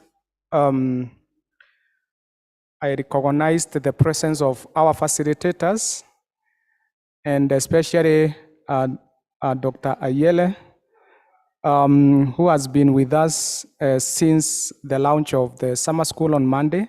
I think he's the high-level guest who has participated most of the hours than anybody else. So we appreciate you, Dr. Ari. Thank you. So now allow me to invite Mr. Julius Ngoma.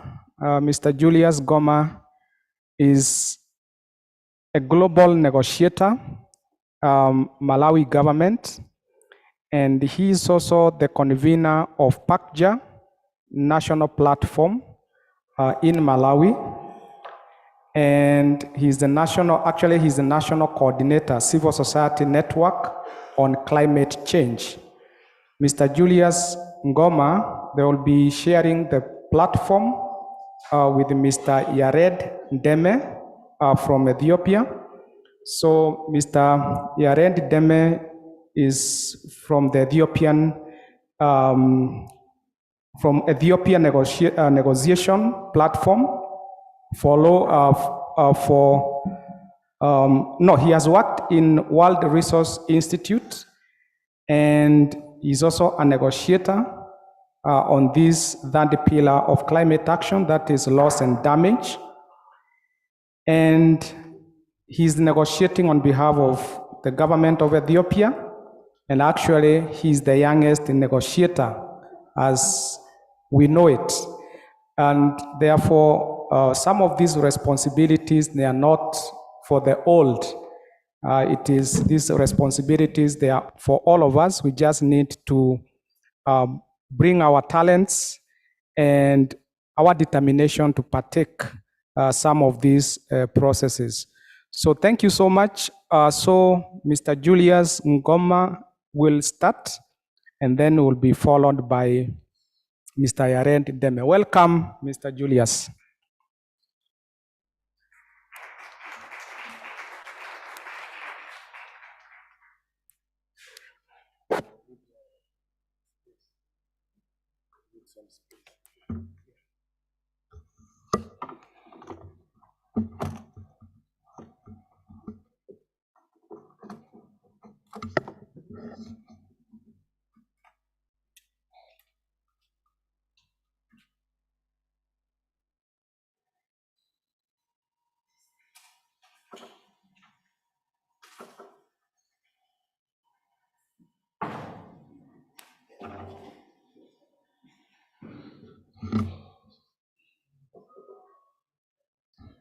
Good afternoon, colleagues. Good afternoon. Yeah, so, as my name is Julius Ngoma. I'm working as a National Coordinator for Civil Society Network on Climate Change in Malawi. But I've played different roles with PACJA, especially when it comes to following negotiations. I think at some point I was following so much adaptation, turned into a finance person. Now we are working on loss and damage as something which is very also dear to the hearts of many Africans. So I'm happy to be here to share a bit of what I know.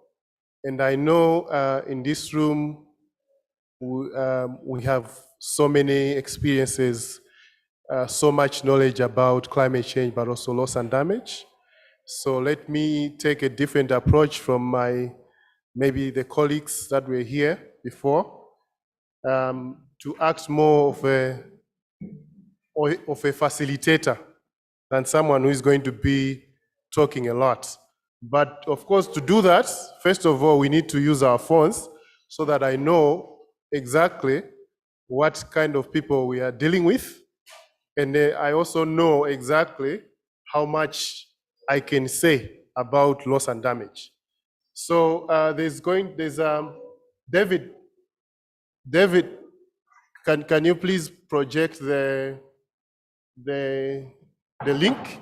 I want each one of us to take a moment to go on the Mentimeter link and just answer one question.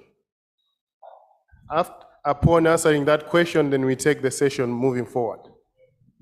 It's already done. It's there?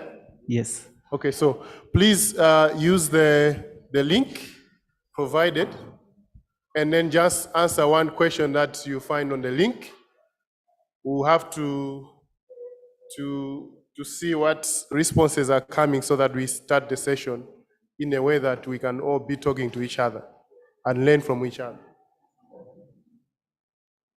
Can we go on the phone or laptop, anything, just connect to the internet, go on that link, answer one question, and then let's proceed. You have 1 minute to do that. It's just one question.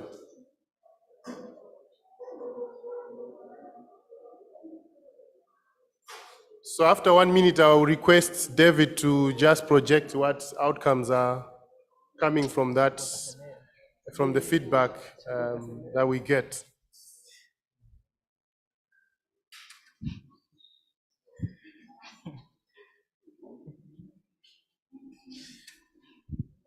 So the idea is we need to know, or we need to assess ourselves in terms of knowledge on loss and damage. If I don't touch on certain things, my colleague Yared will also touch on some things, but we just need to know how much conversations we can have on this so that we can be able to tell our stories correctly.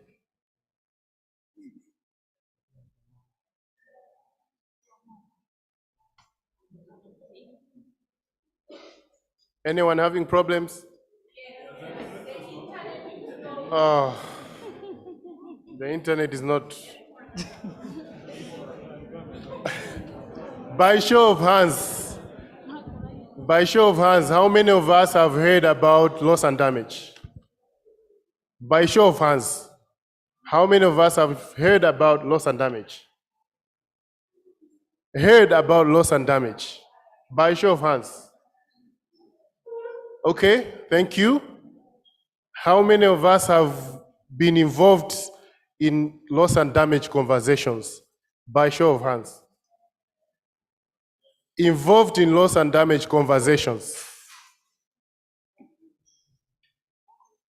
Okay, so most of the people this side and a few from this side. Yes? Formally or informally? Formally? Informally?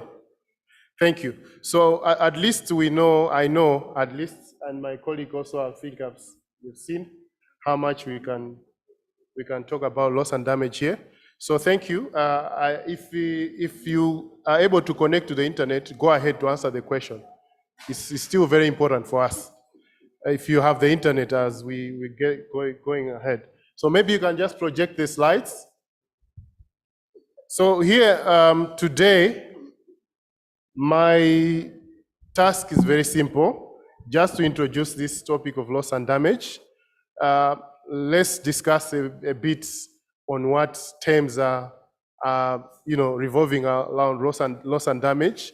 And then at the end of the day, my colleague will come in to also give in the perspective of the UNFCCC, the history on how this concept has evolved, but also ensuring that we understand maybe what is there, what is at stake for us to be talking about loss and damage. So I'm just waiting for the slides, but just to begin with, there's we have a very big problem in terms of defining loss and damage in the context of climate change globally. It might not be a problem where maybe some of us, or all of us, don't know what loss and damage is, but it's because we are working in a space where everyone else wants to be heard. So it's a UNFCCC space where every perspective needs to count. And by the end of the day, we still need to define, or we still need to work with a concept that can help us to manage whatever impacts we are having in the continent or even globally as regards to climate change. So you can go to the next slide. Yes, so that's what I was saying. We have a problem in terms of defining loss and damage, but there's so many definitions out there when you go on the literature or when you interact with some of the authors, you find that there are so many definitions that are being put out there in terms of loss and damage. So on this part, we will try to examine what could loss and damage mean in the context of maybe this summer school, if you allow it, so that moving forward, maybe we can contribute to how we define this term further, so we can understand each other at that global platform. So Loss and damage has been referred into so many aspects. We have engineers here, we have disaster risk managers in here, we have climate change practitioners, adaptation. You actually agree with me that, for example, when you're talking about adaptation and or mitigation in the context of climate change, but also we are talking about adaptation and mitigation in the context of disaster risk management. These are two different things. And if you want to understand them or apply them correctly, you also need to know which field you are dealing with. So, next slide. So I was about to ask if there was going to be internet here, that at least we get into our self conversations to just try to define what loss and damage could mean in our context. But because we don't have time, but also we don't have the internet, I think we just proceed to examine what the definitions that have been put out there by different authors, but also different schools of thought. So next slide, David. Yeah, next slide. Yeah, so for example, I was going through the literature and I found like 6 or 7 definitions of loss and damage, which in the end, I think if you are following these slides, you should be able to, in your own mind, be able to take out some of the common things about what loss and damage would mean in our context or in your own context, wherever you're coming from. So for example, the definitions that I got from different sources would mean irreversible losses, for example, and damages of significant economic costs. Some would say loss and damage would mean impacts of climate change that cannot or cannot be avoided through mitigation or even adaptation. Some would even talk about the human-induced kind of effects of climate change that could not be avoided or cannot be avoided even though you do mitigation or even adaptation. So those are things that are very important. Next slide.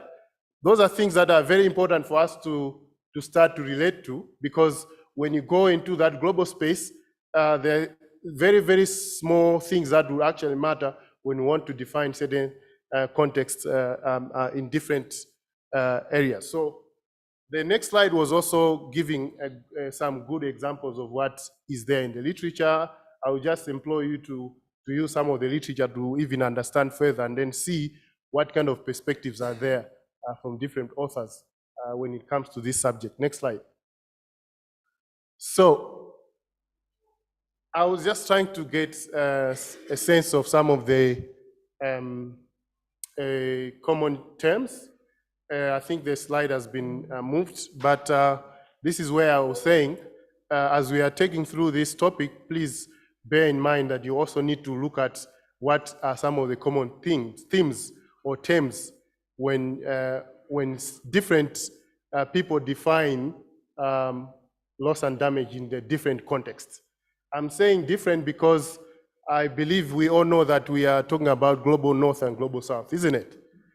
There's so much about global north, global south that has been shared, maybe from the day one that this summer school was actually opened. And moving beyond, you actually be hearing a lot about global south and global north perspectives. So it might be different because we are different in different, we are actually living in different spheres, different parts of the world. But in the end, what I said, we are going to be talking one and the same thing. So I just wanted to flash out, please go to the slide, the previous slide. I just wanted to flash out what I found as very common and something that can be workable definition of loss and damage that maybe is, at the end of this conversation, we can be able to relate to. So David, can you go back to the slide?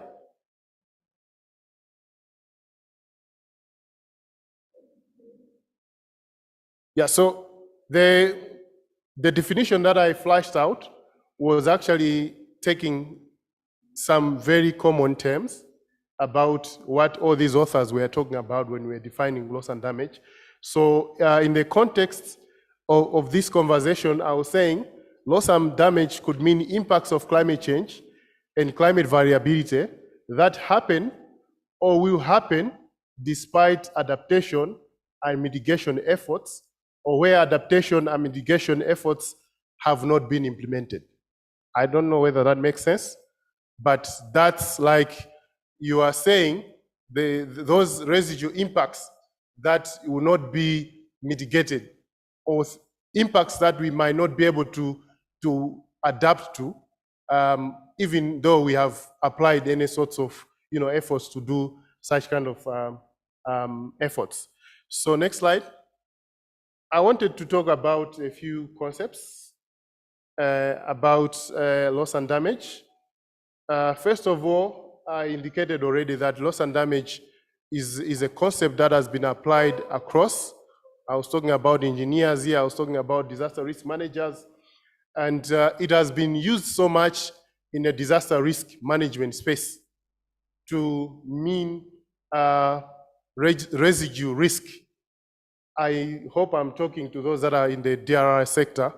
We talk a lot about residue risk as a risk that actually remains even though you have mitigated the impacts to a certain level.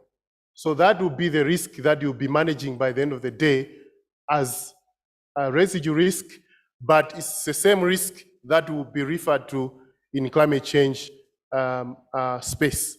So, for example, I think we'll go through a number of examples in the next slides, but I also wanted to introduce to you the losses, because we are talking about losses and damage here. And the losses would be considered as impacts of climate change that are permanent and irreversible, while damages would actually mean those losses or those events that will happen, but will actually, you can have some way of repairing to that. So as we are talking about losses and damages, then we also need to be referring to the issue of slow onsets or either rapid or extreme events. Losses and damages can actually come from these two sets of events. Next slide, please. So the next slide is only defining what slow onset events would mean. I know we are, someone I think in the previous session was asking about where you are coming from, which regions, and slow onset events generally would be those events that will occur over time, but they will actually have devastating impacts towards our lives or our livelihoods. While the rapid or extreme events, my colleagues from Malawi or Mozambique and others would actually give good examples of what we faced, for example, for the last 2 or 3 years. The cyclones, these are actually rapid and extreme weather events that could actually lead to loss and damage. And we are also, as we are also talking about loss and damage, we would be talking about economic and non-economic losses. In the space of, next slide please, in the space of the UNFCCC space, we have only focused our discussion around economic losses. But the discussion has not been really focusing on non-economic losses. So what are these non-economic losses? For example, you can read the definition on the slide on what economic and economic losses would mean. But just to say examples of the non-economic losses that are usually ignored when we are talking about loss and damage. These are loss of the society, the loss of life, health, and even mobility. We have a lot of cultural heritage in Africa, for example, Latin America and in other regions. When these events happen and we are actually losing some of these items or situations, then we end up incurring non-economic losses. These are losses that will not be quantified or even cannot be traded at any space. So that is something that I wanted to also introduce to you. And my last slide before I pass it to my colleague is defining what economic and non-economic losses would mean. Next slide, please, David. And then I just want you to pay attention to the examples that I've given in terms of whether non-economic or economic losses would mean. For example, defining economic losses and through examples would say damage to the infrastructure, which is very obvious, right? If your road, a bridge is actually swept away, you should be able to do some mathematics, find some monies, and then maybe advocate for that. But on the non-economic losses, for example, as I said, loss of life, who can be able to quantify loss of life? It's not very possible. Who can be able to quantify displacement or even loss of a cultural or heritage? It's not even possible. I have some couple of slides that will actually provide good examples of how we can address that. But for the sake of my colleague to come in, I want to stop here, and then I think we can discuss the rest through questions. Thank you so much.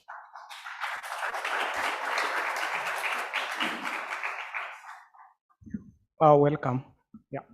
So you hold your questions. It's one session, so at the end we'll have opportunity to have some questions.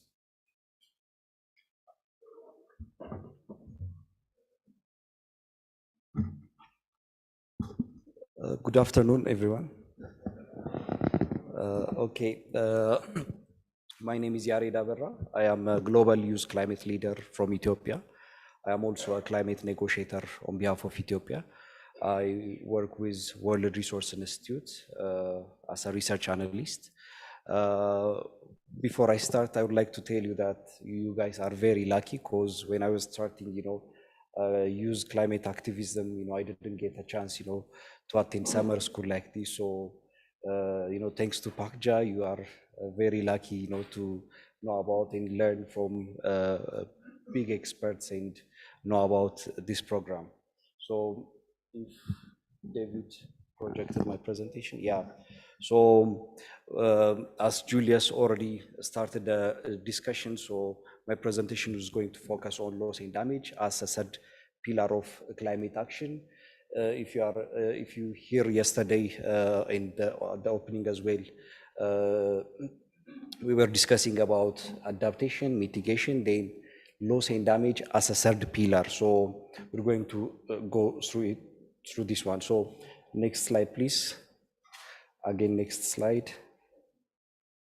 Yeah, so of course, already David touched upon the definitions. So mainly the issue of loss and damage, varies from extreme weather events to slow onset events. So when we say extreme events, the floods, droughts, cyclones, these all things are an extreme weather events.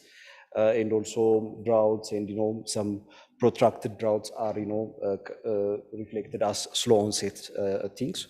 But conceptually, loss and damage arise when the adverse effects of climate change are not being avoided through adaptation and mitigation.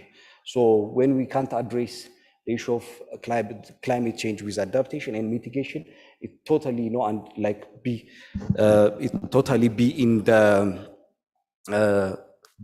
loss and damage. So that's why we are pushing that's why we are saying, loss and damage is a third pillar of climate action. So yeah, again, in the UNFCCC context, it involves in development and development of approach and addressing the effects of such events, especially for vulnerable countries like Africa and also other least developed countries. So when we speak about mitigation, if you remember on the setting a scene presentation, mitigation is a slow climate change by reducing greenhouse gas emissions. So if you are, trying to reduce greenhouse gas emissions, we call it mitigation. Then again, when we try to minimize the adverse impacts of unavoidable climate change, that is called what? Adaptation, right? So now the third thing is, next slide, please. Again, next slide. So, yeah, so when we can't address, if you can see on the projector, so there are mitigation, adaptation, as well as loss and damage. So whether neither mitigation nor adaptation is able to, prevent loss and damage. So that's the one in the circle in the middle is we're facing difficulties, where we can't, identify whether that is a mitigation, adaptation, as well as loss and damage. So that's what we wanted to, address and also specify. So next slide, please. Yeah, of course, David touched upon on economic losses and non-economic losses. I'm going to pass that one. Next slide, please. So, of course, yeah, I mentioned droughts, thunders. Next slide, please. Floods, desertification, and also another things. Yeah, next slide. Next slide, please. Yeah, so if you see environmental refugees, basically the environmental refugees, being affected because of losses and damage. So if you see the droughts, floods, people, migrate from one place to another places. So this is especially in Africa, it's a very common thing that we need to address. So especially the issue of, internal migration, when people, goes to one area to another area for, again, the peoples in another area will be, will lack, some resources. So this will also lead to, conflicts. If you remember yesterday's presentation about climate change and conflict. So loss and damage also, involves with issue related to conflicts and other issues. Next slide, please. So, yeah, next slide, please. No, the previous one, sorry. The previous one.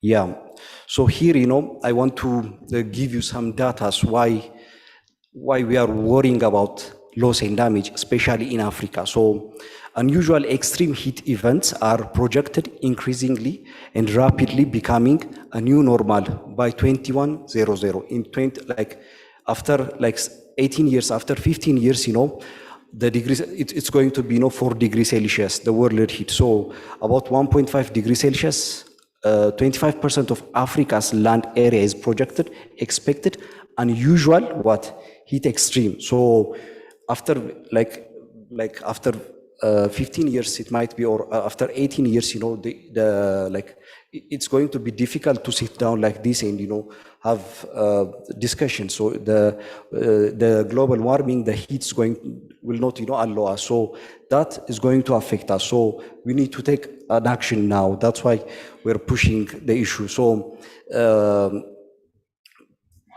if you remember, climate changes, it's not just it differs from weather, it's just a 30 years, long impacts of long impact effects. So we need to address that one. Again, the same significantly increase excavation of water stress projects under 2 degrees Celsius in most of African countries. Again, in 4 degrees Celsius, the world assume no adaptation. In Egypt, Mozambique, Nigeria would be mostly affected, in the sea level rises. So the largest share of the population would be at risk, especially in Guinea-Bissau, Mozambique, the Gambia, where these are the coastal areas. So with issue of sea level rises, Africa is going to be affected. Next slide, please. So these are, the data or the information that we need to consider why we are speaking about loss and damage.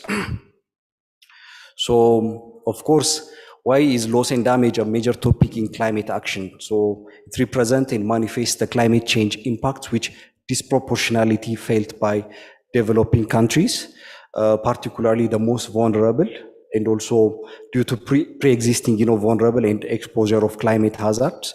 So since, we contributed least, and also again, we're going to be affected much. So this is why this is why, the loss and damage is becoming a major topic in climate action. Next slide, please. So why is loss and damage critical for developing countries? I already give you some data, informations. So we need what, especially the developing countries, we need, or vulnerable countries, we need a huge support to address these issues, especially if you remember Eugene's presentation, when we say about, someone should have to pay for, or to address, or to pay for the losses, or for damage, who pays is the questions. Basically, we are discussing about in the issue of loss and damage. So as vulnerable countries in Africa, we need finance to address these things. And also, again, we need technology, capacity building. Next slide, please. Now, let me just quickly go to what is the history of loss and damage under the United Nations Framework Convention on Climate Change. Next slide, please. So the discussion started in 1991 with the proposal from Vanuatu, a small island state, to include a mechanism to address loss and damage, with the concern for sea level rises in their area, especially in small island states. So the discussion just forwarded, but it didn't go much. So again, the discussion be raised in 2007 at COP13 in Bali, and called for, there was a better understanding at that time in risk management, reduction of sharing and transfer. So, they started in 1991, then, there is some consensus in understanding this as a risk management. Then in 2010, in COP16, in Cancun, they launched a work program to enhance and understand loss and damage. So the concept by itself is kind of new at that time. So it's going to be, it needs time, and also it needs more research, analysis, to understand what loss and damage. So in 2010, they come up with work program. In 2012, in Doha, they agreed to establish an agreement, an arrangement for loss and damage at COP19. Then following that, they come up with a Warsaw International Mechanism. They come up with the well-known mechanism which we established in 2013. So the Warsaw International Mechanism. Next slide, please. So the Warsaw International Mechanism on loss and damage, the objective of it was, to address loss and damage in countries, particularly vulnerable countries, to be impacted by climate change. So when we say vulnerable countries, it's African countries that are the one, who's going to be affected. So the mechanism have three functions or roles. Mainly, since the concept still needs to be more researched and also have more understanding, it's aimed to enhance knowledge and understanding of comprehensive risk management in addressing loss and damage. Secondly, it tries to strengthen dialogue, coordination, coherence, and synergy among relevant stakeholders. As the process is, party-driven, especially under the United Nations Framework Convention. So the Warsaw the mechanism by itself, needs to facilitate a dialogue among different, especially developing and developing countries. So it will also serve as a platform for dialogue, coordination, and strengthening, creating synergy among the relevant stakeholders. So the third one is the mechanism role, or the function of the mechanism is going to be, enhancing action and support to address loss and damage. This is the most critical one, which action and support. So these are the three major things in Warsaw International Mechanism. When you hear about loss and damage, parallelly you will hear about, Warsaw International Mechanism. So next slide, please.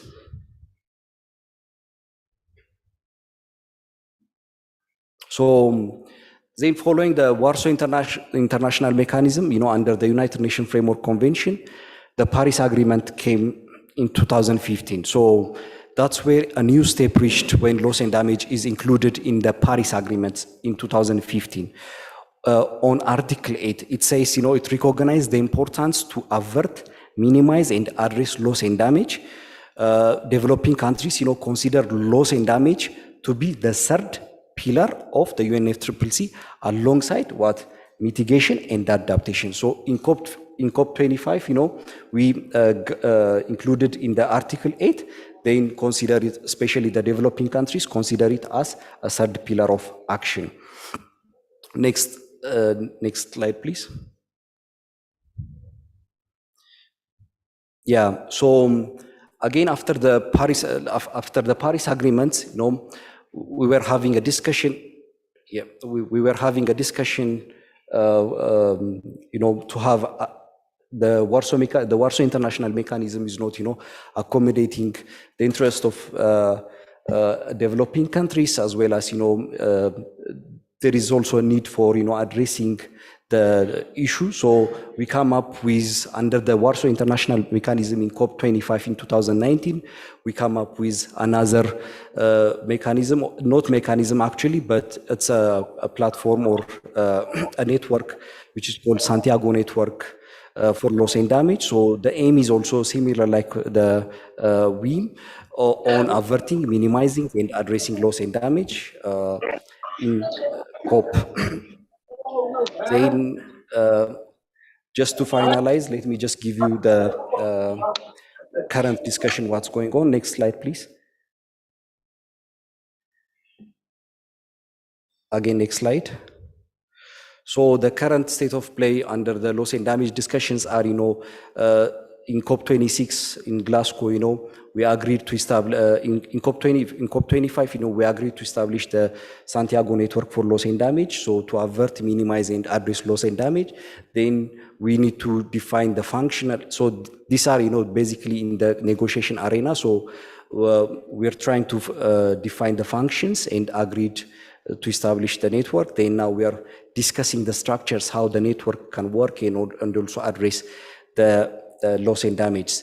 Then the second one, the current discussion that we get after Glasgow, especially in COP26, is the Glasgow Dialogue for Loss and Damage. So when we speak about loss and damage, it's actually needs to have, finance. So the Glasgow Dialogue for Loss and Damage is the aims, to come up with a finance facility to address loss and damage. So how we can come up with the what kind of financial mechanisms can we offer for loss and damage or to address loss and damage? So these are the discussions that we are having right now.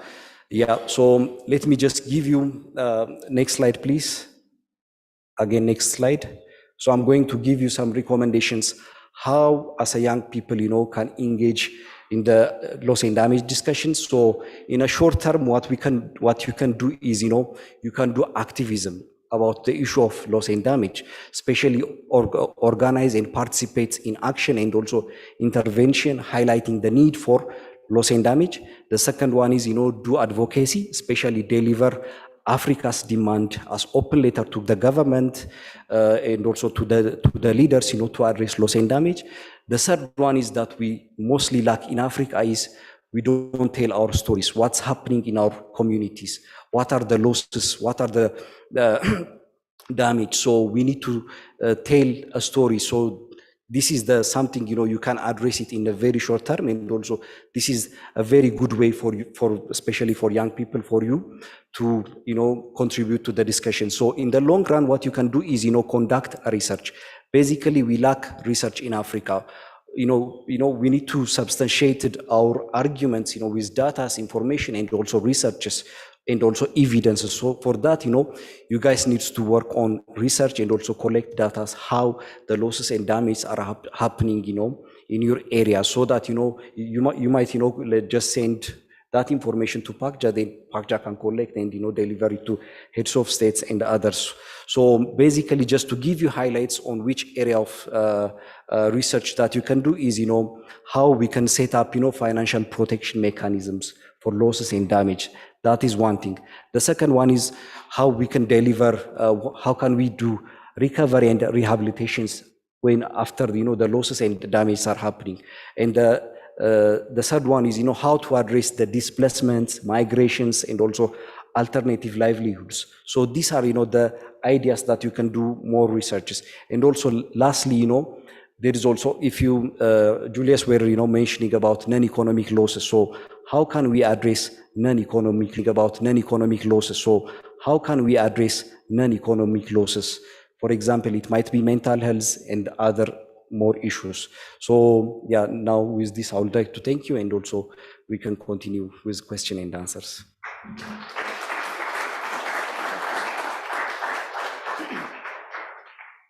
So thank you so much, Julius and Yared, for that wonderful presentation. I think from what you've realized is that negotiators, they don't talk with a lot of force, but they are equipped with the facts. And that's exactly what we have learned today. So thank you so much for that. Now, I would like to welcome the first. We have overlooked our participants online. We have forgotten them. And I really apologize for that. So I'll quickly go to David. If there is any question from the online participants, we can get it first. David? Okay, please go. There is one, Manga. Please go ahead. Hello, everybody.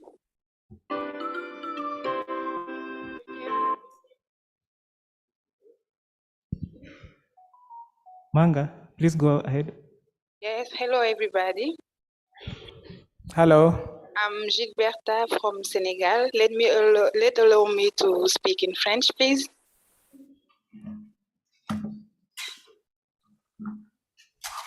So I just have,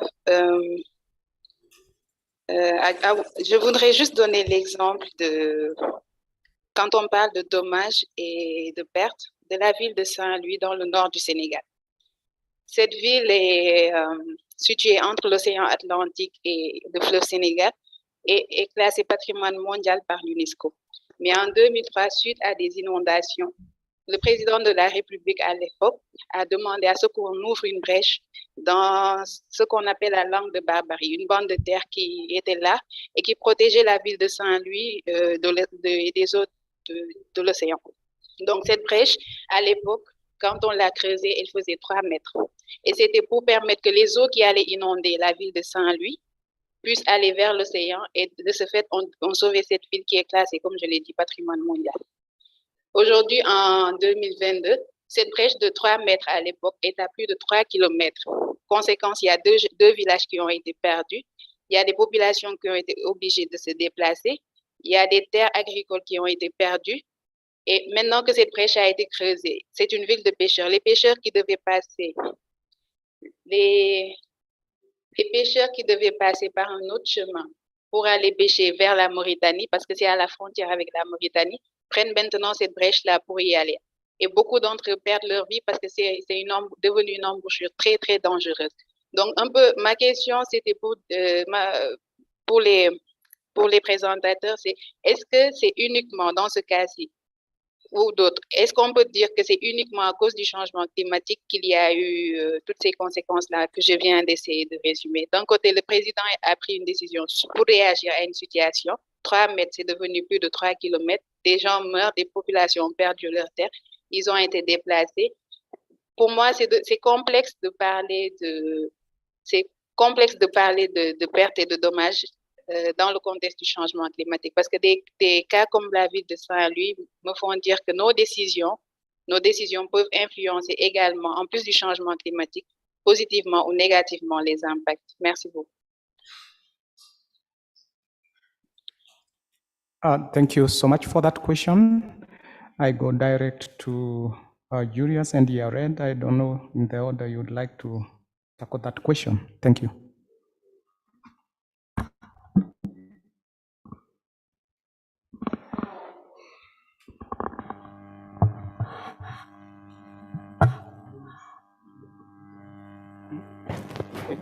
It was a case of Senegal. All right, displacement. Yeah, thank you. So I just wanted to recall the name of the person, but that's okay.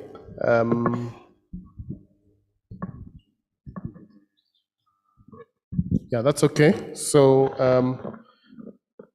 I think that's the whole issue we're trying to discuss here with my colleague Yared.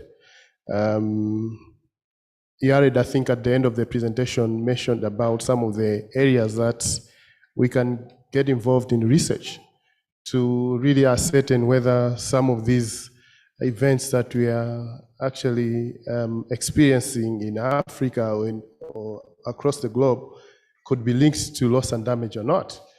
The challenge has been we don't have so much information or data that we can somehow link some of these events, intrinsically linking them to climate change, but also so that at least we are contextualizing them to this issue of loss and damage for support.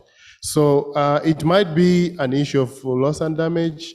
The increase in the kilometers of the landmass of the buffer zone could be a factor of climate change, but this at least we need to link it well with some kind of research so that we can be able to confidently say that this is an issue of loss and damage and something has to be done. And when we are contextualizing in the context of loss and damage, my colleague here, Yared, talked about financing. So our worry is who pays for that loss and who pays for that damage. So if we want to actually back ourselves with data, it would be very easy for other countries or even to advocate for such a case at a certain level for loss and damage financing. Thank you. Thank you, Julius, for that response. Okay, so we can get another question from the floor here. So this side seems to have quite a number of questions. We can get the gentleman behind you. You can stand so that the mic person can see you. Stand. Yeah, thank you. And kindly be brief to the question. Okay, thank you for giving me the floor. Please, take it. So get your headphones for translations. That's what you are being informed. Ok, je vais aller un peu en français, c'est encore mieux. D'accord. Alors ce matin, on a eu à discuter un peu de l'adaptation au changement climatique. Et ce soir, le gentleman est venu nous parler des pertes et dommages. Alors ma question est de savoir si est-ce qu'on pourrait encore parler d'adaptation climatique si une personne est obligée de quitter sa région pour rejoindre encore une autre région pour sécheresse. Est-ce qu'on peut encore parler d'adaptation? Ça, c'est ma première question. Alors, ma seconde question, c'est, vous avez dit que les questions de pertes et dommages comment elles seront financées est en cours de discussion. Maintenant, de votre point de vue, comment concevez-vous, pourrait-on concevoir le financement, bien sûr, des pertes et dommages? Je ne sais pas si ma question a été claire ou que je dois en fait reprendre pour cela. Thank you so much. Okay, thank you. We have understood the question. So I take another question so that they are handled, two of them together. Another question from this side, please. If there is any question. Yes. Yeah, please. What's your name and the country you come from and your question? No, it's, yeah. Thank you. Yeah. Ok, bonsoir. C'est toujours pour reposer ma question d'hier. Jusque-là qui n'a pas été répondue. Parce que tout tourne autour de la justice. Est-ce qu'on peut avoir la justice sans sanction? Est-ce qu'il est possible d'avoir la justice sans sanction? À l'échelle internationale, Chaque année, les diplomates et les chefs d'État, les gouvernements se réunissent pour débattre les questions environnementales. Mais il n'y a aucune sanction prévue entre eux. Quand on veut, on respecte les décisions. Quand on ne veut pas, on plie les bagages. C'est dans le domaine environnemental seulement qu'il y a ça. Sinon, même dans le domaine du sport, quand tu fais quelque chose, tu es sanctionné. Mais c'est uniquement sur le terrain environnemental qu'aucune sanction n'est prévue. Même dans l'accord de Paris, tout est volontaire. Tout émane de la morale et de l'éthique. Donc moi, je trouve que c'est difficile d'avoir une justice tant que les sanctions ne sont pas prévues. Merci. Yeah, thank you so much for your question from yesterday. I think we can respond to the two questions. Okay, thank you. Let me start. Actually, there are three questions. The first one on adaptation and migration, financing of loss and damage, and the last one. So my brother over there asked about migration, also as well adaptation and loss and damage. So how can we differentiate adaptation with loss and damage? How can we put migration? So in which part of the action can we put migration? So if you remember, so while I was just presenting, I was trying to address that adaptation is, that we can, avoid and also try to minimize the losses. So if you remember my presentations in all the three circles, so that the mitigation, adaptation, and loss and damage, the one in between is, that we can't address without, even we take adaptation measures as well as mitigation measures, and also even, adaptation and mitigation measures. That's where, which means, unavoidable losses and damages are mainly our concerns. So with regards to adaptation, if we can address it, at least if we can minimize it, we call it adaptations. So these are the major things. So with regards to mitigation, it can also be, addressed with regards to adaptation, since, we can somehow, relocate peoples from one area to another area. But at the same time, with regards to with regards to, floods, if the floods is happening, they lost their homes. So it's already total loss. So unless we give them, a house, another compensation or another house, that means, we can't address that one. So the issue of migration is, of course, between both adaptation and loss and damage.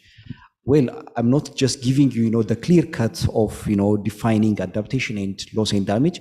It's being, still being researched, but these are, some of the basic line that we can, differentiate both things. Again, with the issue of the finance you raised, maybe that one can be answered by Julius. What kind of financial mechanisms? Yeah, but I want to address with the question by my colleague from yesterday. So he was raising about justice, without punishment. Of course, now we are living, in multilateral agreements or in multilateral landscape. You can't, just simply punish a country without, concrete evidences and everything. So I think the justice will come, or the punishment will come from the nature by itself, if we are not, taking measures. That's the answer I can just give. All right, thank you. So I just want to take the finance question and also to add to the question that he answered. Under the UNFCCC, discussions are still underway on how to define loss and damage financing. Remember, we talked about two, economic and non-economic losses. It's very easy for you to determine economic losses, but not very easy to have a definition of non-economic losses in terms of financing. So at that level, UNFCCC level, we can say that it's very difficult for a country to define non-economic losses when there are no metrics or the countries have not agreed on any definition terms of on how we want to refer to financing towards loss and damage. So, but I know because in my discussion I was also talking about disaster risk management versus climate change adaptation. In disaster risk management, those that have worked in disaster risk management, there are processes where you can determine some of the losses and damages, but not going beyond the economic losses. For example, there are processes we call post-disaster needs assessment, where you go on the ground, do the assessments, you do calculate what kind of losses and damages are there, but you cannot go beyond the economic losses. For example, cultural heritage is very difficult for you to actually come out with a definition on financing. So those are some of the things that will still need to be resolved at that level. How do we determine, for example, this issue of non-economic loss and damage to be put in financial terms? Otherwise, I think on let's just agree to what you're saying. There is no, that there's no law that is actually providing that kind of punitive measures for people to. Of course, there are so many elements of litigations that are being done by other countries. People can take governments to court, can take some environmental NGOs have taken some governments or some other companies to court. That could be one of those, but that is really outside the UNFCCC framework, as you've indicated, because the Paris Agreement is just as non-binding as we all know. Thank you. Yeah, thank you so much, Julius and Yaren, for the elaborated responses to the questions. And I think I see hands there up. And I see we still have one session to go before tea break. So there were two hands. Yours came late. There were two hands. Yours and from the lady at the back. Can you agree who is going to ask the question between two of you? One person. Can you agree, the two of you?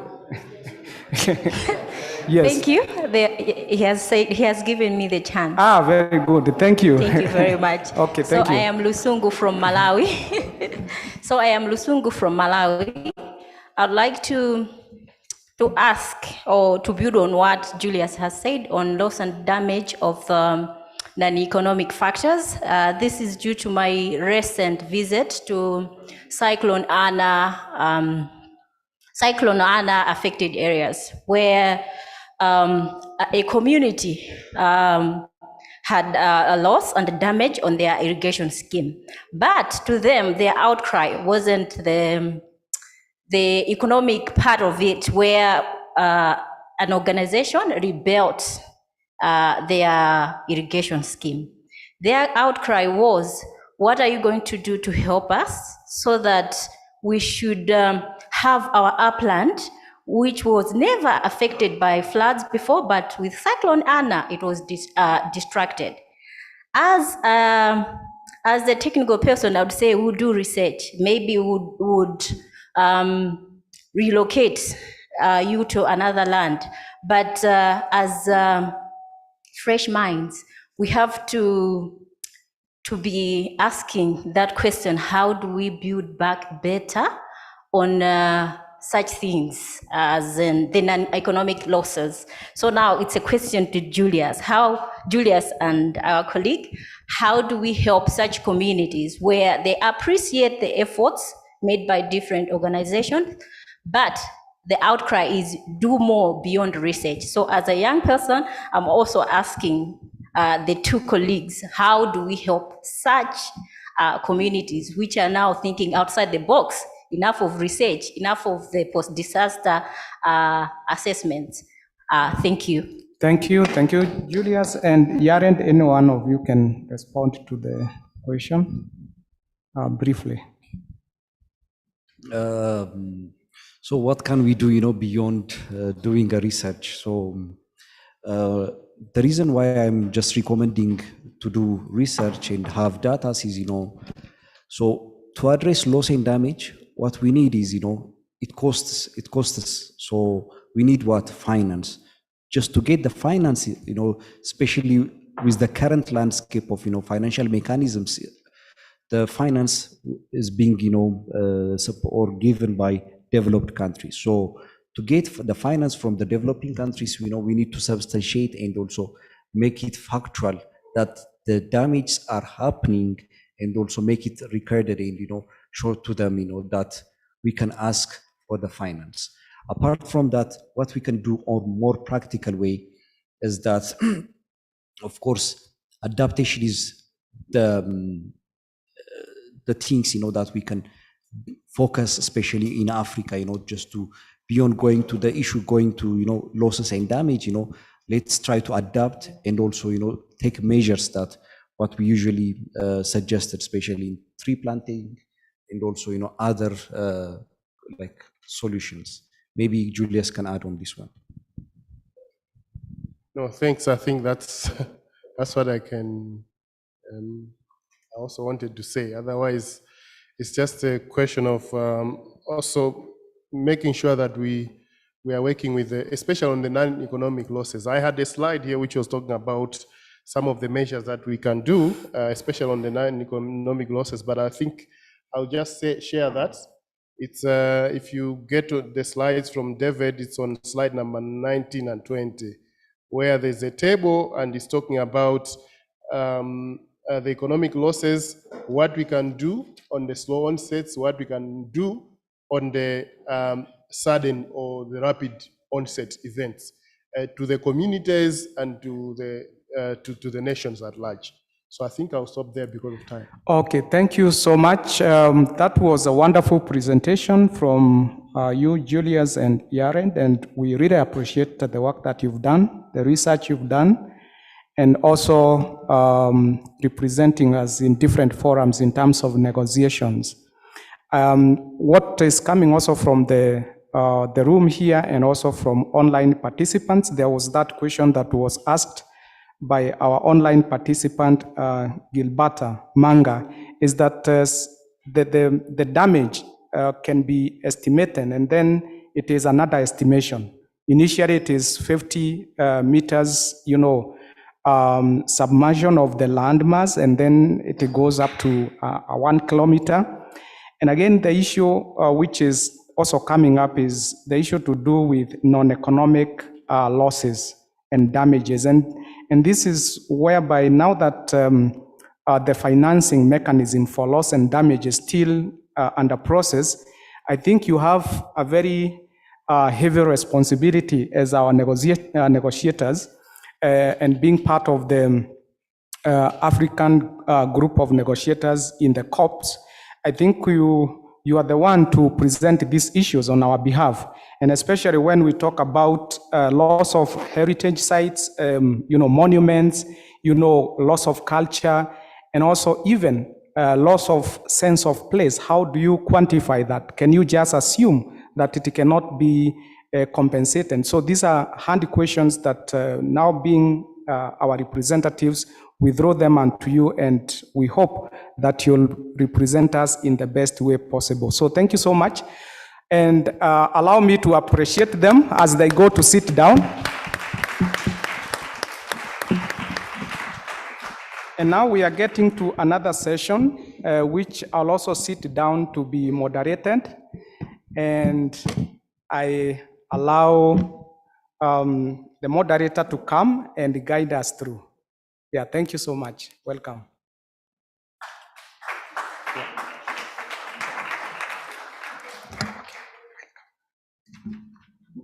Please clap for Dr. Wangari.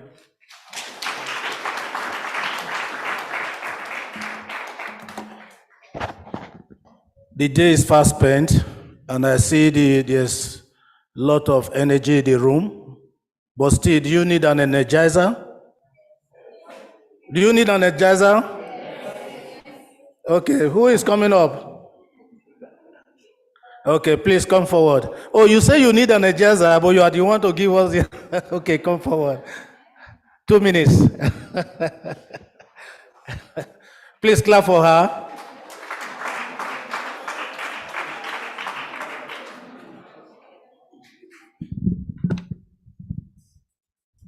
So I'll give you an energizer, but first you have to hear the instructions of the energizer.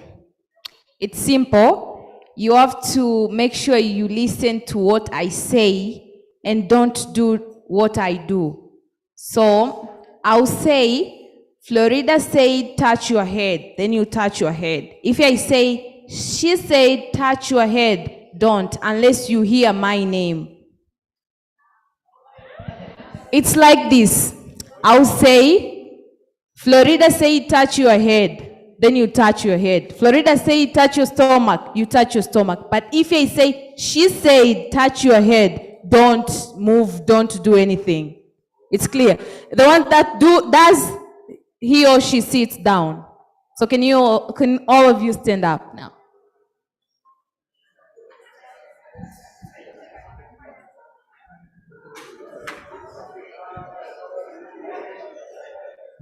Are we good to go? Are we good to go? Okay, Florida say touch your head. She say touch your stomach. You actually heard. So we start again, right? Make sure you don't look at, you just have to listen to. Okay. Stand up. You just have to listen to what I say and do what I'm telling you to do. When you look at me, I might mislead you. So you have to make sure you listen carefully. Okay. Florida say touch your head. She say touch your stomach. She say touch your feet. Some people are actually going down with me.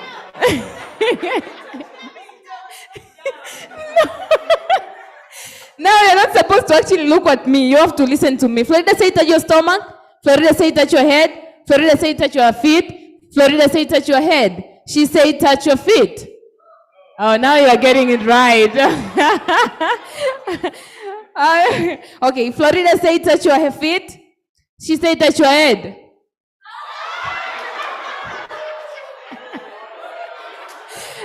No cheating, no cheating. You sit down.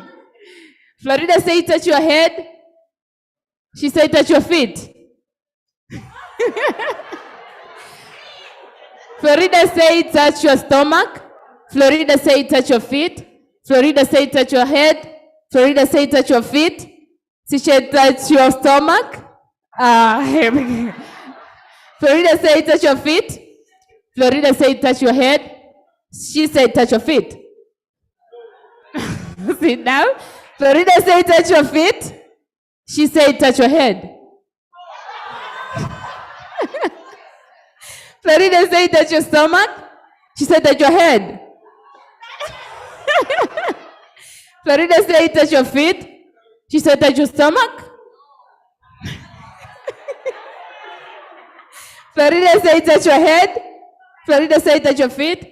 She said touch your head. She said, why are you not doing anything? Okay. So you can all sit down now. So the purpose of the energizer, well, the purpose of the energizer is for us students to be able to understand what to hear and what to listen.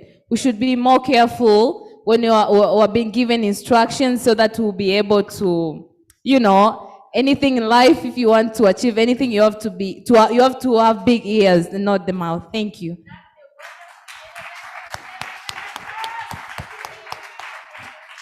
I'm very sure that you are mentally alert now, more than you were before. So we are ready to kick off the last session for the day. I promise you it's going to be very interesting. The reason is simple. We'll be looking at difficult concepts But now we are moving closer and closer to the solution aspect. And that is what you really want to hear. So we have two erudite scholars prepared for this session. Dr. Peter Wangari, who has been standing, will come up, but we're going to give him some time to rest and put his thoughts together.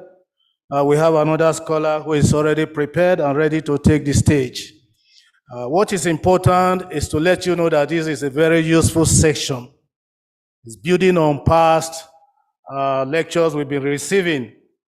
But when you look at the topic, political ecology, nature-based solutions, and emerging approaches, these are very useful concepts that is placed here. I want to believe, I don't want to preempt the discussion, the presentation, but I want to assume that nature-based solutions will have something to do with cultural and traditional practices as well.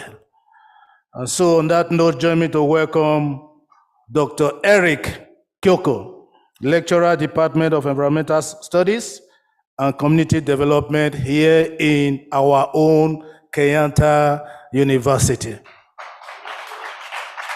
Please clap for him as he comes. Because time is fast spent, please, you have 20 minutes, and then we try to manage from there. Thank you very much. My name, as he said, is Eric Kyoko, and I'm a lecturer here at Kenyatta University, Department of Environmental Studies and Community Development. So I'll have only very few points to make. First, and this ties to the first presenter, adaptation is not easy, it's not that simple. The second one will be the concept of power. The third one will be barriers to adaptation, and then the role of African states in doing adaptation or in enhancing adaptation. So I said I'm a lecturer, but I will present as a farmer because I'm a farmer. So when people are saying local communities, the farmers, so I want now to put myself in the shoes of a farmer because I am a farmer. And I will start by doing so by showing you some photographs. I have just put adaptation in small font because that has been dealt with. But for you to understand political ecology, you need to understand adaptation. And then the line continues. Then I will hand over to my office mate, Dr. Peter Wangai, who will continue. So anybody heard about the concept, theory, political ecology? Anybody heard the theory, political ecology? Political ecology. What do you think it deals with? You can just shout.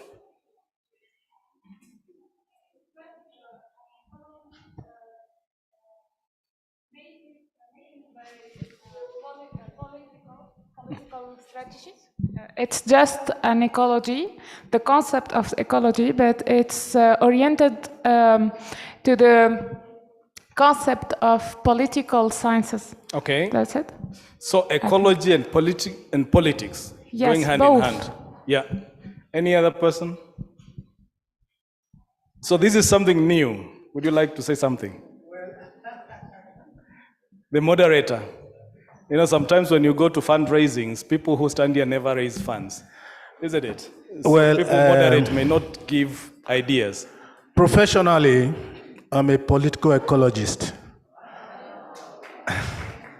We look at socioeconomic and political considerations in environmental discourse. But beyond that, we look at how people and their interests, the contestations over ownership and control of natural resources, and who gains access. Actually, political ecology is interested more in those issues that are not placed on the table, but which are critical the development process. Thank you very much. So I think he mentioned something very important, access and control, right? So he's a political ecologist, I'm an anthropologist by training, but now, as I said, I'll present as a farmer. So let's go to the next slide. So the first presenter, next slide please, talked about Machakos, where I come from. And I just want to show you photos of last week. Next slide please. Yes. Can you, yeah, no, the first one, sorry, the previous one. So this is, so that would be the second slide. So this is the farm of my neighbor. Just go, the second one, please. Just go up. Yes, so this is the farm of my neighbor. He planted some cereals and they've dried, all right? So when I'm standing here, when my farm is here, his is just adjacent. Go to the next. What you see here, it's not that the rains are not there. It's like the cereals are crying, hey, we need the rains. But no, there are no rains. You see, the clouds are heavy, isn't it? The clouds are heavy, but there's no rains. Yeah? Yet, the crops are actually drying. The next one. Now, this is my farm, so it is just adjacent.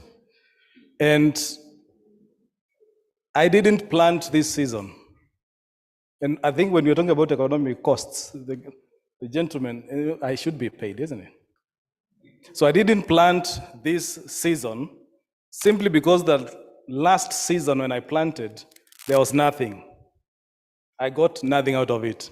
So imagine the investment, imagine, this is, you have to till the land, you have to bring in people, and that is why I've not fenced it, because I felt like eventually this is in vain.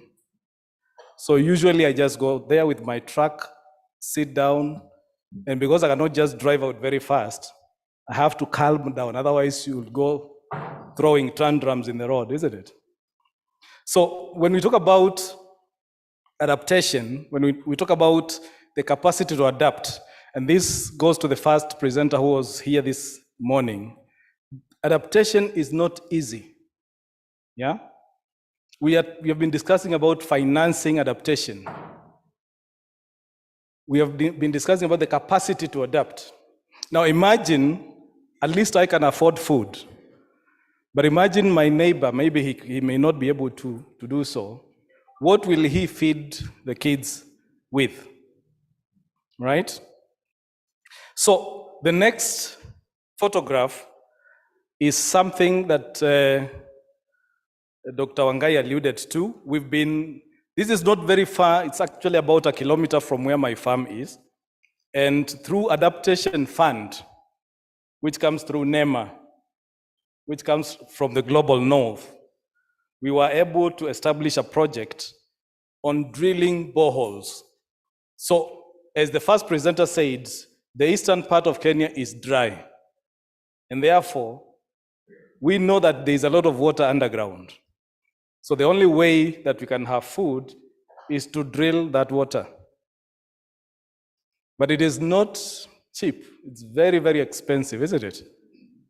We all know if you have been doing these activities. So we went to a public school. After getting the project, we went to a public school because it was not us funding, it was the Adaptation Fund. And the requirement was that the borehole must be inside a public school. And therefore, this is where it was done. Why I'm saying adaptation is not easy is simply because this is a communal project, but it is inside a school. What does that tell you? Issues begin to arise, isn't it? You wouldn't see my grandma going into the school to fetch water. We have a borehole in this university. And while some people may be suffering around, you can never see them coming in to fetch water, isn't it? So the issues of access and control come in. We all respect schools. And therefore, when we say that this project is a communal project, yet it is inside a public school, then that already becomes a problem. So, fortunately, my friend there that we went to primary school together had at least had the funds to bring piped water out of the school, and he has a small garden. Now, this is the challenge. While the agency that funded this project thought that water is the solution, apparently it is not. It is not enough, isn't it? It is just like having a very nice car and not being able to drive it. So we have provided water, and yet we are now saying, we have enhanced the capacity to adapt, but have we done anything so far except drilling the water? So the biggest challenge that we have now is how can the water leave the school to the communities, because they need it more. And that is the disconnect that we will always see in a lot of adaptation projects. There is a lot of funding on adaptation, but the implementation has an issue. And I think this is a challenge to all of you who deal with adaptation-related projects. The concept is so nice, we discuss it so much, often. But when it comes to implementation, do we really put our boots on the ground? Do we really go with the community all the way to the end? The next slide, please. Somebody also mentioned that this is Makueni. Makueni is also one of the semi-arid areas.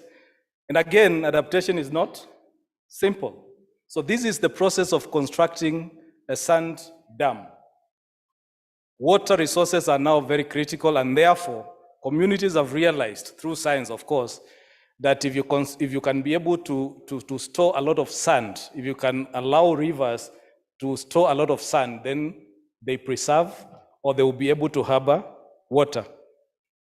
And therefore, you can imagine funds have come, and this is what a bunch of women and young men are able to do. This is a 20-feet ditch, which forms the foundation of a sand dam. And you can see them in that smaller picture on the right. That is a collection of women that did that kind of work, and they were having their lunch when we arrived.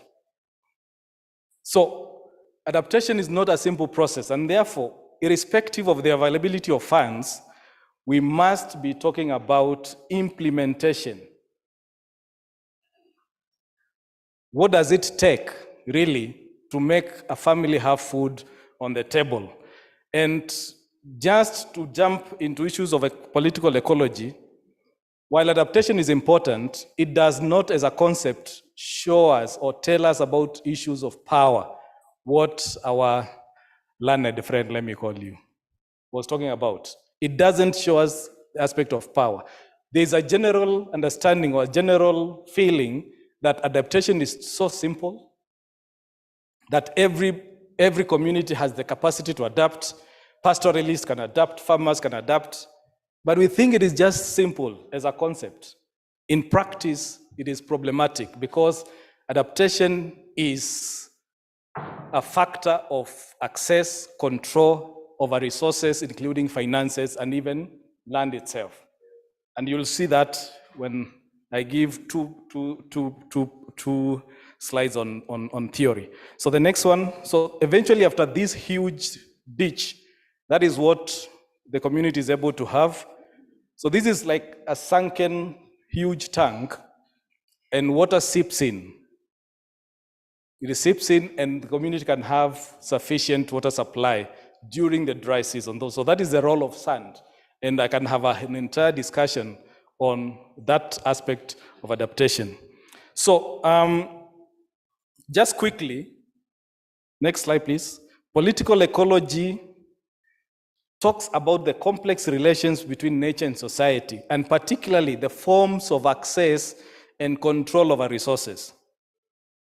Michael Watts has written much about this.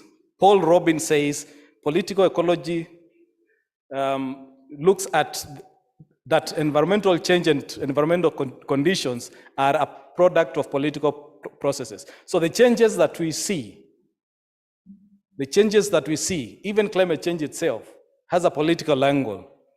And we need to put that in mind even when we engage with issues of justice. And when we talk about a political angle, it doesn't mean local politics. It is across scales, local, national, international. Because the people who sit to discuss these things, the people who put those signatures are not laymen like you and me. I'm not saying that we are all lay people. But these people represent the political interests of specific countries. So that is where the issue of power comes in. Who has decision over who? And that is what actually has been leading to the collapse of some of these talks. COP26, there was a lot of frustrations. Why? Rich countries said this, poor countries were not listened to. Power, because they control what? Resources. They control the means of production and the resources to be able to do so. So they control decisions. In the world, if you are powerful economically, then you control decisions, isn't it? And that is why we are grappling as the global south, that we are not being listened to, simply because we do not have control over decision making. And that is, I think, a challenge to all of us. How can we subvert this aspect of power? How can we make sure that at least we are in the level playing ground? All right, so I think the issue of power there is very critical, and it is disequilibrium. We have power differences between states all over the world.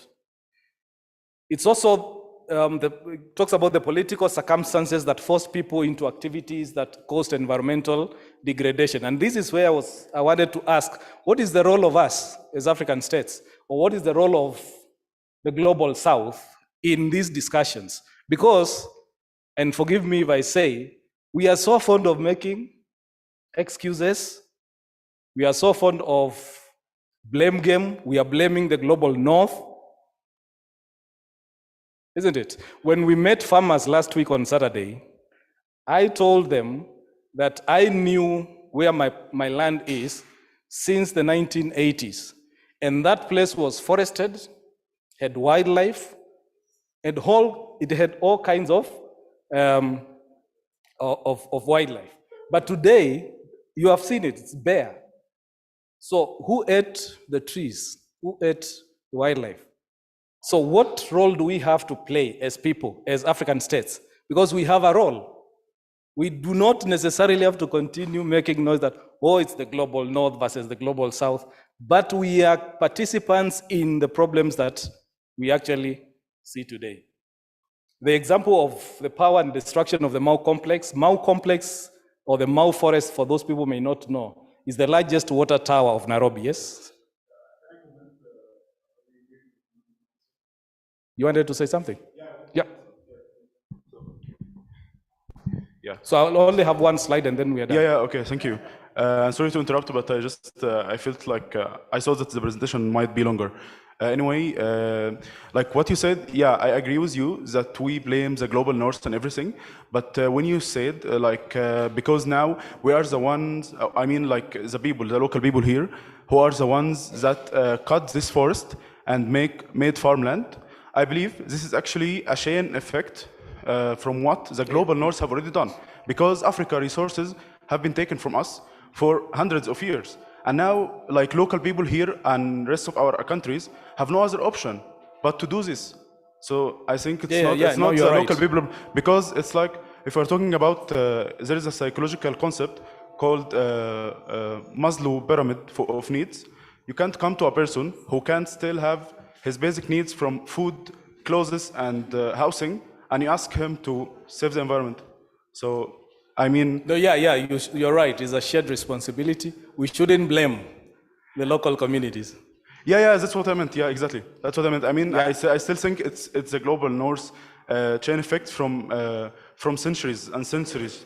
And yeah, we should take action and be proactive, but we still need to make them accountable. As also our friend here said, we need to have punishment or not just incentives. So thank you. Yeah, you're right. So let me just quickly finish, and then I'll have him come in, and then we can discuss these things later. I will not spend much time here.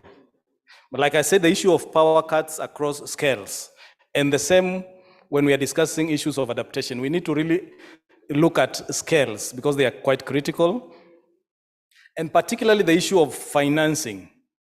And I think this is where those who go for the negotiations, I think the biggest challenge we have is the bureaucracy around financing. Yeah? If these barriers can be, there's a lot of requirements for that. And I'll give you an example of Makueni where the governor was saying, Makueni is one of the counties in Kenya, that we wish that communities are funded directly, as opposed to having the money come through different states and then eventually to the local community, taking a number of years. Let me just skip this and show you the scenario of how money flows. We've been talking about adaptation financing and the issues of power, but just a small scenario of how money flows from the globe to the African state here. We may be talking about African Union, etc., to a state like Kenya or an NGO that will implement something, then to a subnational level. That would be like a county government, as you see in the next slide. Sorry. Next slide, please. Sorry, I forgot about that. So this is just like a model of how money flows from the global level to the subnational levels in a specific country. And this is the kind of bureaucracy I talk about. First, there's a lot of, you must really apply for that funds. And not everybody can do so. At least NEMA has been accredited in this country. National Environment and Management Authority can be able to do so on behalf of counties, on behalf of communities. And that is a requirement, all right? But when the money is eventually released, this is how it travels, right? It could go all the way to maybe the African Union, a state, or an NGO, and then eventually to a community somewhere. And there's a lot of bureaucracy. This takes years, actually. It's not something that can take a day or two. This is what happens at the county level. The next slide, please. Oh, sorry, it's a lot of clicking and clicking. So can you imagine, this is now the bureaucracy at the local level. Yeah, this is only one county, which is quite successful in this country in being able to utilize adaptation fund. So the green fund, then the accredited institution that is NEMA comes second, could be an agency, the states, but the states, the Kenyan state has various ministries. So the Ministry of Livestock and Agriculture gets the money, and then it has to release that money, or it has to partner with the counties. We have 47 counties in this country. So it has to identify which counties are most affected so that we can have projects that touch on them. And Makueni County, which is now there, is identified. And then Makueni finds another structure where decisions have to be made. And it has its own ministries, which have to identify which are the priority projects for adaptation. And then they do it in a participatory way, meaning that the villages have to make decisions. We have 3,600 villages. We have, which are the smallest units. Then we have locations, about 63 of them. Wards are larger, a collection of locations. Divisions, subdivisions. I just want to show you how complex the money flows.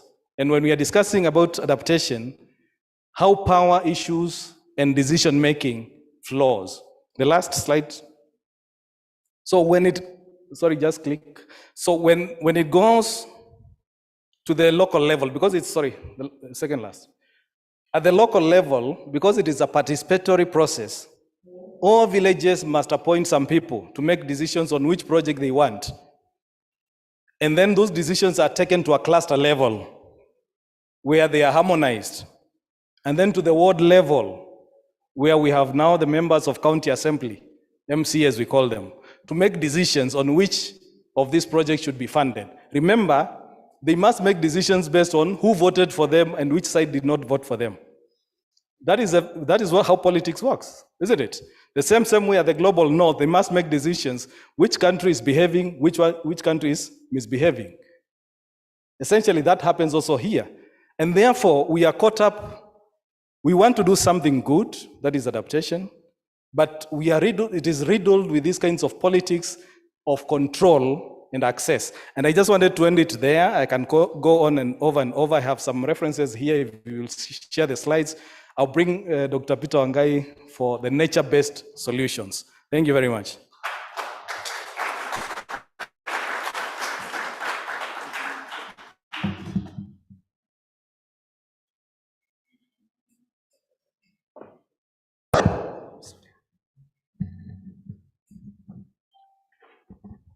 So we can have the slides. Yeah, thank you. So I'll take you quickly through the nature-based solutions and emerging approaches. And what I want to cover is actually very short. This is very short. You can go to the next slide and next. Yeah, so this is an outline of what I want to say in 20 minutes. So I'll be able to be checking my times. So it will be 4:27. So I had requested that we have this app on your phone. You have it already? Next slide, please. You have it already? Okay, so if you have it already, just go to that app, you click to the app, and then you'll find a place where you select the session, and you'll be able to see this, to put this ID 149-015-425. It will ask you to put the, yeah. So you are there? Okay, so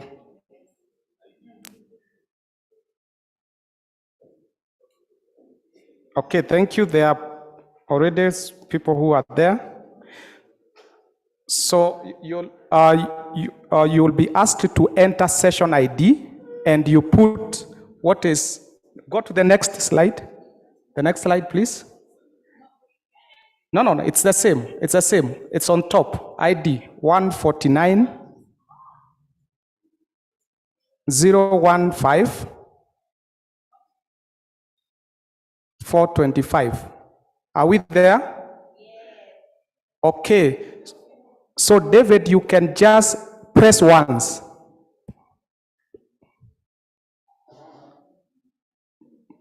Press to the next. Okay. No. Go back.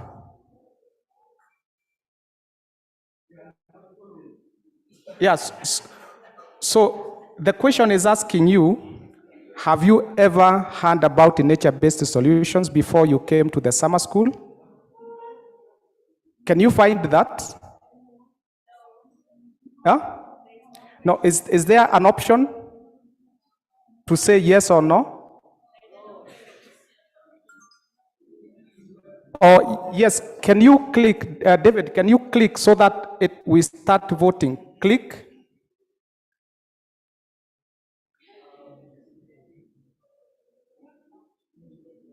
David, enter. Click enter. On your keyboard, David, enter. It's not working? Yes? No, if David clicks enter, it's supposed to take you to the voting, yes or no. So technology is not working.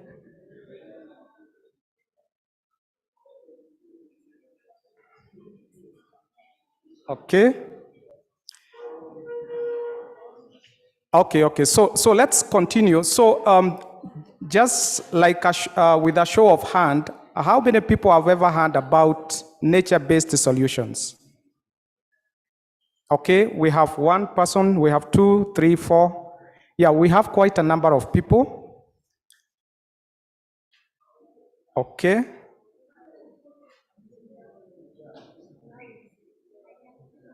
S- so let's go to the next question. Go to the next question, David. Go to the next, yeah, this one. So when you came across this term for the first time, how did you feel? Yes, how did you feel? Yes? Are you able to? Yeah, so I think there is a problem. I don't know whether David had that done in his computer. That could be the problem.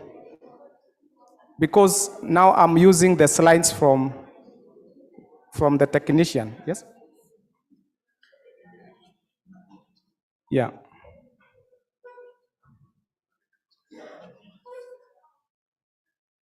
So let's just get some technical assistance here. You see, like if I press start the poll, if the people will start voting. They will start voting. Yes. Huh? Hmm. Okay, so you are able to vote? Ah, very good. So we have 21 who have voted, 24, 28, 29, 33. So the voting is going on.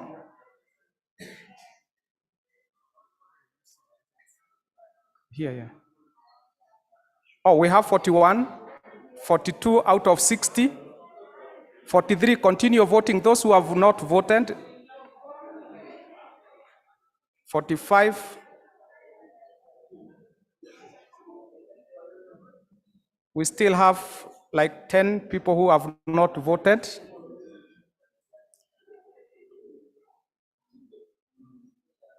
$50 out of 64. Continue voting.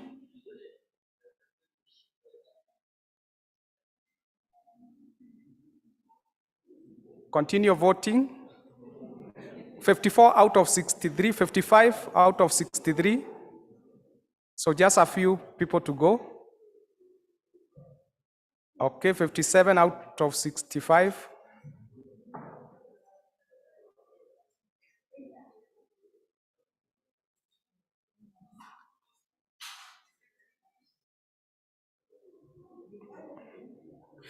So now we have 61 out of 64. I think we can stop. I see it is fluctuating. There are people who are leaving, coming back. So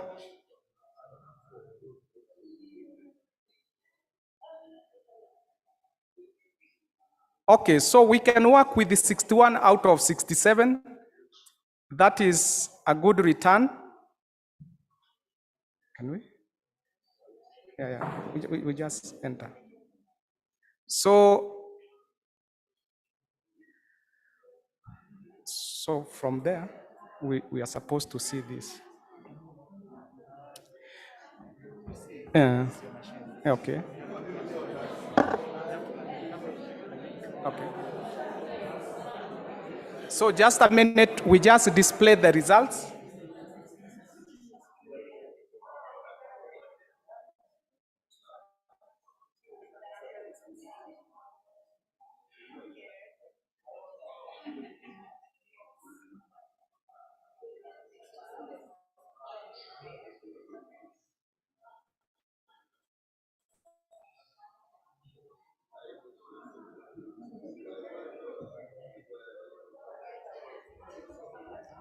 Okay, so as you can see, the responses there are as follows. Those who felt scared is 1.6%, excited 20.97%. Those who are curious, actually they are the majority, 62.9%. Surprised, 1.6, just like those who are scared.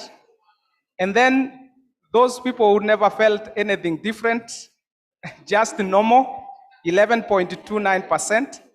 None of the above, we have 1.6. So in other words, in this room, majority of the people, they felt curious to learn more about these nature-based solutions. And this is the essence of that poll. Thank you so much. So let's continue.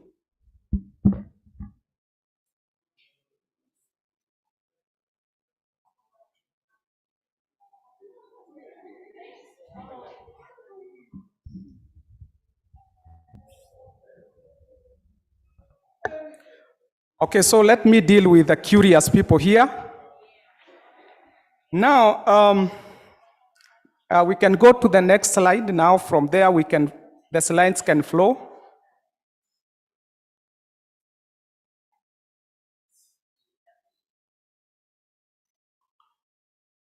Okay.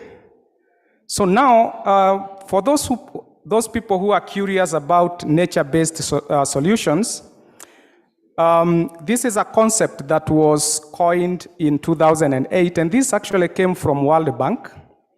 And in 2009, just 1 year after, IUCN, International Union of Conservation for Nature, adopted this concept to promote adaptation to climate change. And this was actually presented during COP15 at Copenhagen in Denmark. And in 2015, nature-based solutions became part of the major research area and innovations program in Europe. And for those people who are in research, you all know about Horizon 2020. This was a research program that was initiated in 2014, and it was ending in 2020. And they were focusing more about biodiversity conservation, restoration of ecosystems, and ensuring that ecosystem services, they have been restored for human well-being.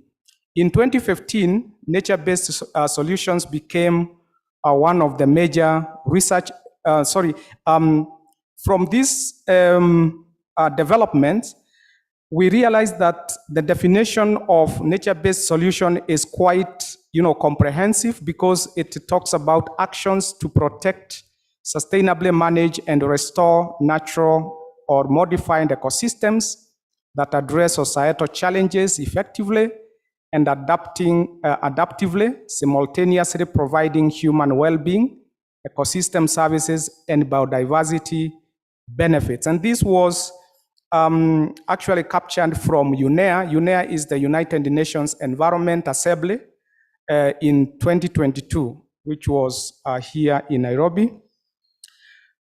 And there is a small video that in the next slide, just talking about, I borrowed this from WWF, just to hear the main points. It's just a very short video. Can you play kindly from your end? The next slide.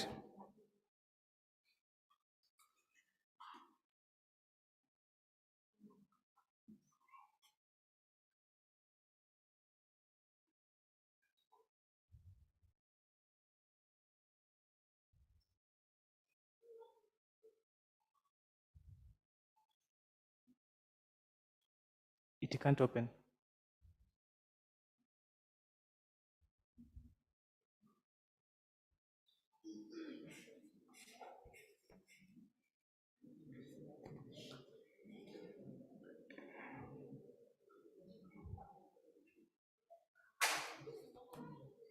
Are you able to play, David? No. Not? Can I bring the machine? Please do. Okay.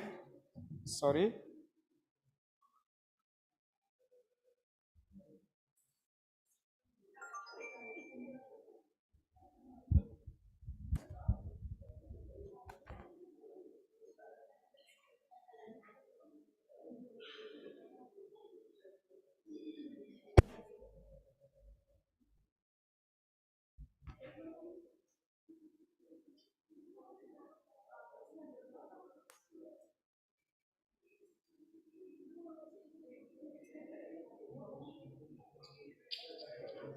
And restoring these ecosystems allows people and nature to thrive. Rampant wildfires, Mass flooding, extreme temperatures. We are witnessing a planetary crisis unfold in real time, and every passing moment reveals a more pressing need for change. But where there is a problem, there is a solution. And when it comes to tackling the climate crisis, nature is our greatest ally. It's So time we let us recognize listen. its value. This is where nature-based solutions come into play. But what exactly do those look like?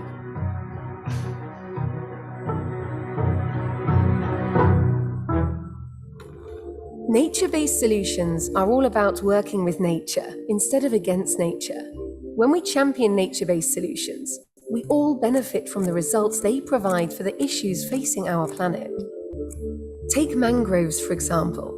If all mangroves were lost or destroyed, 15 million more people would be affected by floods across the world each year. This means mangrove forests not only provide habitats for fish, they also provide protective natural barriers and solutions against strong storms, floods, and erosion. They filter water, provide food and timber resources to coastal communities, and can store huge amounts of carbon. Conserving and restoring these ecosystems allows people and nature to thrive, all the while reducing risks posed by the climate crisis. By working with nature like this and changing how we use land, researchers estimate we can reduce emissions by up to a third of what's needed to meet the goals of the Paris Agreement. And mangroves aren't alone in their value.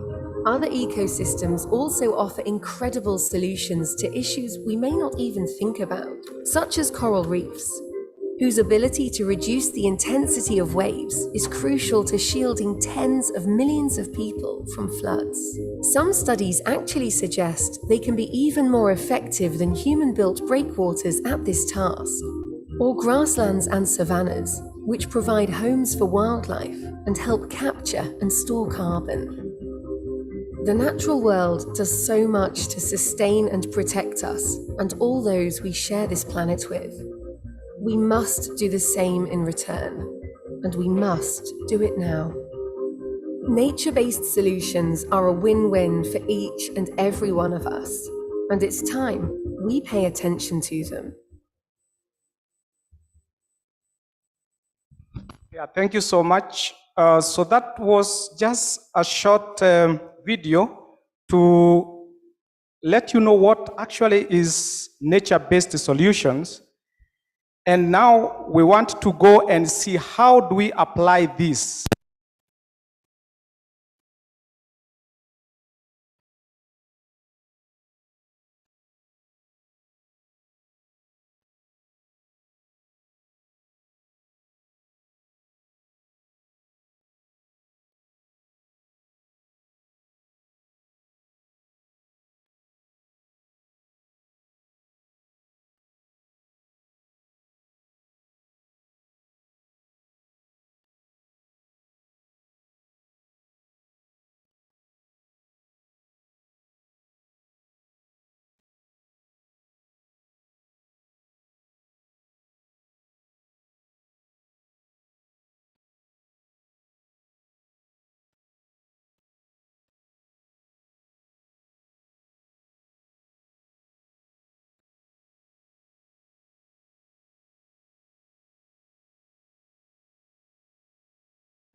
communities and local communities. They have practiced this for so many years, and therefore it is wisdom and knowledge that is being integrated into these initiatives. Again, nature-based solutions, they comprise of activities that result in multiple benefits. People, nature, and climate, they benefit from these interactions. And again, nature-based solutions, they work synergistically with other concepts. And when we talk about other concepts, there are other emerging solutions to climate change. Like when we talk about ecosystem service-based approach, when we talk about ecosystem-based adaptation, and when we talk about green infrastructure, these are some of other concepts that are being implemented today to address the challenge of climate change. So how is nature-based solutions operationalized?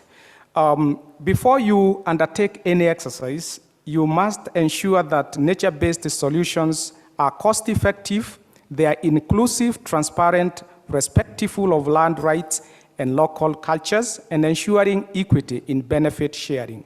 So at least from the presentations we've had, we've realized that it is very important for the communities to be included, for the communities to have their rights considered, and even their cultures considered in all these initiatives. So who, what, and how for nature-based solutions? So if you look at this framework here, we have the actors. Who are the actors in nature-based solutions? The actors, we are all in. There is nobody who is being left behind. We have the societal actors, non-governmental organizations, faith-based organizations, community-based organizations, and other, non-governmental organizations that are actively helping people to adopt these nature-based solutions. Governments, they are not left behind. They are supposed also to be party to this, because by the end of the day, they spend less money to provide public services like water. When we have those regenerative processes, ecological processes, then water scarcity will be addressed to some extent. And then you are left with a smaller problem that you can address using the human-driven systems.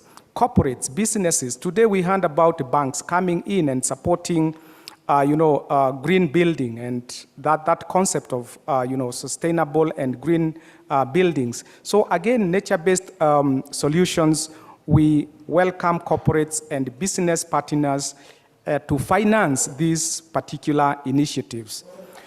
So again, we also look at the pillars. Even when we are looking at the implementation of nature-based solutions, we also reflect back on the sustainability pillars, the economy, the society, the environment. We need to have all these pillars represented. And again, how do we work in terms of power? We've heard about power, control, and resource commitment. We need the global commitment, yes. We need the continental commitment, yes. We need the national commitment, yes, and the local commitment. But what kind of structure do we want? Do we want a structure where at the global level, that is where power, control, and resources is retained, or do we want that to be, domesticated and downscaled to the bottom level of where most of the actors are? And this is what we refer to as structure number one. And we also have this structure number two, which we are saying that now the power, control, and resources that are committed to ensuring adoption of nature-based solutions, they are done at the local level. So the control is bigger at the local level than at the global level. So we have these debates about how the structure should look like. But what you should remember is that we have this kind of a structure to work with. How does nature-based solutions work? Nature-based solutions, they address climate change using different tiers as we learned. And here I give examples with mitigation and adaptation. As you've heard, we still have some process to ensure that we actualize loss and damage pillar. So here I gave about what is already going on, the mitigation. Yes. So agroforestry, organic waste application to soil, thus we can mitigate so that we can add more carbon to the soil through nature-based solutions. We can restore our ecosystems to give us more water. And this was demonstrated in the morning. Renewable energy, we tap energy from the sun and wind, beekeeping, ecotourism. Beekeeping, it ensures reforestation because we want a place where bees can really survive. Organic farming, permaculture, urban green spaces, and arboriculture. On the side of adaptation, we have to look at activities that deal with the drought-resistant crops, varieties, disease-resistant crops, water harvesting, urban water course restoration, natural shade, and weed breaks, coral reefs restoration, amongst others, so that by the end of the day, people, they adapt to these changing climate. So here I've given two evidence-based, nature-based solution case studies. One is about soil, is about no-till agriculture as a nature-based solution, which is now being implemented in Brazil. And I put it here so that you can have a look and you can read more about what people are doing. And again, we have this second one, which is exploring urban green packages as part of nature-based solution for climate change adaptation. We heard so much about cities, but do we have nature-based solutions that work well with the urban systems? And in conclusion, I'll just say that after learning about nature-based solutions, which one word can describe the concept? So this is upon you, and I leave it there so that we can go to the questions and probably we can talk more. Thank you.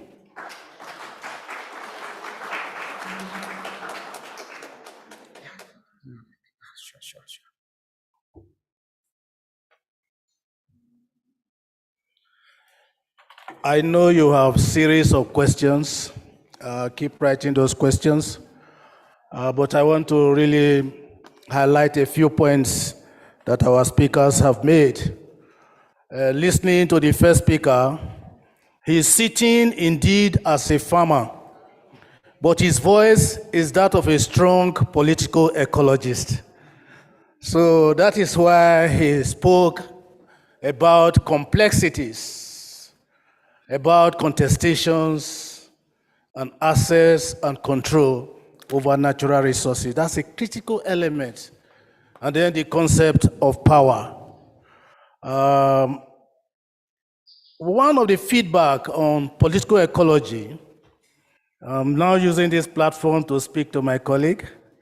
And of course, at the end of the day, you will also see that you yourself, you are a political ecologist. One of them is the romanticization of conflicts. And then complexities, talking about it. And of course, power relations and leaving it at that level. But as a farmer, he was able to bring in some experiences to show the issue of water stress and what can be done. I think that is very important for us as take home, for us to understand. Looking at the barriers and the complexities, we saw in the first day also, I remember talking about issue of north-south divide, how the creditor is not able to bring the debtor to pay the debt. So if we talk of climate debt, you are the creditor, but how do you bring the debtor to pay the debt? The issue is simply that of complexities of power and power relations that is skewed to the advantage of the North against the global South. Please join me to appreciate Dr. Eric Kyoko for that wonderful performance. Thank you. Also, Dr. Peter Wangari went straight, although he said he's speaking to the curious, but some of you were afraid and not so curious, you also learned, and you also enjoyed his lecture. The takeaway of all this is that nature-based solution is just a concept and is describing practices that has been in our communities for centuries. So call it whatever. You heard Philip spoke to try to interject on what I said when I talked about climate smart solutions. And he said, no, they are nature-based solutions. Whatever name you call it, they are traditional practices.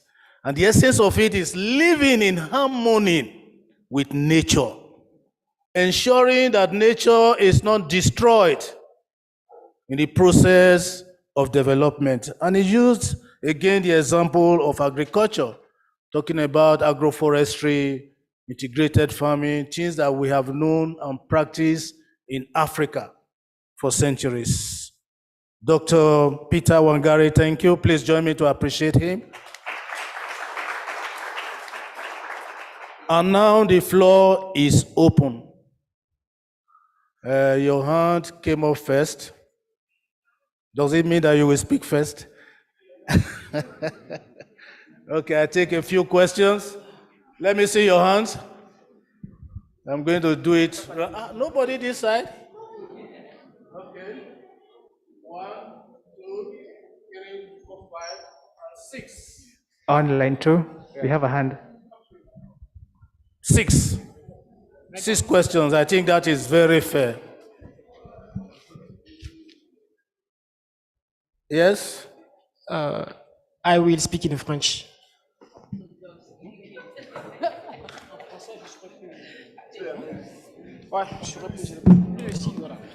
Please, your name? Je suis Salem Ayenan, je viens du Bénin. And then, who to answer your question?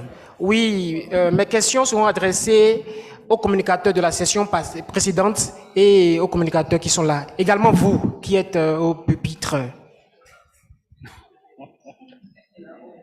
Donc, comme je le disais, je suis Salem Ayenan et j'ai été le coordonnateur de African Youth Environment Assembly. C'est l'assemblée locale des jeunes sur l'environnement, organisée en prélude à l'UNEA, United Nations Environment Assembly, dans la région Afrique. Donc, pendant les consultations que nous avons faites du 21 février au 24 février en mode virtuel, plusieurs outcomes, c'est-à-dire recommandations, s'en sont sorties. Et parmi ces recommandations les plus principales, se sont accentuées sur la justice climatique. Et la première, c'est de créer une Cour pénale internationale des droits de la nature. Parce que nous savons, quand on parle de l'éducation, il y a l'UNESCO. Vous voyez? Donc la nature aussi, elle a des droits. Donc il faut désormais que nous puissions créer une Cour pénale des droits de la nature. Nous avons également au point 2 proposé qu'il faut créer un tribunal pénal international des droits de la nature.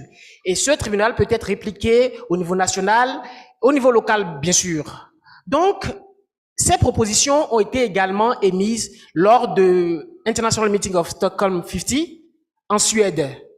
Pourquoi je dis ça? Je dis ça parce que quand on parle de justice climatique, beaucoup de personnes aiment prendre le sujet avec beaucoup de pincettes. C'est-à-dire, on ne veut pas tout de suite aller vers quel est vraiment le problème. On essaye juste de contourner. Mais nous sommes ici à une formation et on a parlé de Nairobi Summer School on Climate Justice. Et parfois, dès que je sens que certains pensent et disent que nous devons partager, je suis d'accord, c'est une responsabilité partagée, mais il faut reconnaître que l'Afrique est doublement victime. Nous ne contribuons qu'à peine à 4%, nous a-t-on dit ici le premier jour.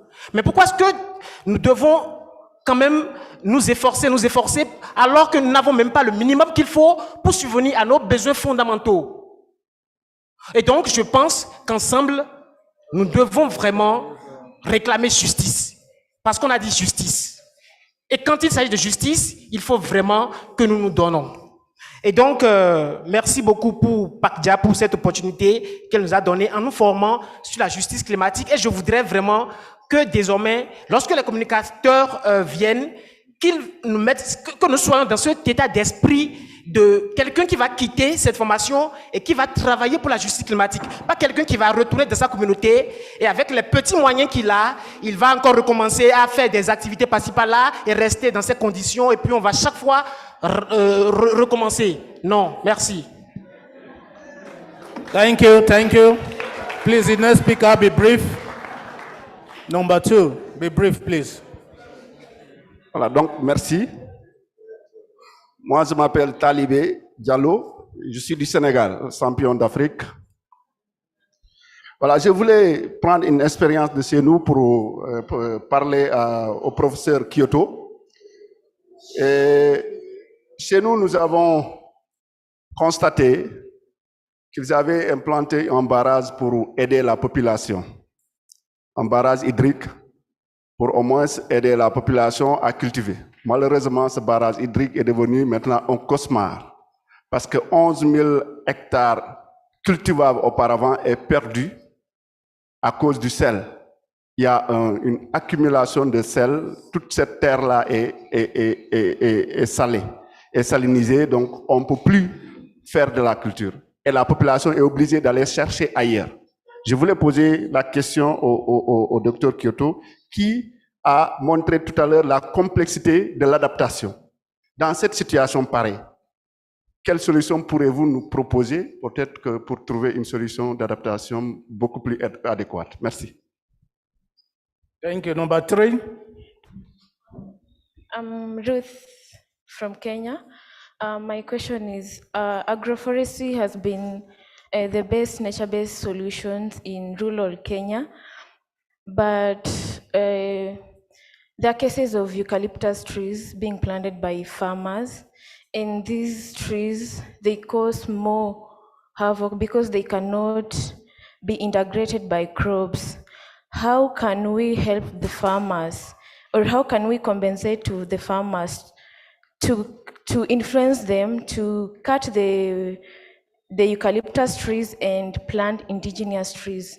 My second question is, water pumps in our region has been the best method to provide water for rural areas, but you can find that these people, the rural community, they cannot use the water to irrigate.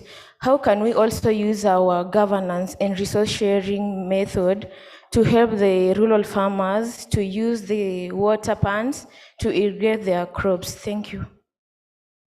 Thank you so much. Your questions are so direct, but the question is, how did this development start in the first place? Number 4. Good evening, everyone. My name is James from Kenya, and my concern and comment goes to Dr. Kyoko. When it's come to community development, we equally appreciate 2 approaches. That is ABCD, asset-based community development, and the next one is NCBD, that is needs-based community development as well. When you focus on ABCD, it tries to look out on the assets or the resources that a given community is having in order to solve those societal problems or issues. Now, when you focus on NCBD, that is a need-based community development, it focuses on the deficiencies, what the community is lacking instead of what it's having. So I equally appreciate each one of us that we are coming from different areas in Africa, and that what I would recommend once you go back to your community is that you focus on ABCD, because this usually focuses on what community is having instead of what community is lacking. And through this, we can have those, like for instance, in a case of hydro, the project that they are having on their head, they are coming up with a project to facilitate a development initiative in a given community. But you find on the other end, it is not successful. So they do not assess the assets in that community and as well equate it to the community members. So my point is focusing on what community is having instead of what it's lacking. Thank you very much. To now, that was my comment. Yeah. A question now. The Now- moderator was already asking what is the question. Yeah. That was a comment. Now a question goes to, now sometimes we actually focus on access of funds to actually support our project. That is, now that we are having a problem itself, and then we have got assets. Sometimes we need funds from external and then to come to assist us in implementing those projects. Now, focusing on Dr. Kiyoko's presentation, it equally focuses on power, access, and control. You see, when those external funders, they usually come with the wrong procedure, that is bureaucracy, in ways in which that they just wanted to be achieved. Now my question is, there is a dilemma in which you just want to achieve an initiative through those funds, but you see, on the other end, there is no control, of which now you can control your project. So most of the time, you just find these community initiatives, they are not successful. So my question is, how can we address these issues of control? Thank you. No, not yet. Okay, the last person at the back. I thought I saw a lady there. Where is the lady Yeah, that that's raised? me. Yeah, please go I ahead. hope so. Yeah. Okay, my name is Valentine Maina, and I wanted to ask a question to Dr. Eric. I know he talked about the nature-based solution and linking it with the nature and people, but now I wanted to ask, is it somehow related to the economic benefits? Because I know implementing some of these things, just like you said, it's very hard. So I wanted to ask, as we are implementing them, how can we be able to convince the community that there are some of the economic benefits to implementing nature-based solutions? Because I've been involved in some projects around agroecology and it hasn't been easy. Thank you. Okay, the last speaker over there.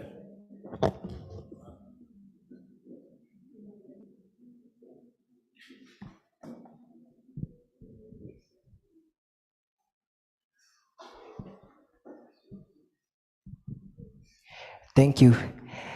I'm William Eoi. I'm sorry to ask this question because both of the presenters are my lecturers. So I know maybe they will ask why I haven't asked this in class, but now to my lecturer, Dr. Kyoko Eric. We have this issue, elections and the environment.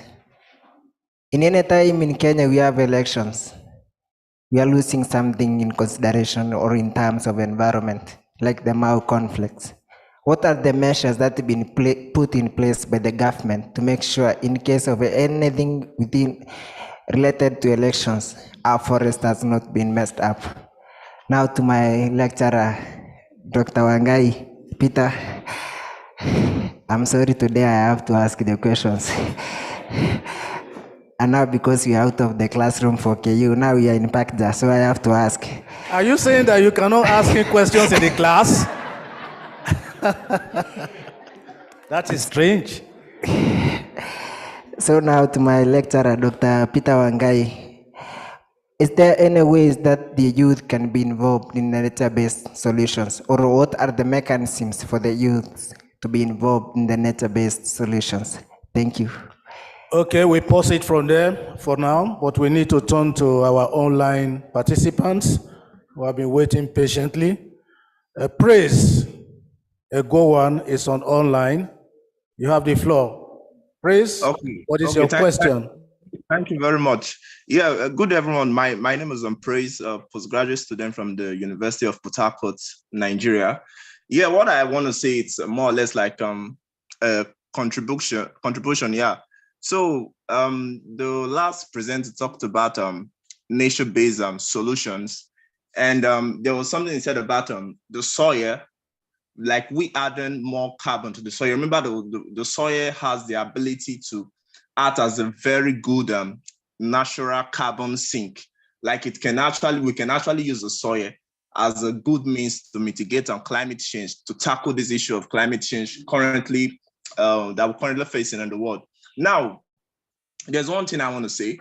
When we are looking at adding more carbon or increasing the soil potential to store more carbon, we should also find a way to educate people on how to more or less like save those carbons in the soil, because sometimes ignorantly, as a result of a man's activity, you discover that some persons are trying to increase the soil potential to store carbon, and at the same time, some other persons are ignorantly making the soil like you are trying to store something, then at the other end, someone is trying to like give up what you're trying to store as a result of their activities. You get, maybe when it comes to agriculture, it could be in the process of bush burning.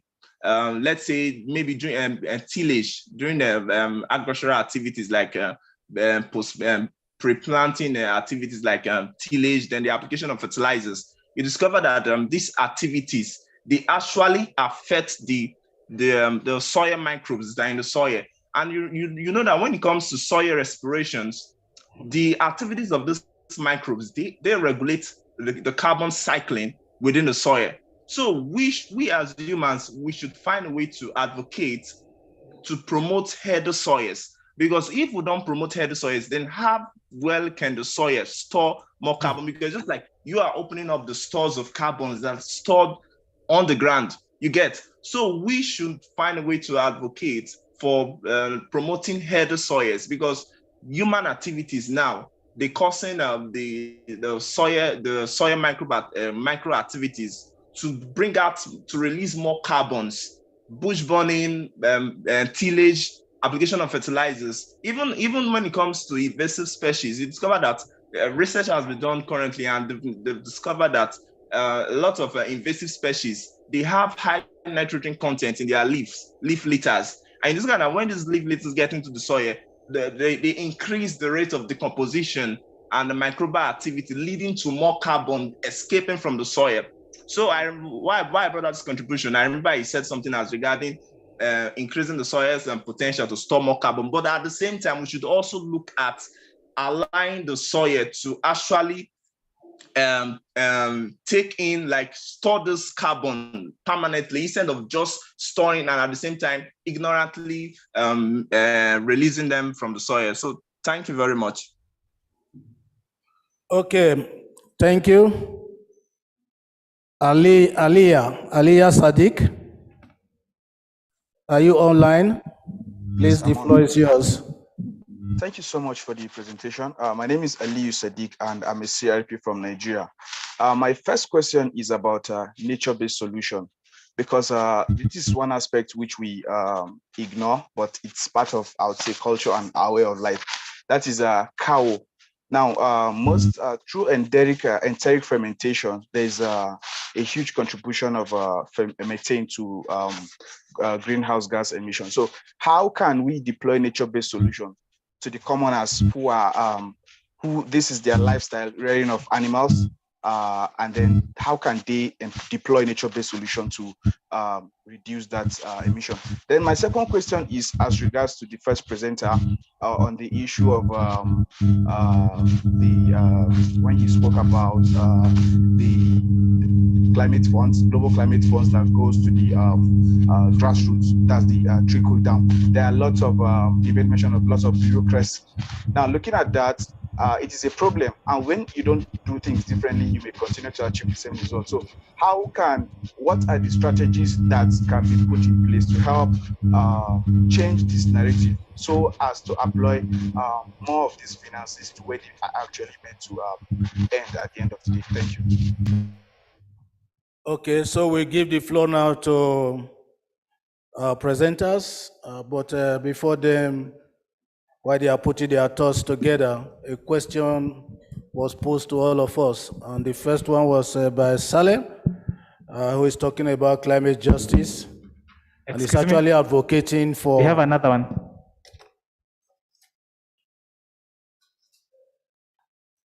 It's already online? It's set? Simpilo. So it's a pleasure having you. So I will pause. Please go ahead with your question. This is the last question. Okay, thank you so much. My question is, agriculture is one of the major contributing to carbon emission, and it also agriculture is one of the major driver for economic development in Africa.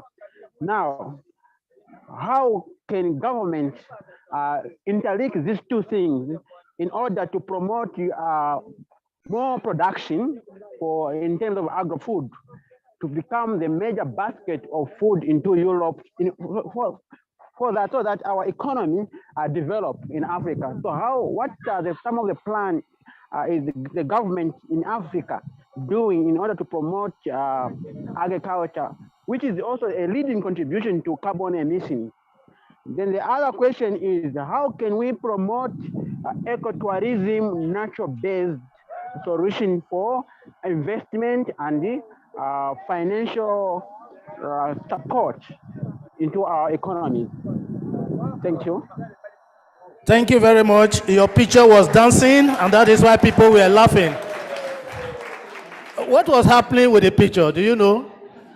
Was it moving? Oh, it was moving. So it's in school. Why moving? Okay, so Saleh raised the question about looking at issues beyond national confines, national governments, and he's actually advocating for international court to address nature rights protection.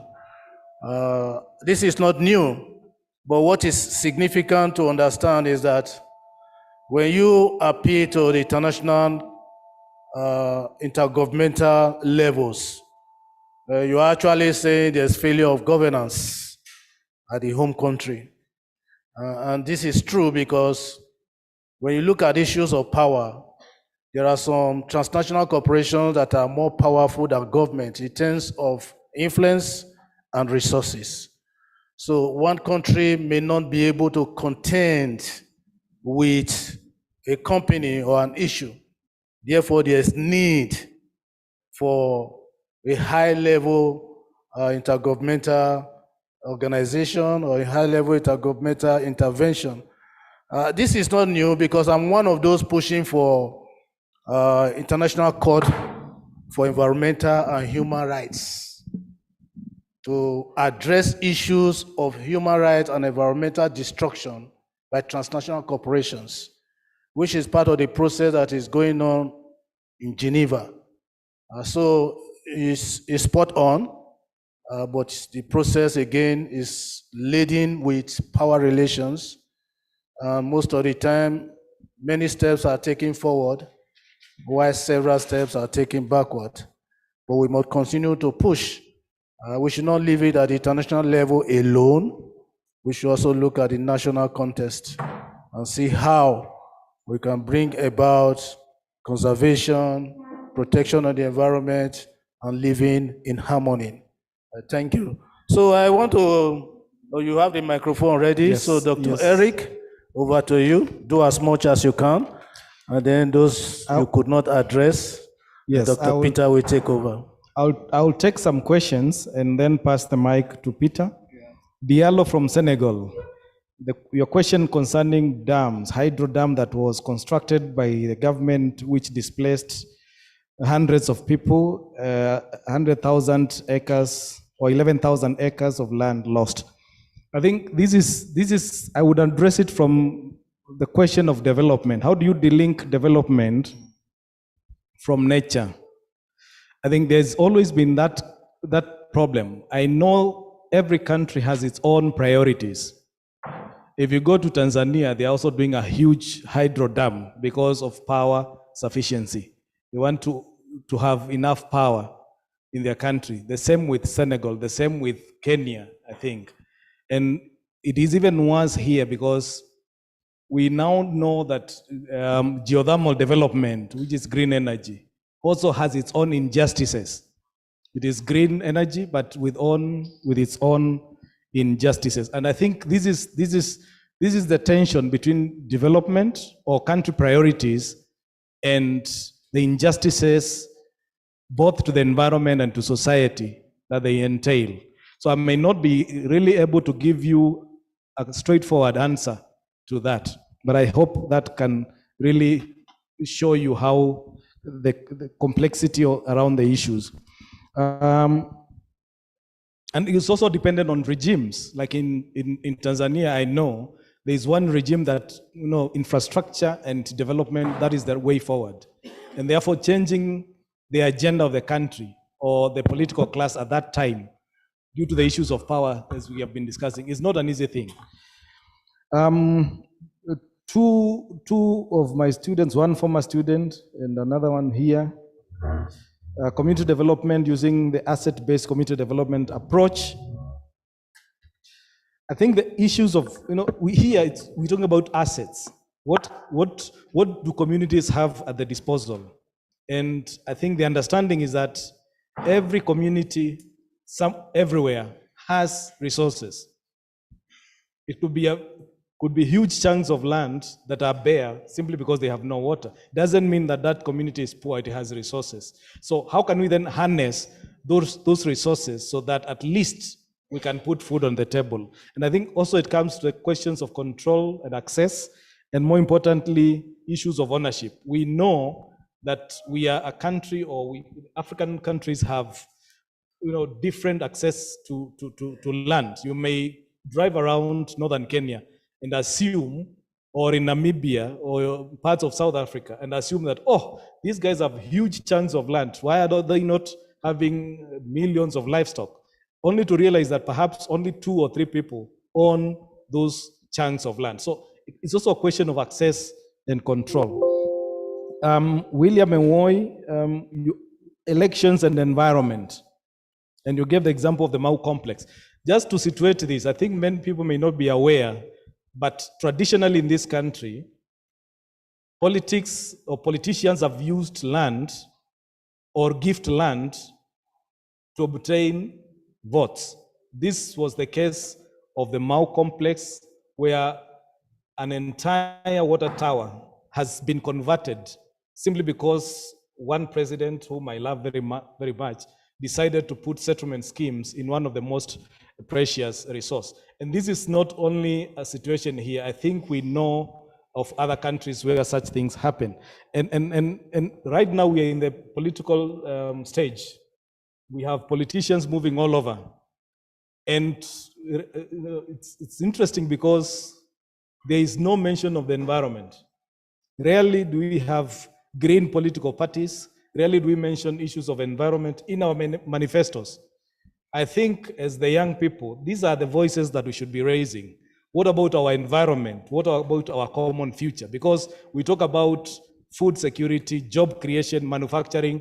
What about the environment? I think that is something that should be reflected in the manifestos or in the political discussions. Can I pass the mic now? I hope Peter.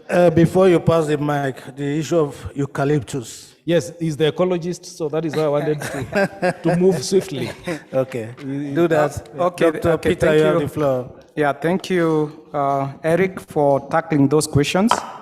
So I'll talk about the question which was asked about the eucalyptus by Ruth. And the question is, it has been a problem. And one thing that we need to understand is that we need the right information about the various tree species that we have.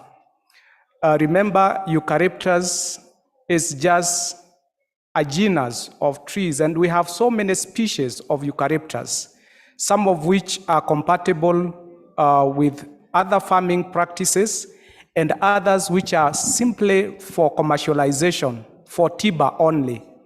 And if you look at some of the farms we have here in Kenya, and for those who are Kenyans, they know about Kakuzi.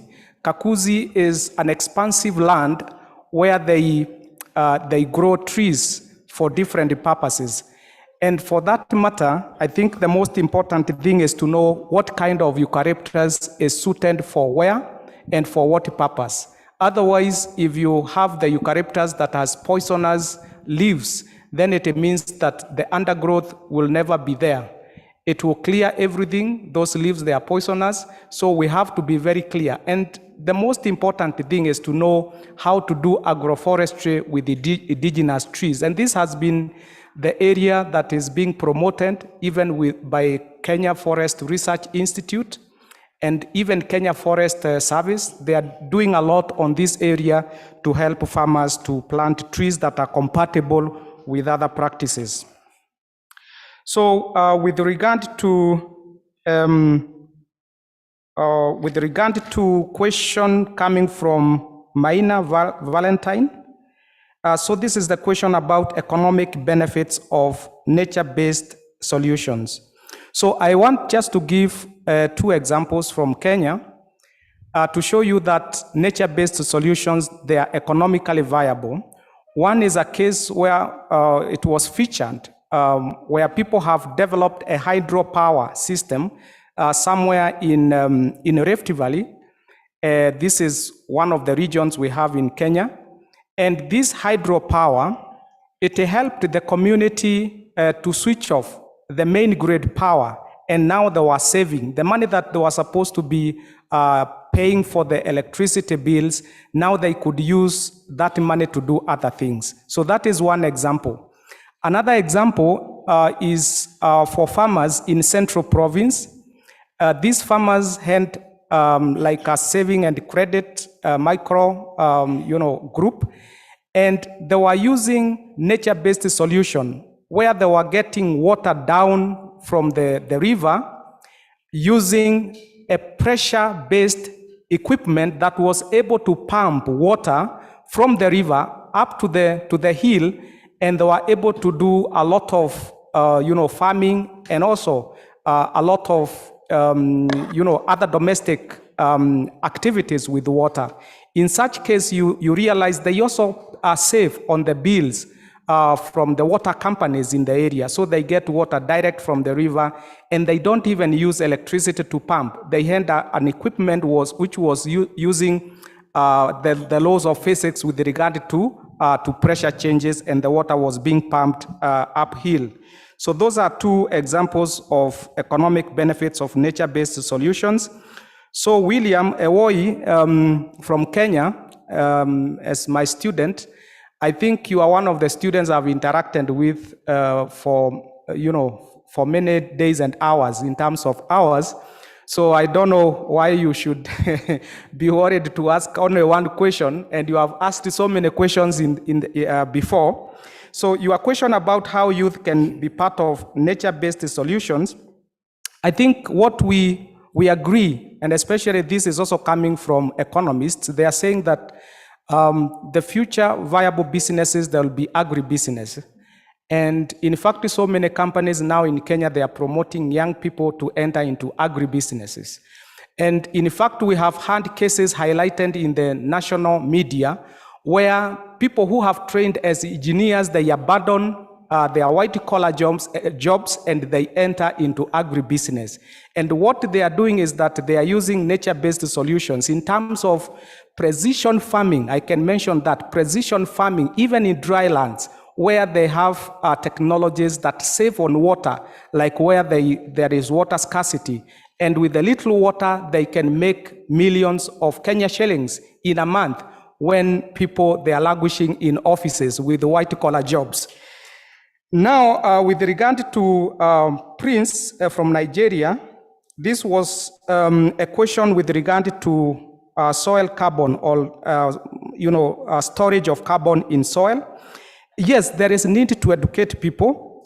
And one thing that you should note is that as we talk about the waste challenge in Africa, do you know that 70% of waste that we are grappling with is organic?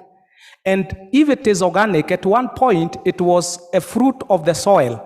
So if we are able to re-engineer our soils to get back this organic waste in form of compost, manure, and otherwise, then definitely we are able to increase carbon storage in our soils. And of course, nature works in its own way. Ecologically, aerobic, bacteria, microorganisms that operate aerobically, they know their territory in the soil. Others that, function anaerobically, they also know their territory in the soils. So in terms of improving soil carbon, it doesn't interfere with the operations of microorganisms in the soil. And therefore, the health of the soil is also very important, and it is compatible with any effort to increase carbon storage. Then we have Alia Shadik, who is our online participant. Local people contribution to nature-based solutions. Yes, what we need to understand is that we have had for so many years now people being oriented to adopt to synthetic, application of fertilizers on soils, use of so many agrochemicals on the soils, and we know the consequences of some of these agrochemicals, and especially in countries where the control mechanisms of, banning agrochemicals that have been banned worldwide, we have some weakness in, executing those kind of policies. So what we need to do is that we have three processes of learning. One is learning about these old technologies of using nature-based solutions to do farming, and also unlearn about those different philosophies that tell you that if you don't use synthetic fertilizer, you cannot harvest. It is the high time people understand that nature, before we didn't have synthetic fertilizers. We also have what we call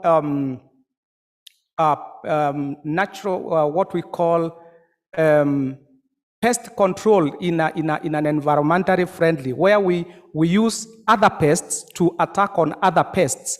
And this kind of information and knowledge is supposed to be shared with the farmers so that they are able to learn new things. And again, to unlearn. Let us help our farmers also to unlearn some of the practices that don't contribute to environmentally friendly results. Yeah, I think, the issue of nature-based solutions with regard to ecotourism. Ecotourism is just opposite of mass tourism for those who are in that sector. And ecotourism is actually using the local materials, local culture, to provide economic and social benefits of the people. And in this case, when a tourist comes into a place, into a given place, there are principles of ecotourism that those particular tourists, they are supposed to be fed by food generated by the local communities, milk, vegetables generated by the local communities. Again, when this money comes to the ecotourism company, a certain percentage is supposed to go back to the community in terms of maybe adaptation programs, in terms of health programs, in terms of supporting education in those communities. So there are those principles, and that's why we are saying ecotourism is one of the nature-based solutions that we can use to promote our communities and to uplift them from poverty. Thank you so much. Thank you. I think time is not on our side, but are there still people that want to speak?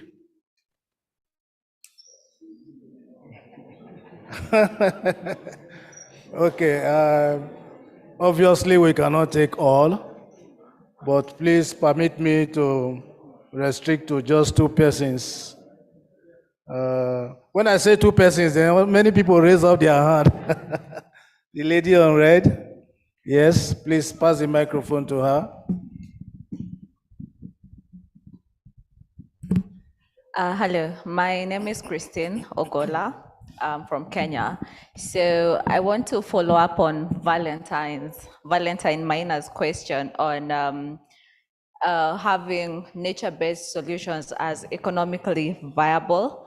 So what you answered was more of an adaptation strategy, but not 100% adapting to nature-based solutions. Can you convince people to adapt 100% and still earn money, not save money? If you understand my question. Yeah, thank you. Okay. The women are warming up, so pass the microphone to her. That should be the last speaker. I have a question on nature-based solutions, but I will speak in French.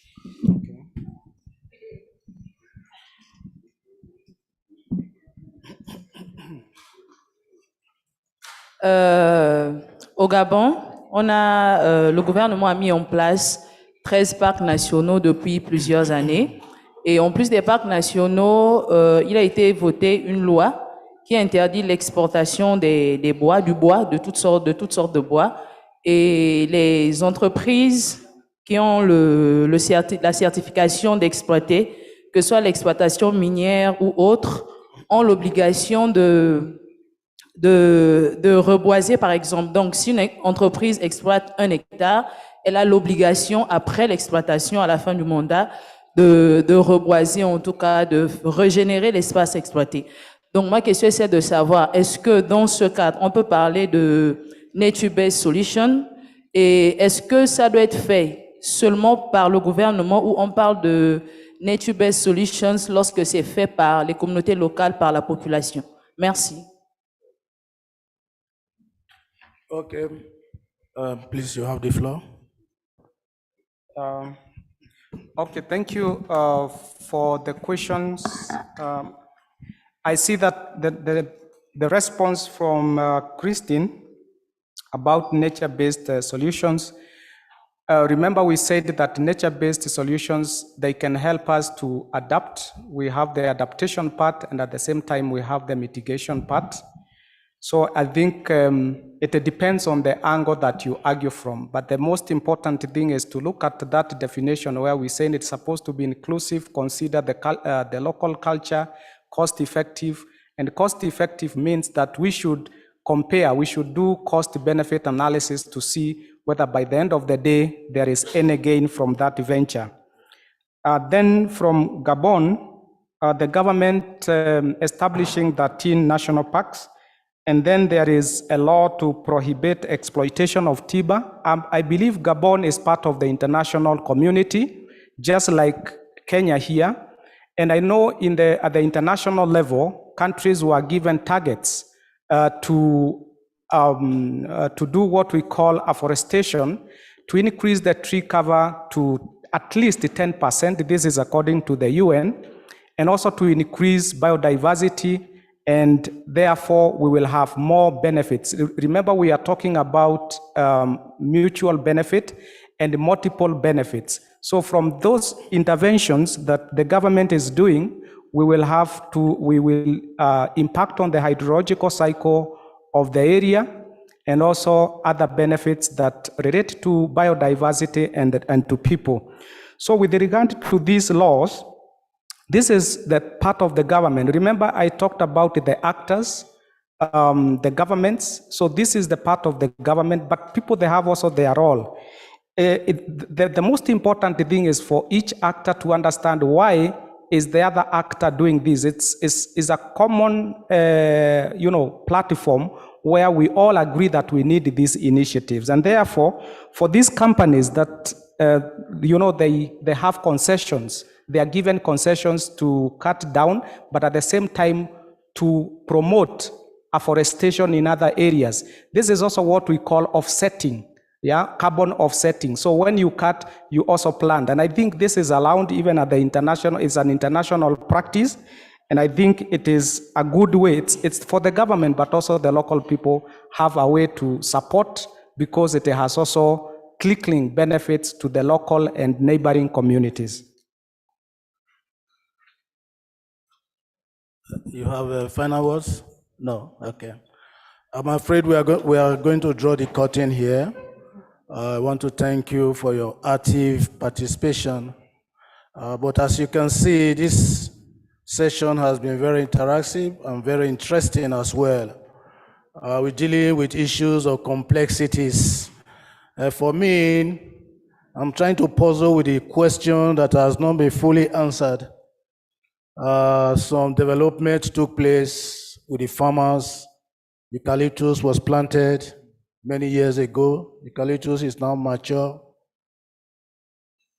NGO or some groups are going there. How do we convince them to cut down eucalyptus and plant other trees? So you can see the dynamics of development and complexities that arise. Perhaps it was not thought out fully when that intervention took place. This is so important that you understand your level of intervention, what you are doing, and whether it's of the people's benefit or you are just waiting to tick the box of those who have funded you. That is very important. We'll be dealing with issues of complexities. Have we been dealing with issues of complexities? Have we? I want to hear your feedback. Have we been dealing with complex issues? Your voice is so low. Have we been dealing with complex issues? Yes, sir. Have we Yes, been sir. dealing Yes. with how we frame ideas? Yes. Have we been Yes, dealing yes. with how solutions are found? Yes. Have we been dealing with power relations? Yes. Therefore, Yes, you sir. are all political ecologists. Amen. Clap for yourself. And this panel has done wonderfully. Please join me to appreciate them with a loud clap. Thank you so much. Thank you so much, Dr. Peter Wangari and Dr. Eric, my newfound colleague and political ecologist. Thank you so much. We end this session. Join me to welcome now our host, Mr. Philip, as he takes over from here. Please welcome him.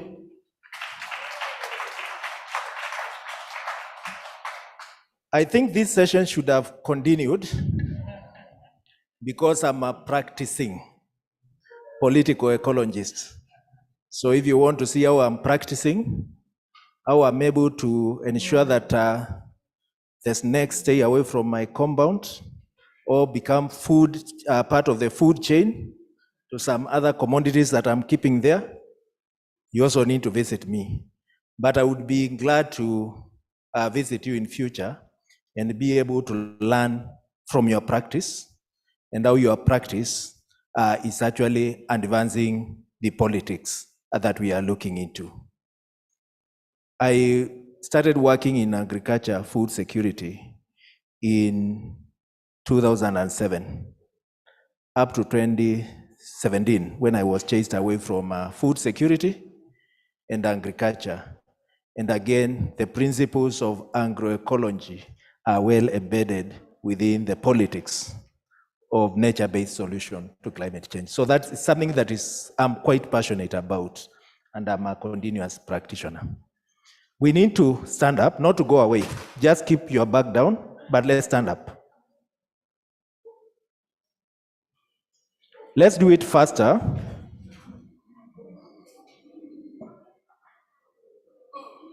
We want to do a simple exercise. The exercise is meant to ensure that we stretch a bit. Okay? Imagine because of climate change, there is a crisis in this room. Okay? There is a crisis in what? And the roof is coming down. So we have to stretch up and hold the roof and ensure it doesn't fall. Okay? Then when we are struggling with the roof, the walls will start to cave in. So we have to stretch on the other side and hold the walls, okay? And ensure the walls do not cave. And then finally, the floor will be coming up. Climate change works in unique ways. So we will also stretch down and hold the floor so that the floor does not come up. Let's start with the crisis now is on the roof. Let's stretch up. Let's hold the roof. Let's try to hold it. Hold it, Father. Please hold on it. Ensure that it doesn't fall. Good. The walls are now coming. Let's try to balance the walls so that they don't cave on us. Let's do it, Father. Now it's the floor that is coming. Let's hold it down. Let's hold it down. Great. Thank you. Let's be seated. Let's be seated. We want to borrow only 15 minutes. Hello? After holding the walls and all this, we want to borrow only 15 minutes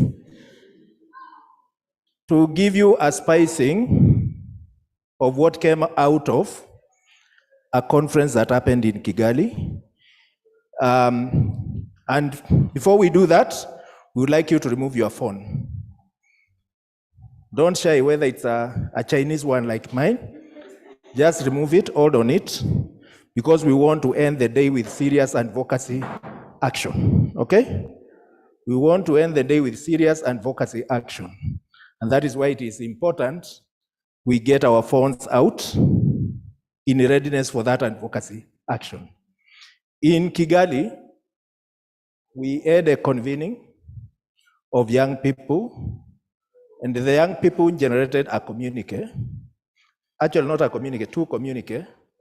One is targeted to global community and the COP presidency in regard to the actions that we want them to take.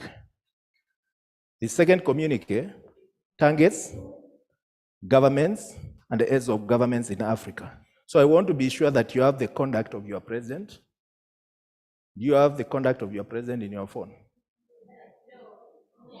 How many have contacts of their president on their phone? By show of hands.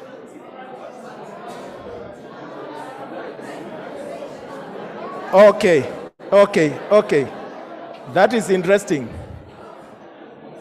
That is interesting. Remember, you cannot be in politics when you don't know people. Hello? You cannot be in politics when you don't know. You must know people to be in politics. And you must know people to advance your beautiful. How many have telephone numbers of their ministers in charge of environment? By show of hand, how many have telephone numbers? Hello, let's have one meeting, huh? Let's have one meeting. When you speak, I transfer the time element that I had borrowed back to you. So I can see we have some hands that are up. We are ever on social media. That is what I've observed. Huh? Every time we are holding our phone and massaging it. What are we massaging inside the phones? Where are you tweeting? Where are you tweeting? To who? So you are speaking to the converted. Please note that you have a powerful gadget. Hello? Please note that you have a powerful gadget. And this is a gadget you can actually use to advance the politics that we've been speaking since day one. And only if you use it, not for seduction-based business, but for advancing your political cause. My apologies, I'm usually very strong when I'm driving strong messages. So it must be used to drive serious political causes. And the phone that you have is what actually distinguishes you from the earlier generation. The earlier generation could not reach their president, their decision makers, without the means, okay? They had to travel. They had to book appointments. They were blocked. But right now, if you want to communicate to your president, or the advisor to the president can read whatever you've got to communicate in a flash of seconds. Meaning that you've broken all the barriers, the gatekeepers, the bureaucrats, and the walls of security rings that you've got to walk through before you reach the decision makers.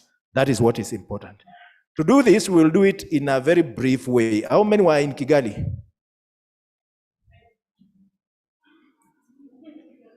Good. Those who are in Kigali, led by Rufaro, and the Lucky, I would like to see them in the front.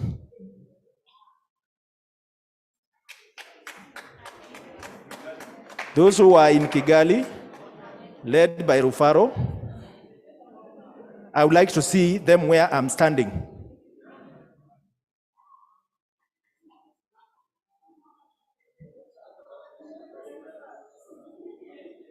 Please be quick.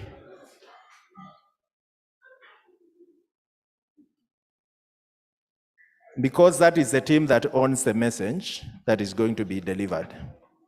Basically, we are reissuing this statement. This statement was issued in Kigali, but we are reissuing it here for purposes of furthering the discussion and the conversation. We are not saying it is 100% perfect, but we are saying it is a curtain raiser to the conversations that we need to have.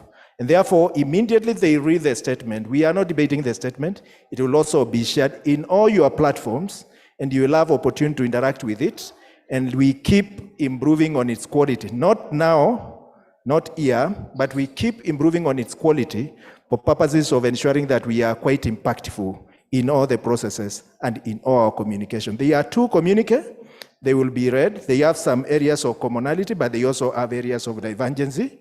Rufaro will read one of it. Lucky will read the next one. They will confirm it attests to what we did, and then we will join together in social media action. Who starts? Rufaro, take the floor.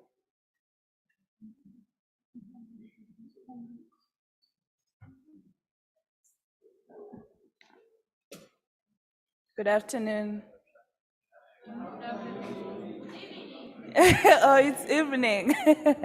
I love the energy. Thank you so much, Philip, for the platform. And I'm sure we all heard what you said, the power of social media. You need to use it to your advantage. Instead of using it to be following gossips and watching porn, better use it to your advantage, you know. Yeah, y'all might just disagree right now, but that's what some of you do. Anyway, so I'm gonna first read the first communique by African youth, which was generated at the conference, African Youth Conference on Climate Justice, which was held in Kigali, Rwanda, from 22 to 23rd of June, 2022.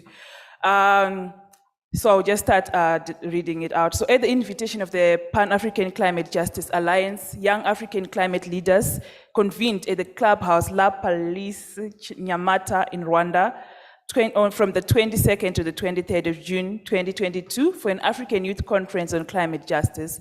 The conference aimed to mobilize youth leaders, both male and female from across African countries, to level their understanding of issues at stake in climate change negotiations and their implications to Africa and its young people, build consensus on priorities for young people in Africa based on their realities, and delineate key demands for ambitious and urgent action on climate change. The conference tracked progress on all key decisions and commitments made during and after COP26, United Nations Framework Convention and Climate Change Conference of Parties, COP26, and further discussed in detail the emerging decisions from the just concluded discussions in SB 56 in Bonn. The convening further assessed the aspirations of the existing nationally determined contributions in advancing priorities for young people, their status of implementation, and whether the NDCs are ambitious enough to achieve the 1.5 degrees Celsius Paris Agreement goal, and sufficient tracking mechanisms are in place. The conference placed emphasis on the need to scale up measures to address climate justice issues in order to avert climate crisis in Africa. So during the deliberations, participants discussed the worsening impacts of climate change, the regrettable lack of sufficient commitment from global political leaders, and apparent lack of interest to progress climate negotiations, especially on loss and damage and climate finance agenda items. So the following statement was issued after extensive and constructive deliberations from participants who were both physically and virtually present. We appreciate that countries that have submitted their new and updated NDCs and that there was varied levels of youth involvement in the process of their generations. Concerned that some African countries have not submitted their new and updated NDCs yet, COP27 will be taking place on the African soil. We're also further concerned by the lack of transparency and accountability in climate finance and investment. Young people are not able to access funding for advocacy, adaptation, and mitigation projects. This acts as an obstacle to the improvement of livelihoods, particularly of those at grassroots levels who are most affected by climate change. We are also very disturbed about slow technology transfer and access restrictions to renewable energy and relevant infrastructure, which limits young people's ability to contribute to the reduction of carbon emissions. We are dissatisfied by the poor representation of African young people in international climate conversations, which makes it difficult to ensure the adoption of youth-sensitive international policies. We are disappointed by the failure of global stakeholders to adopt binding instruments for key issues such as NDCs or loss and damage, which leads to the incapacity to hold governments accountable in case of poor implementation. Reflecting and premising our hope on the upcoming AMSEN and COP27 convenings to provide unique policy spaces for key decisions on climate justice, we hereby demand the following from the Conference of Parties to the UNFCCC and the international community. So the first demand is, we demand transparency and adequate access to sustainable and long-term funding for youth climate action and innovations, including green businesses. Mechanisms for enhancing transparency at all levels must be a core priority and well supported with leadership of young people. Demand number 2, we call for creation of better mechanism for African youth to invest and benefit from carbon markets by ensuring access to timely information and less stringent conditions. Demand number 3, we demand a separate, easily accessible youth climate fund that supports youth projects. Demand number 4, we demand immediate measures to channel in a consistent manner investment and finance towards adaptation to climate change. Number 5, we demand rapid transfer of technology and facilitation of access to existing climate resilient technologies for Africa. Number 6, we demand loss and damage to be considered as an urgent and priority agenda at COP27. Number 7, we demand meaningful participation and representation of African youth in international climate conversations, including but not limited to COP27. Number 8, we demand the adoption of binding instruments during COP27 on key issues such as loss and damage and the legal status of the nationally determined contributions. Demand number 9, we demand young people to be rewarded for their efforts and in their stewardship on environmental and adaptation response measures instead of being viewed merely as volunteers. Based on our reflections, we believe that the upcoming COP27 will provide a unique policy space to African youth to advance climate justice and youth-sensitive climate policies. In support towards the actualization of the above demands, as youth of Africa, we commit, 1, to contribute to global goals on adaptation and mitigation through advocacy, research, education, and community work, among others. Number 2, we reiterate our availability to contribute to international policies, designing, implementation, monitoring, evaluation, and reporting when involved. We commit to document and publish the losses and damages happening in Africa with a view of raising international stakeholders' awareness and provoke action. Number 4, we commit to supporting and enhancing accountable and transparent climate finance practices through tracking its flows across all levels in order to maximize the return on investment channeled towards climate action. The statement has been signed off by representatives from civil society organizations, alliances, youth organizations, and movements, which were represented at the Rwanda Youth Climate Change Conference on Climate Justice, as well as those who managed to attend the webinar, the pre-webinar, which was also conducted before the physical event. Thank you.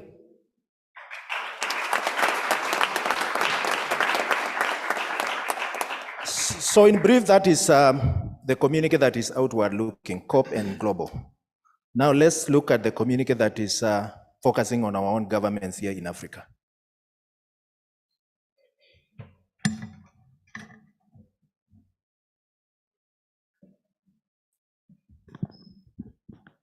Thank you very much, Rufaro, for taking us through that communique and our demands to COP27 presidency. Following a very fruitful deliberation in Kigali, Rwanda, on the 22nd to 23rd of June 2022, it gives me great privilege to read to us today the communique to the African Union member states towards enhancing greater accountability for climate action in Africa.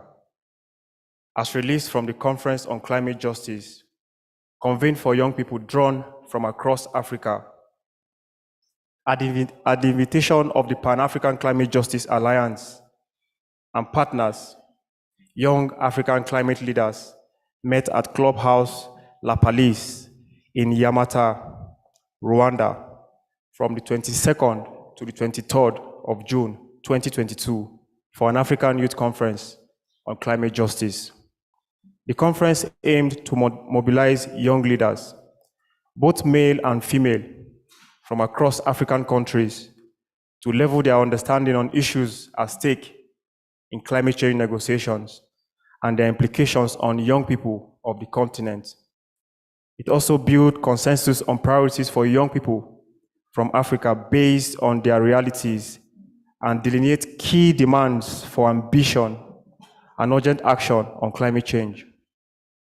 The conference tracked all key decisions and commitments made during and after the 26th United Nations Framework Convention on Climate Change, Conference of Parties, COP26, and further discussed in details the emerging decisions from the just concluded discussions in SB 56 in Bonn. The convening further assessed the aspirations of the existing NDCs in advancing priorities for young people, their status of implementation, and whether the NDCs are ambitious enough to achieve the 1.5 degrees Celsius Paris Agreement goal and sufficient tracking mechanisms are in place.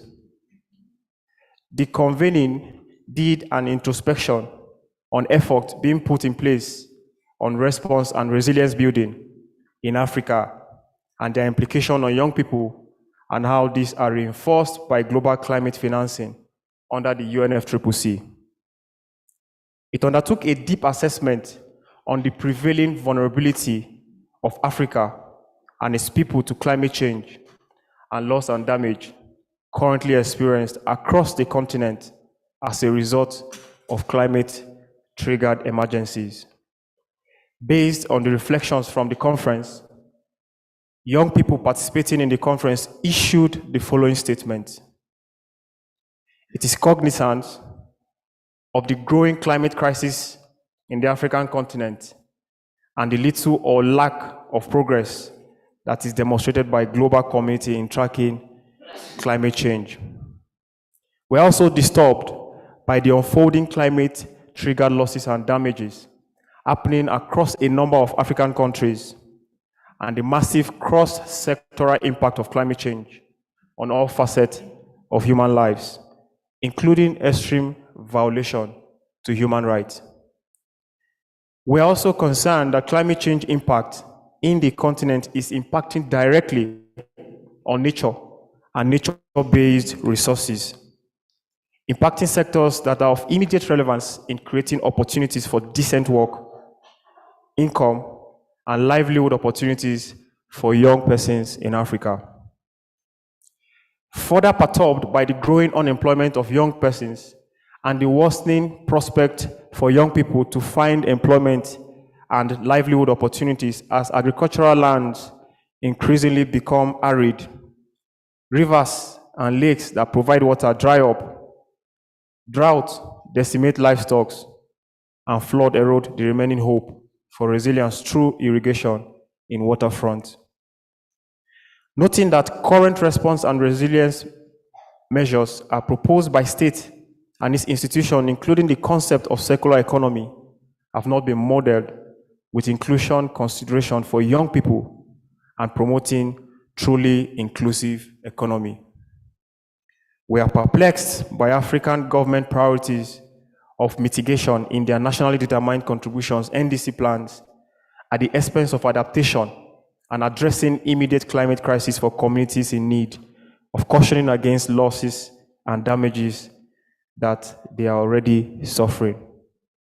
Alarmed by the conspiracies of silence by African government have demonstrated in failing to use episodes of climate crisis to build a case for loss and damage and pursue this in the UNFCCC.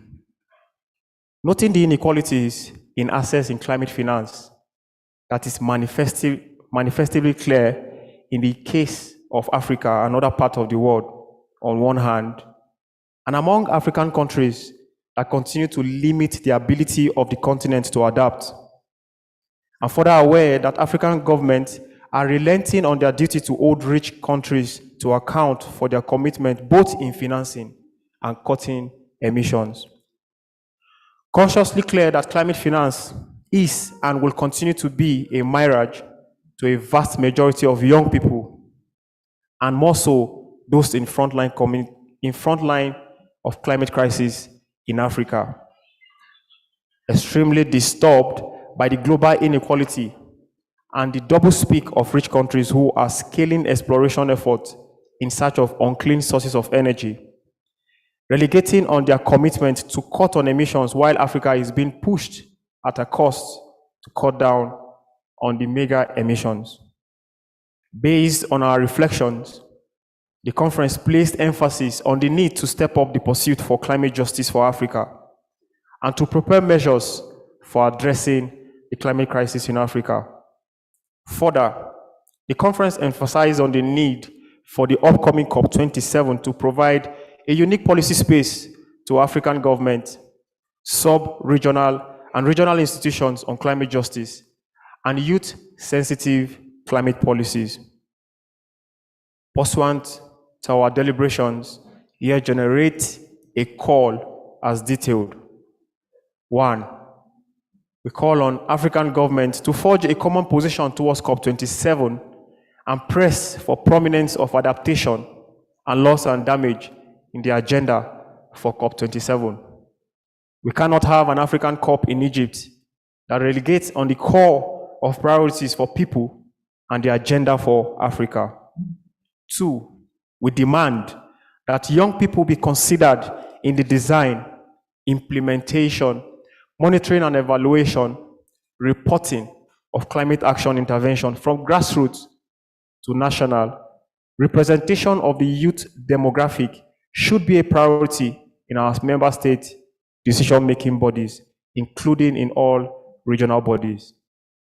3, we call on all governments in Africa to review our education system, to inculcate climate change across all levels of education, broadening and heightening the need for urgent and sustained climate action in order to save our planet.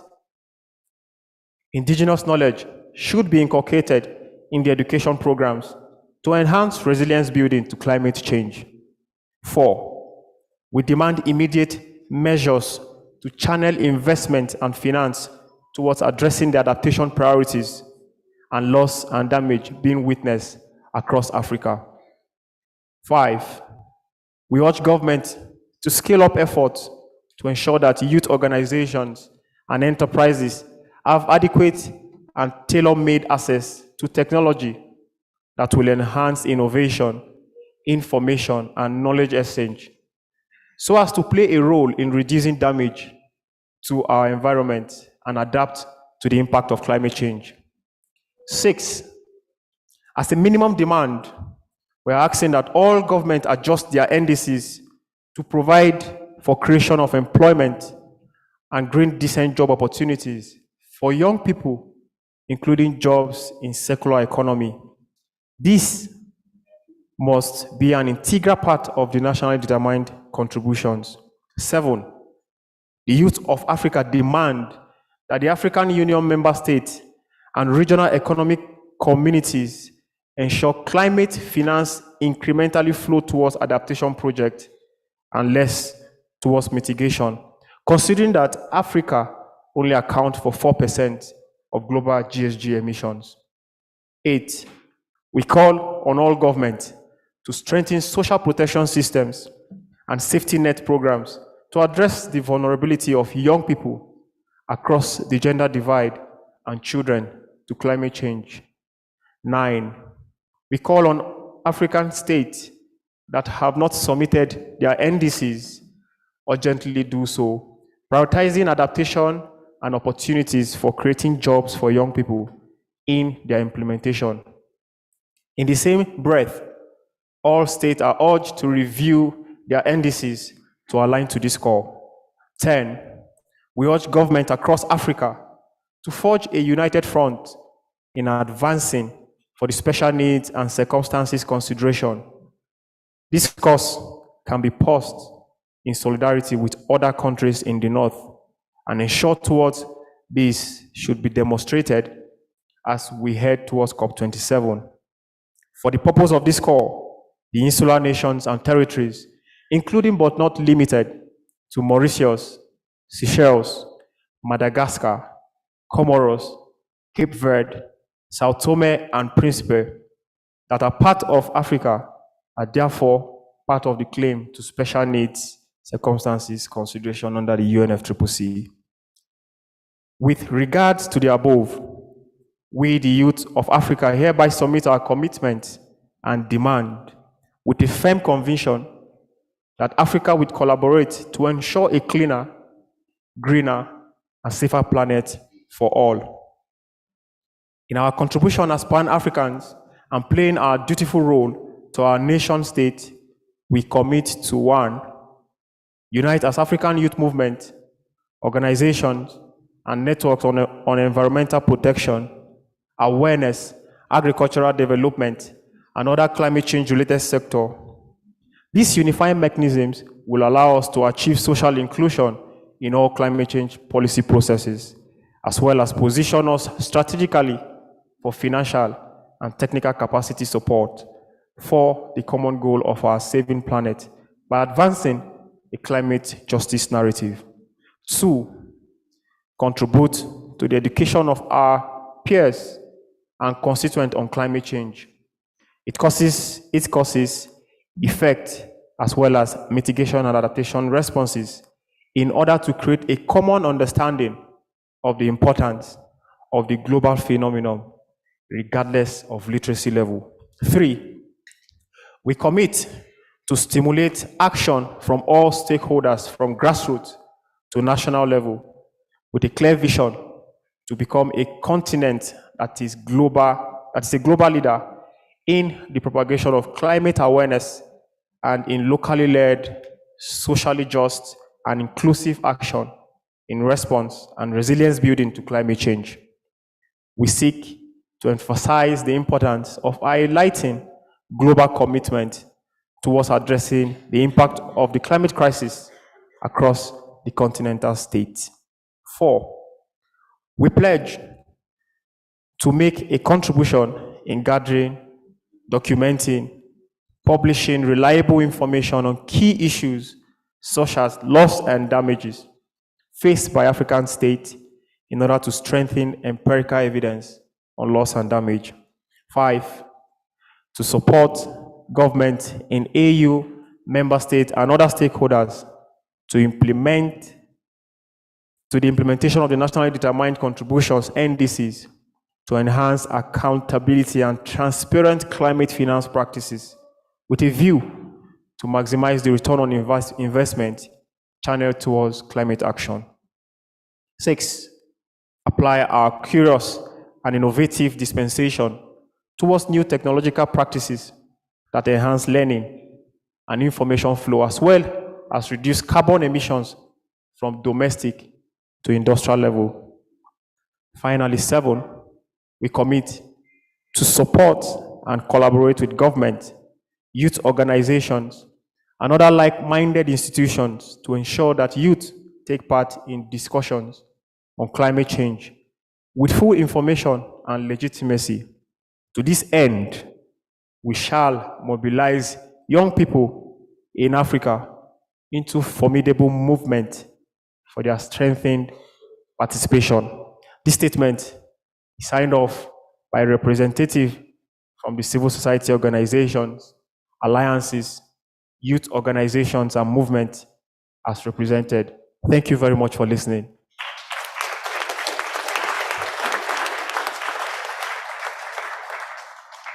Lucky, that was quite a long one, and it needed somebody who has luck. Particularly in reading, if it was me reading, I would have abandoned it in between. There is a president who abandoned the speech, said it's too long.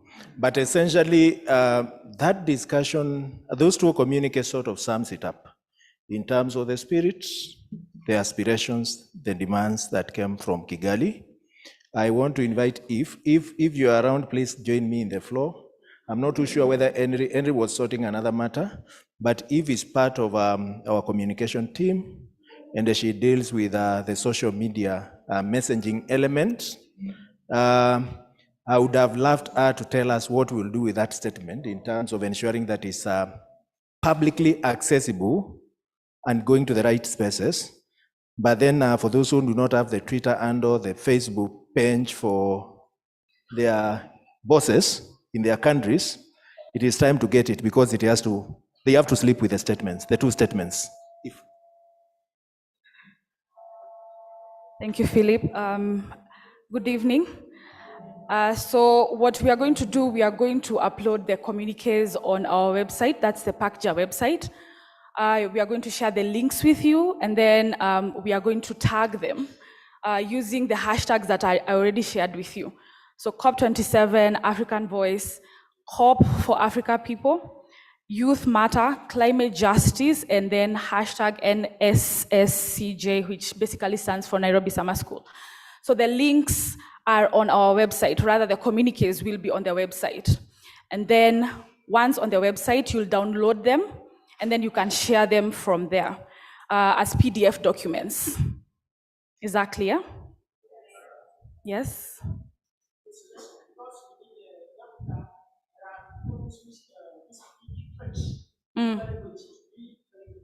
If we can translate it into French as well. Okay, thank you. We will do that and then share the same as well. So is that clear for everyone? All right, thank you.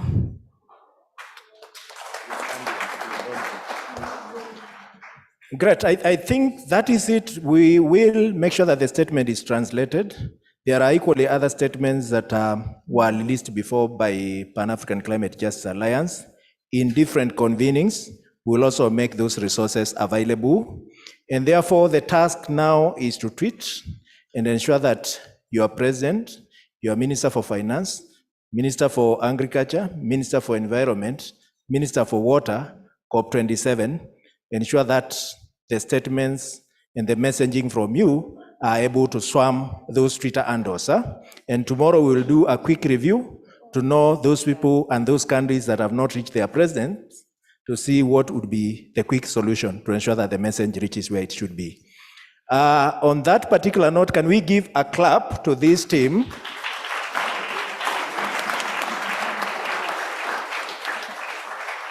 My responsibility was to give them a platform. They did it. So clap for them again. Take time, internalize the statement, tweet, connect, be propositional, and let's take action. Thank you so much. We bring the day to a close at this particular point. staying late into the evening does not mean that tomorrow we start late. It means we still start the official time. Thank you. So enjoy your evening. There is still a lot of evening to be enjoyed and night. And let's connect again for progressive conversations tomorrow at 8:45 so that we start exactly at 9. Thank you.